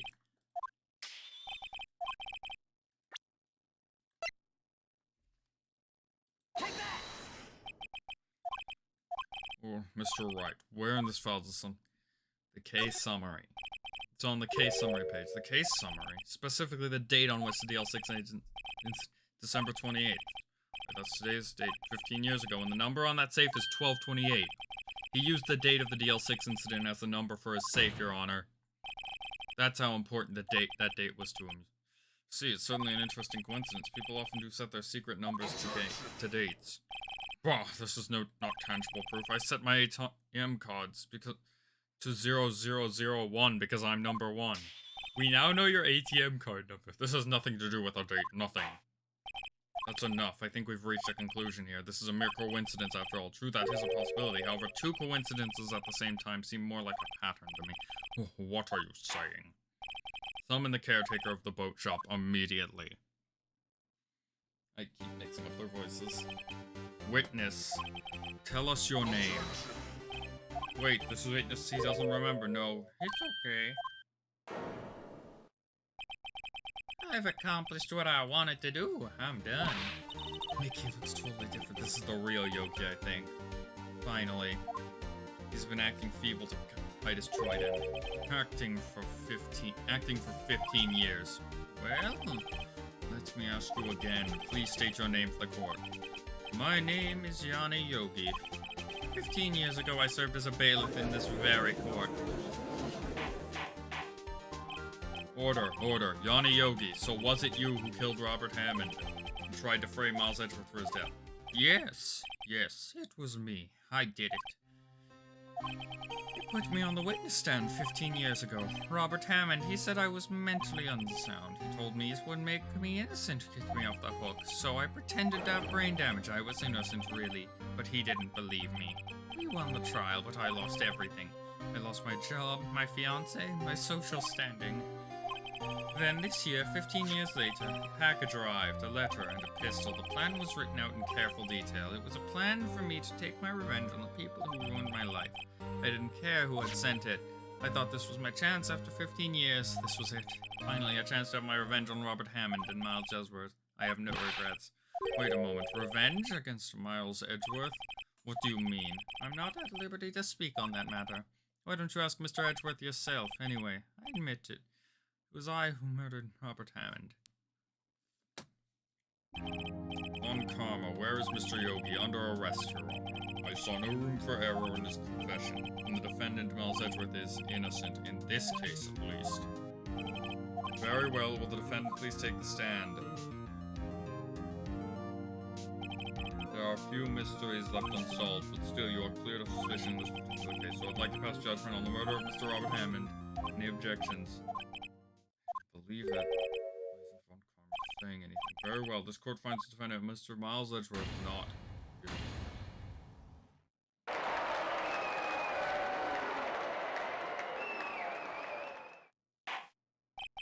That is all. This court is adjourned. Objection! Did someone just say objection? It wasn't Von Karma. Wait, but that means no. Edgeworth? Your Honor, I object to your judgment. What do you mean? I'm not innocent at all. As we have heard, Yanni Yogi killed Robert Hammond in revenge, but revenge for what? Nick, Edgeworth is trying to confess. He's going to say he's guilty. He's going to say he was the murderer of the 6th incident. He's going to tell them he killed his own dad. What do I do? Raise an objection. Judgment has already been passed. I object to Edgeworth's outburst. Didn't something like this happen yesterday? I believe a certain witness raised an objection after a guilty verdict was passed. Hey, Larry. We must hear this new statement. We must hear Miles Edgeworth. He's right. We have a duty to hear Mr. Edgeworth out. For 15 years, I have had a recurring dream. A nightmare. It's only a nightmare. That's what I told myself. But now I know it wasn't a dream. Yanni Yogi wasn't the killer. You mean in the incident where your father died? From the distance of the shot, it wasn't suicide either. Everything was as clear as day. The murderer, the criminal in the DL6 incident, it was me, Your Honor. I confess my guilt. I'm guilty for DL6. The statute of limitations, which ends today. The culprit is me. Order. This is certainly unexpected. The defendant declared innocent is confessing to a different crime. Crime for which statute of limitation runs out today. I'm not really sure how I should deal with this. Bah! It's obvious. We hold a trial right here, right now. We try this man for his crime 15 years ago. I think I would like to take a 5-minute recess. During this time, I'll consider the appropriate course of action to take. Court is adjourned. December 28th, 2:24 p.m. Event lobby number 2. Sorry, Wright. I've just wasted all of your effort. Mr. Edgeworth, I just don't believe it, sir. I mean, you kill your dad? I didn't want to believe it myself, but it's the truth. I deserve to be punished. Murder is murder, no matter what the circumstances. This is crazy, just crazy. Nick, what are you doing, huh? Oh, I was just reading through the court record once more. I'm getting my case ready. Your case for what? Huh? Isn't it obvious? I'm going to prove that Miles Edgeworth is innocent. Huh? What are you talking about, Pell? He just admitted to it. He confessed that he did it in court. I'm sorry, Edgeworth, but I don't believe your nightmare. What? It's just a dream. It's not real. The truth is right here in this court record. In any case, tighten your belt. The real fight is just beginning. I'll prove you're innocent. Trust me. Right. Yeah, it's definitely Von Karma. Because he was taking all of the evidence on DL6 and stole what was his handwriting. Now then, I would like to resume our trial. Judge, Miles Edgeworth has admitted his own guilt. He has confessed his crime. Let us begin by hearing his testimony. Then, though pointless, let the defense do their cross-examining. The statute of limitations on the DL6 incident runs out today. Though it's unconventional for me, I'd like to run this one by the book. I see. Does the defense have any objections? No, Your Honor. Von Karma, you knew this was going to happen from the very beginning, didn't you? Very well. Will Miles Edgeworth take the stand? Will the witness state his name and profession? Miles Edgeworth, I'm a prosecuting attorney. Mr. Edgeworth, 15 years ago you mistakenly killed your father, Gregory Edgeworth. Is this correct? It is correct. And that's why to the court, about this matter to the court. When Edgeworth was telling me about his dream yesterday, I noticed something. One detail didn't quite fit. That would be the key. But only if I can get this to work. Please, please. That day I had gone to the courtroom to observe one of my father's trials. As we went to leave, an earthquake struck, trapping us in an elevator. My father and Mr. Yogi lost their composure and began to argue. Just then, something heavy fell at my feet. I picked it up and threw it at Mr. Yogi. I wanted them to stop fighting. A moment later, there was a single gunshot, then a scream. It was a terrible scream. I remember it to this day. That's all. And until now you thought this memory was a dream? We were stuck in that elevator for 5 hours. The oxygen in the elevator ran out, and I lost my memory of the events. Bah, the same claim Mr. Yogi made. Very well, Mr. Wright, your cross-examination, please? Yes, Your Honor.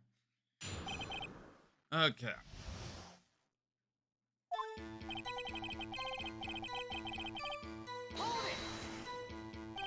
What was the trial your father was involved in on that day?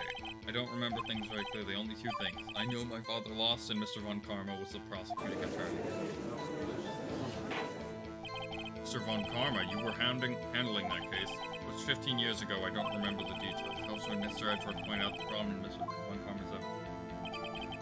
As we went to leave, an earthquake struck, trapped us in the elevator. So there were 3 people, including yourself, trapped in that elevator. Yes, myself, my father, and Yanni Yogi. We were fine at first, but then as time passed and no one came to help, my father and Mr. Yogi lost their composure and began to argue. What did you do then? I was a 9-year-old boy at the time. What could I do? I was scared, trembling in the corner, but then, just then, something heavy fell at my feet. What was it?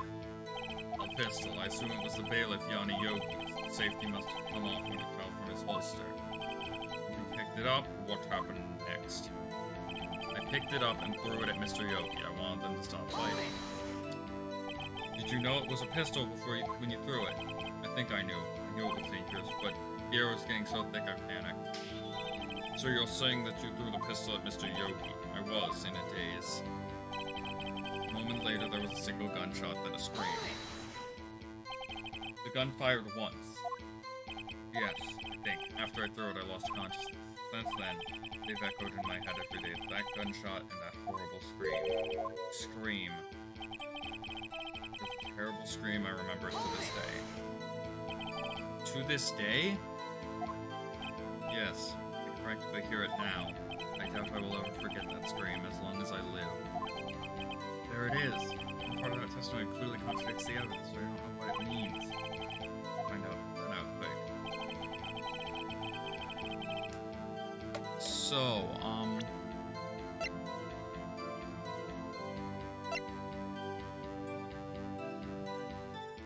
check. And no clues on the scene.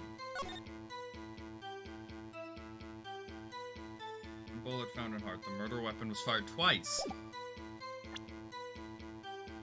The murder weapon was fired twice. Okay, where did he say once?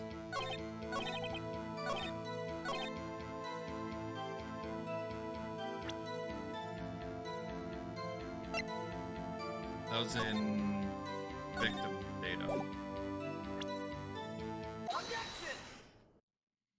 Are you sure you only heard one gunshot? Yes, I'm sure of that. I heard the shot and the scream. Then everything faded. I was unconscious until the rescuers came. I see. No, Your Honor, unfortunately you don't. Look at this file one more time. This plainly contradicts the witness's testimony. You do enjoy dragging out that file, don't you? I don't accept this evidence unless you can tell what page is on. What page contradicts it? The victim data. Look at the victim data in this file. It says it quite plainly, the murder weapon was fired twice.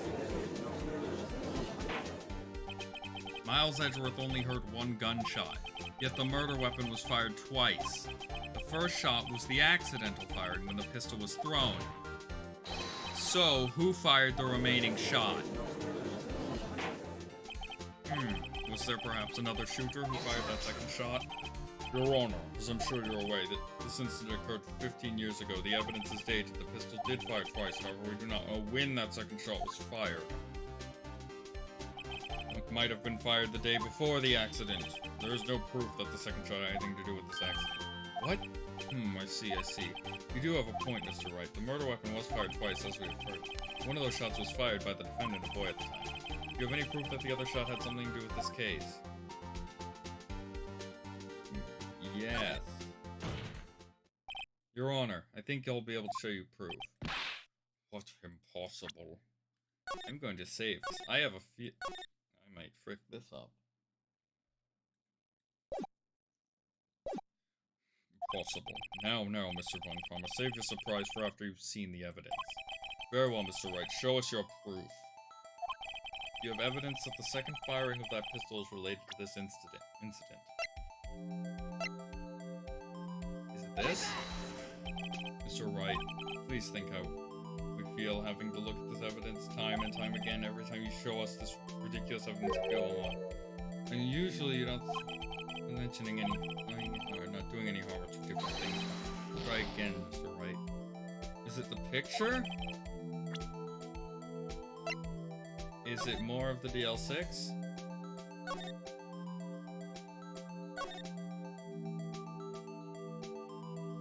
Trapped in the elevator with the Edgeworths. Memory loss due to oxygen deprivation. Is it the image? There's a bullet in that window. Oh, I never noticed that. Look at this photograph. This is a photograph of the scene of the crime 15 years ago. I can see that the victim lying there is Gregory Edgeworth. This proves the murder weapon was fired twice at the time of the incident. This photo proves it. So let me get this straight. This photo proves 2 shots were fired. Your Honor, please get a clue. Show the judge the contradiction in the photo. Take that! As should be obvious, the contradiction is here. I see a bullet hole in the door. Your Honor, Gregory Edgeworth was killed by a shot from the pistol, yet there was also a bullet in the elevator door. We also know that the weapon was fired twice, thus someone other than Edgeworth fired that second shot. Order. Mr. Wright, what are you driving at? It's simple, Your Honor. At the time of the incident, 2 shots were fired. One went into Gregory Edgeworth's heart, the other hit the elevator door. Remember that the defendant lost consciousness after the shot he fired rang out. In conclusion, we must agree that the second shot was fired by someone else. Mr. Wright. But who could that someone else be? The murderer, of course. I knew I should have stepped in before you wild fantasies got out of hand. Mr. Wright, look once more at the DL6 incident case file. Look closely. Try the case summary page. Case summary, that's on page 1. Look what was written there. Not a single clue was found on the scene. If the pistol had indeed been fired 2 times, then the other bullet would have been discovered on the scene. He does have a point. That second bullet has never been found. Why? Because the second bullet does not exist. The bullet that claimed Gregory Edgeworth was the one fired by his own son, and that is the truth of this matter, the whole truth. It was undoubtedly something else that made that bullet hole in the door.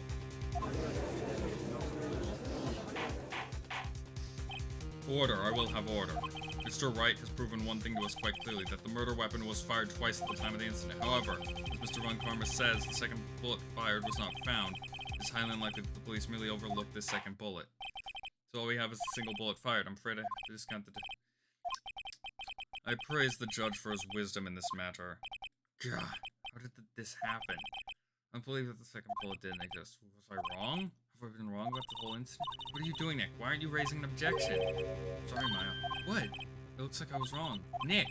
If the second bullet wasn't there, then all my conjectures are for nothing. No, but you said you'd do it, Nick. You said you'd get Edgeworth declared innocent. I'm sorry. Just when I saw the photograph, I thought that 2 shots had been fired. I was so certain of it. I thought I'd won. If there was another person, someone else who fired the killing shot. And now, I was wrong to think it could be that simple. This case has stood unsolved for 15 years. Nick!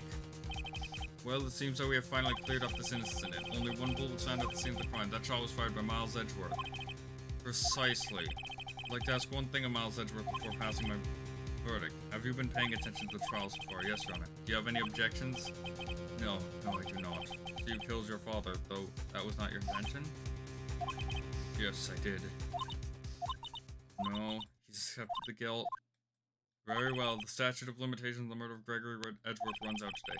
Therefore, I must pronounce a verdict on the defendant right now. Indeed, does anyone have any objections?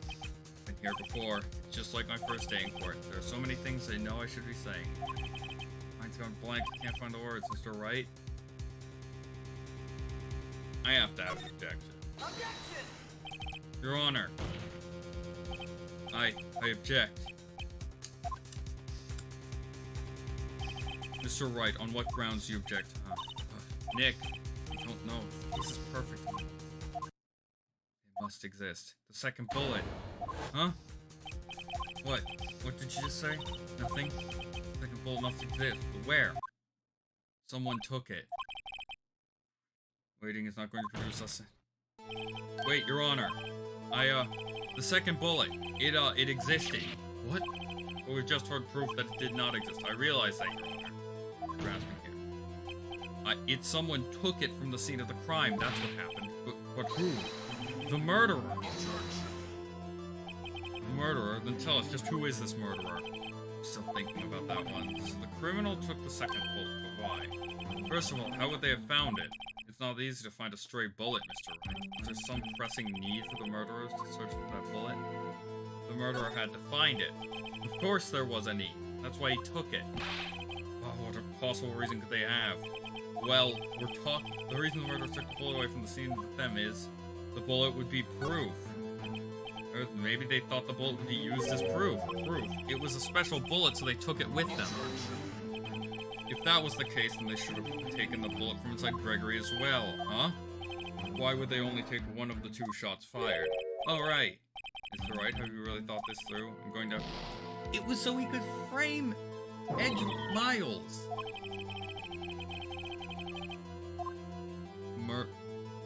The murderer had to find it. Of course, well, the murderer had to take it. The murderer was cautious. Well, the murderer was very cautious with you. That's why the murderer... That was the case, he should have taken the bullet for inside. Blah, blah. Alright. This is when I save. We're literally here for a way they could have easily framed it. Is there some pressing need? The murderer didn't need it. But the murderer have spent the time to look for that stray bullet. I haven't gotten it. What's wrong, Mr. Wright? The murderer had no reason to take that bullet. You don't want to admit it, but it's true. Had to take it. Take the murder. What does that mean? You're thinking too normal. Think crazy. Don't think why the bullet was taken. Think why the bullet had to be taken. Mr. Wright. Yes, Your Honor. I have no idea what I'm... well, the murderer had no intention of taking the bullet from the scene, but the murderer had to take that bullet. Had to, Mr. Wright. What do you mean? Well, for instance what? Maybe the bullet, hit the murderer? The bullet hit the murderer? Just saying, for instance. I mean, if it hit you, you would have to take it with you, wouldn't you? It's not like you could perform surgery right there, you know? Wait a second. I was just talking off the top of my head, but what if that's really what happened? Let me get this straight. So at the time of the murderer themselves was shot, and they left with the second bullet still inside of them, thus leaving only one bullet at the scene of the crime? Oh my god. Edgeworth threw the pistol, it hit the ground, shot probably Von Karma's hand, and that's why he killed and that's when he killed Edgeworth, because he saw the perfect opportunity to frame him. Yes, I guess that's how it would work, but there's a problem with that. The other two people rescued from that elevator, Miles Edgeworth and Yana Yogi, were both unharmed, so that would mean the murderer came from outside, yes.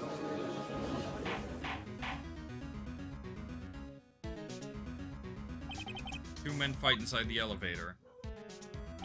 Trying to stop them, the boy picks up the pistol at his feet and throws it. The pistol discharges and the bullet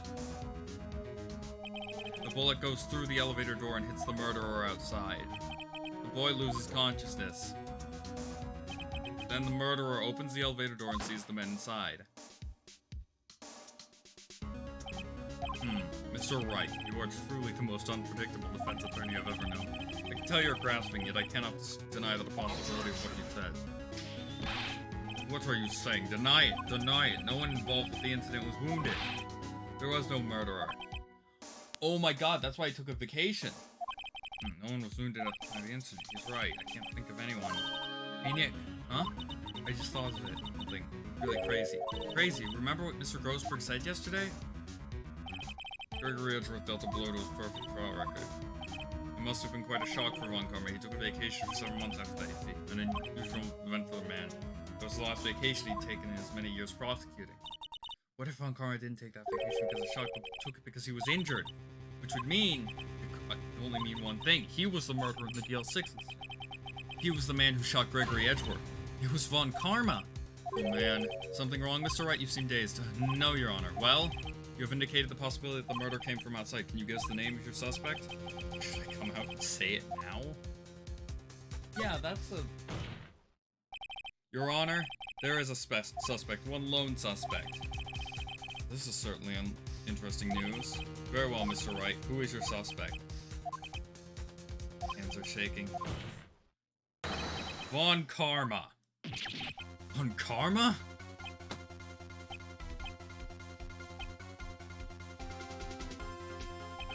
You mean the Von Karma, the prosecutor, the one standing right over there? Bah! You don't object? I see no need. Why honor this ridiculous outburst with my objection? Because you took a vacation for several months starting the day after the incident, yet you pride yourself on a perfect record. Why would you take such a long vacation without any reason? So you're claiming that I took a vacation to heal my injury from the incident. Fascinating. Prove it. I would have needed surgery, no? Where did I go under the knife at, Mr. Wright? Bring the doctor who operated it on me. Have him testify. Nick, let's find out who his doctor is. It's no use. Edgeworth? I know Von Karma perhaps too well. He's perfect. He wouldn't leave clues. He probably didn't undergo surgery. That would leave a doctor as a witness. Exactly. So what? Did Von Karma pull the bullet out by himself? That's insane. No, he couldn't have. You can't just pull bullets out of yourself. Wait, take off your shirt. What does that mean? That bullet has to be somewhere, but where? Pull out the metal detector. Oh my god, we're going to. Oh my god, we're gonna put a metal detector to this man.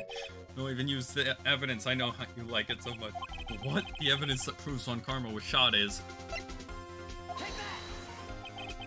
Von Karma is perfect. He wouldn't risk surgery leaving an evidence trailer. So then I ask, where is that bullet now? I think it's unlikely that Von Karma performed surgery on himself. You don't mean... I do. There's the possibility that the bullet is still inside Von Karma. I hope he just dies of lead poisoning mid-trial. Is that even possible for all these years? Well, there's only one way to find out. We could use this metal detector. Well, Von Karma, I'm going to run this over you and see what I find. I refuse.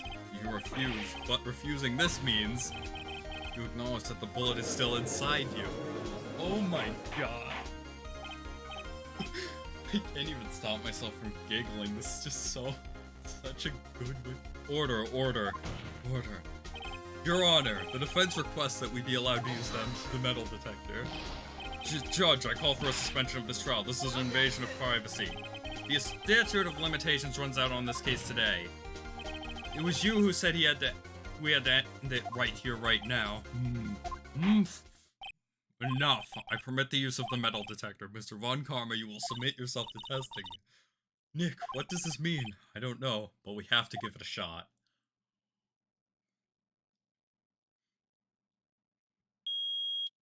Oh my god. Oh my god. It reacted something's inside his right shoulder. The bullet. Mr. Von Karma. You. It was you. I was afraid this would happen, and so I remained silent. Indeed, there is a bullet in my shoulder. However, it has nothing to do with this incident. What? I was shot in the shoulder long before the DL6 incident. I claim that the bullet in my shoulder has no relation to DL6. But Mr. Von Karma, can you prove that? Prove? I have no obligation to prove anything. It is Mr. Wright who must prove something here, not I. Mr. Wright, well, can you prove it? Can you prove that the bullet in Von Karma is from... Of course he can't. You don't have any DL6 evidence. You took it out of the records room yesterday. We do have one thing. It's the bullet. It's the ballistics markings. No, I'm the one who's sorry, Mr. Von Karma. What? You were close, one day away from freedom, but you see I have proof. What? Who would have thought you would dig your own grave trying to convict Edgeworth? I can link the bullet in your shoulder to the DL6 incident. And here's my final proof. The bullet has the same ballistic markings. That's a bullet? Where did you get that? This is the bullet used in the DL6 incident. This was taken from the heart of the victim, Mr. Gregory Edgeworth. The bullet is preserved quite nicely, with all the ballistic markings intact. Ballistic markings? You may recall the term. It came up in the first trial 2 days ago. Ballistic markings are the fingerprints of a weapon. All bullets fired from a gun are marked with that weapon's unique pattern. By examining the new markings, you can tell which weapon. Oh wait, we don't even have to compare it to the bullet in his shoulder. He had the pistol. If we can prove this is linked to that pistol, we have two bullets in a position. One, the bullet removed from Gregory Edgeworth's. The other, Mr. Von Karma, is the bullet buried in your shoulder. We can analyze both bullets, then if the markings matched, we would know that both bullets had been fired from the same gun, the very same pistol, in other words, the murder weapon that killed Gregory Edgeworth. Mr. Von Karma, you will let us remove the bullet from your shoulder. Then we'll compare the ballistic markings to those on this bullet and solve this case once and for all. Well, Mr. Von Karma...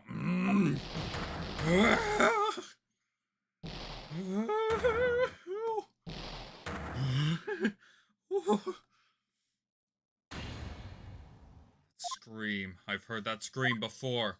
Wait, I know. I can't breathe. Quiet. I said quiet. You're not making this any easier. Stop breathing my air. I'll stop you. Stop breathing my air. Get away. Get away from my father.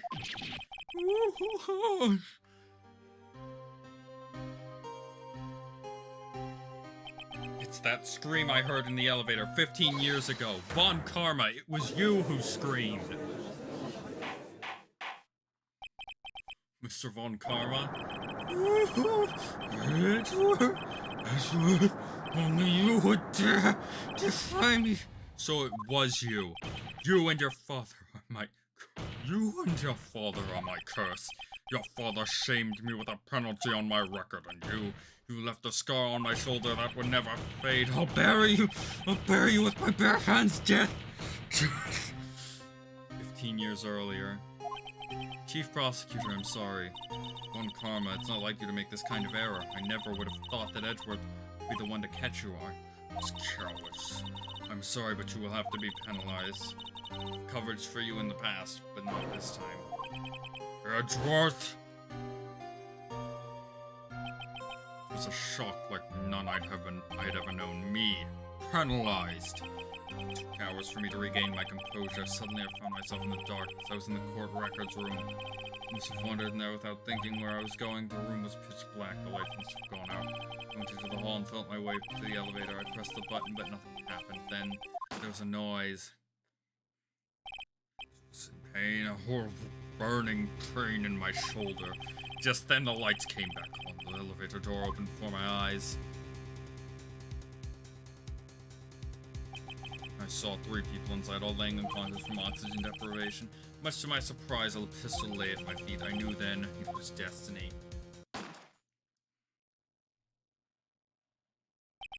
In his last moments, Gregory Edgeworth was still unconscious. He died, never knowing who had shot him. Later, he spoke through a medium, blaming Mr. Oh, that explains that. Mr. Yogi. He was fooled. It was the perfect crime.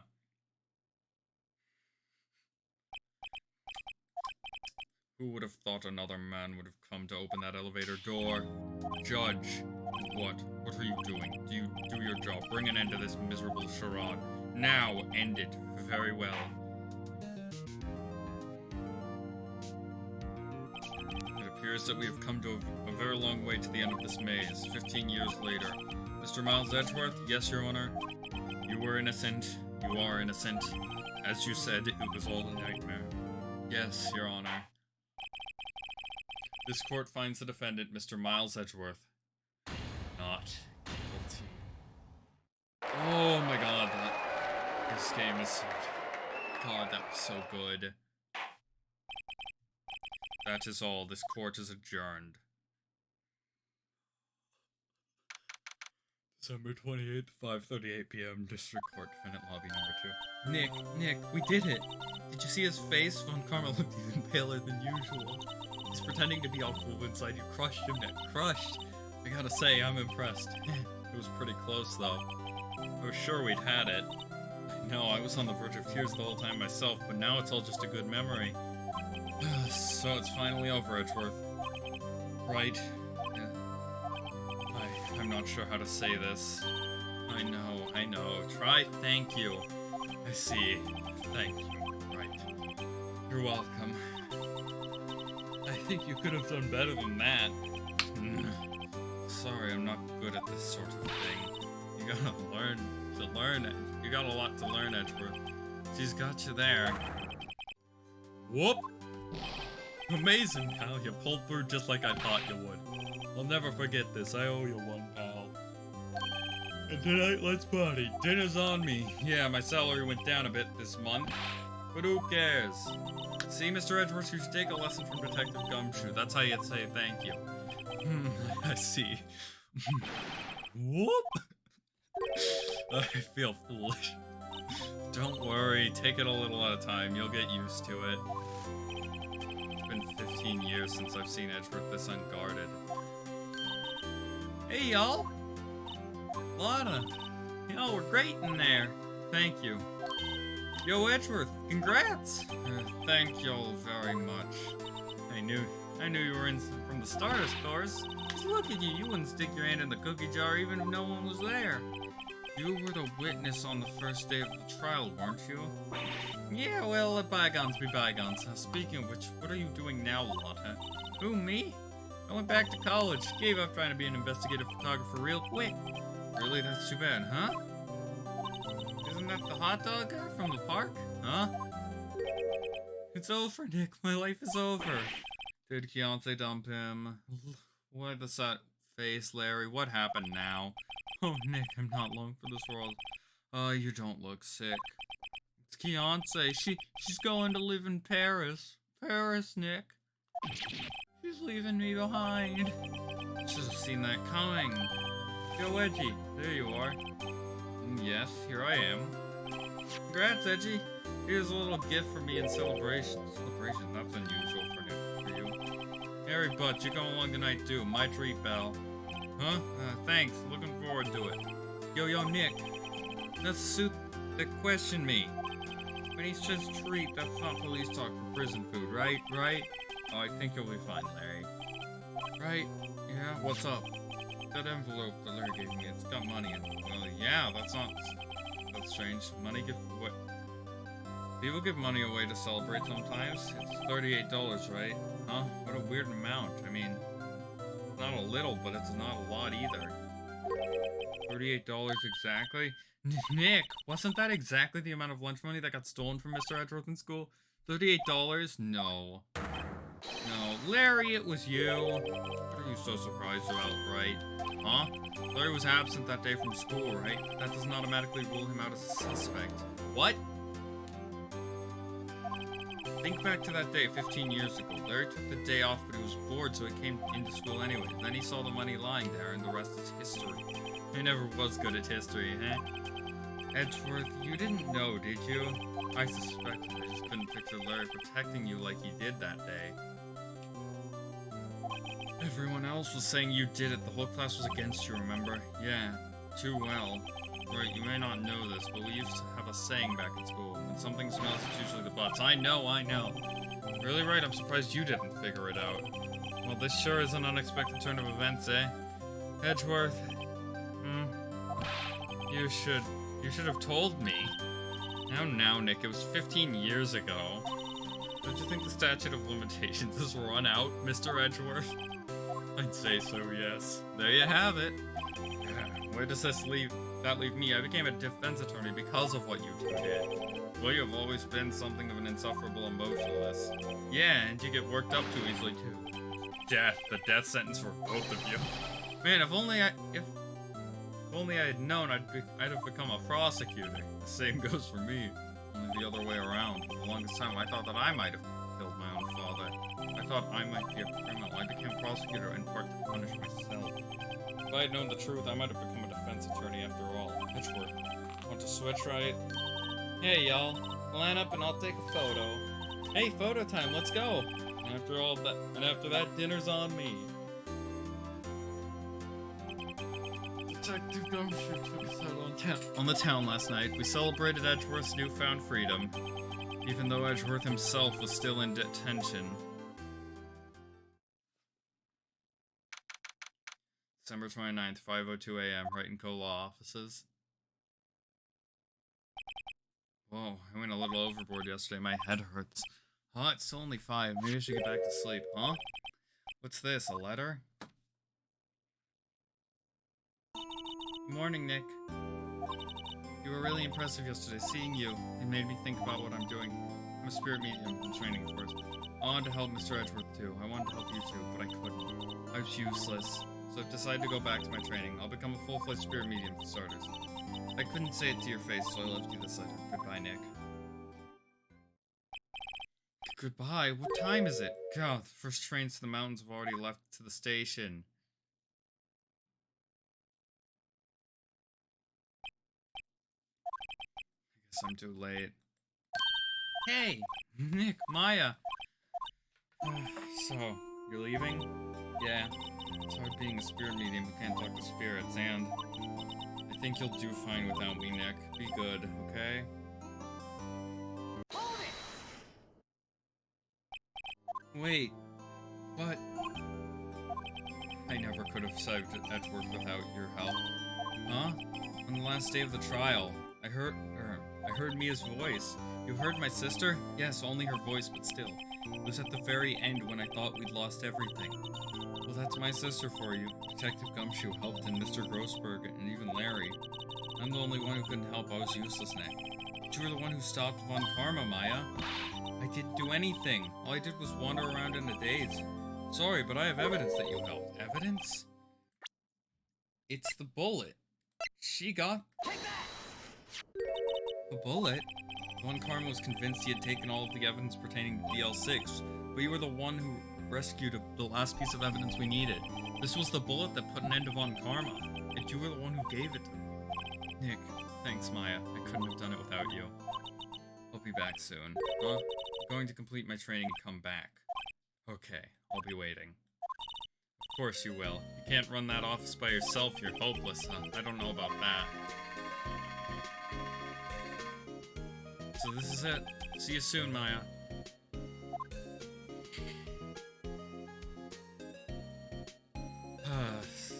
I am so glad I've got 2 more games of this.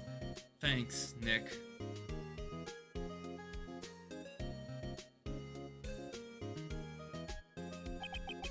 So my story ends. Time to turn a new page and say goodbye to the novice defense attorney I once was. Now a new story begins. The same old crazy cast of characters. Ha! Don't think you've graduated yet, amateur. Mr. Wright, perhaps you'd like to rethink that claim? Yes, Your Honor. Uh-oh, I got a bad feeling about this.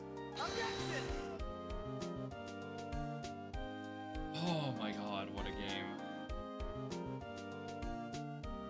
That was really good. Hey pal, Mr. Edgeworth came down to the precinct to wish me a happy new year. Talk about a pleasant surprise. Whoop, Detective Gumshoe. Then he hung his head low and went right back outside. Kind of like he was embarrassed or something. Strange, huh? Graphics can be ghost. God, I can't wait to play the other 2 games in this trilogy. Huh? Nick? Nah, I haven't seen him lately. Who, me? I've been working at a cheese shop.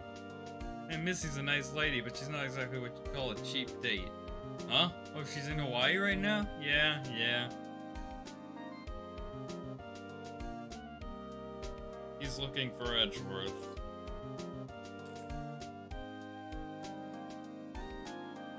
Hi. Ooh, right? Yeah, I remember him. He's been busy lately.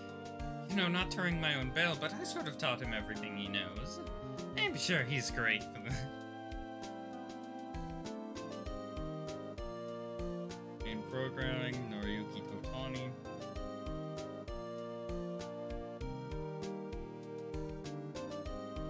Phoenix Wright?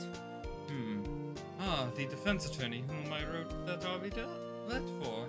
Oh, you should know I've taken over management of the Gatewater Hotel recently. Should you be in the area, please stop by. So that's Edgeworth looking for Phoenix.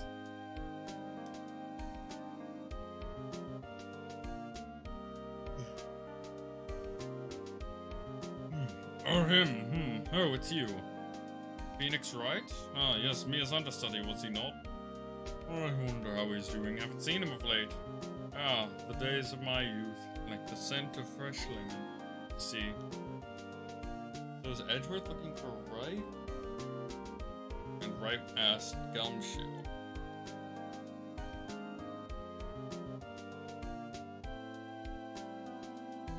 Phoenix Wright? Is he an actor? Well, I'm not buying it. You can't be a star with a name like Phoenix. You're not even one of the boxes. He's everything these days. How am I supposed to keep it all?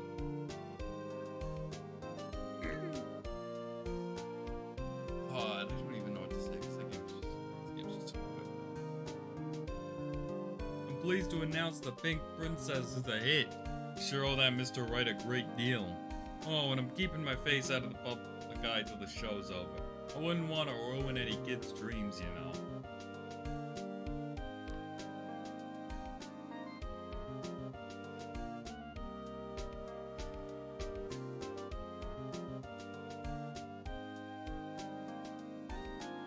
Oh, I got a letter from Maya the other day.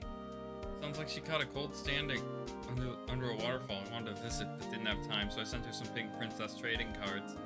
She says she can't buy them where she is. What kind of place is she living at anyway? So that's probably Phoenix asking Penny about Maya, and then Miles is in the dressing room and they meet up. Or no, wait. Right? Who's that? You want to talk? Let's talk Pink Princess, alright? Red was out here, but you know, I snuck into the studio the other day. And I saw her, the one inside the pink princess suit. Ugh, what a dog. It was kind of a shock for a boy of my tender age. I forgot his voice entirely.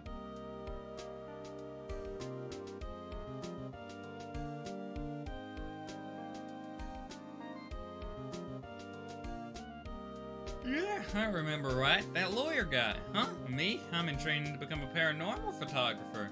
You know that picture I took of everyone? Well, just behind them there was a ghost. For real. Now that's a talent. I'm gonna be famous.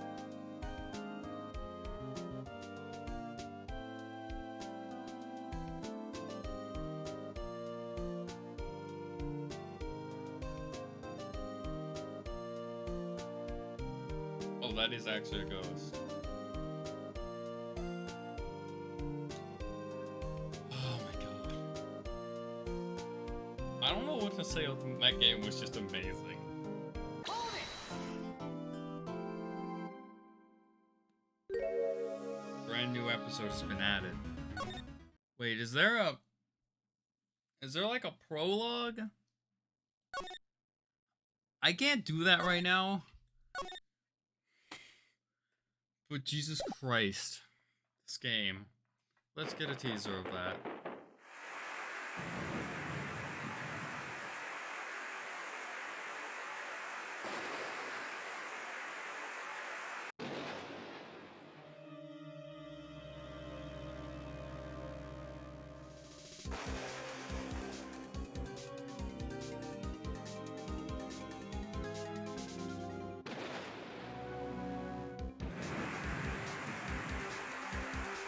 What is this? I'm so confused. The blue badge is on it all.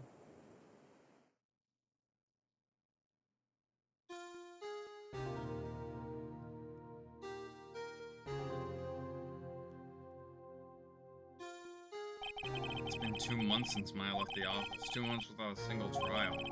I've had offers, but none I took. That is until the day that girl showed up.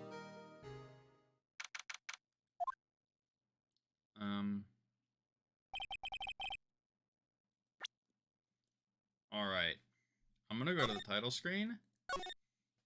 Jesus Christ. This game is good. That's gonna be all for the stream today. Bye, guys.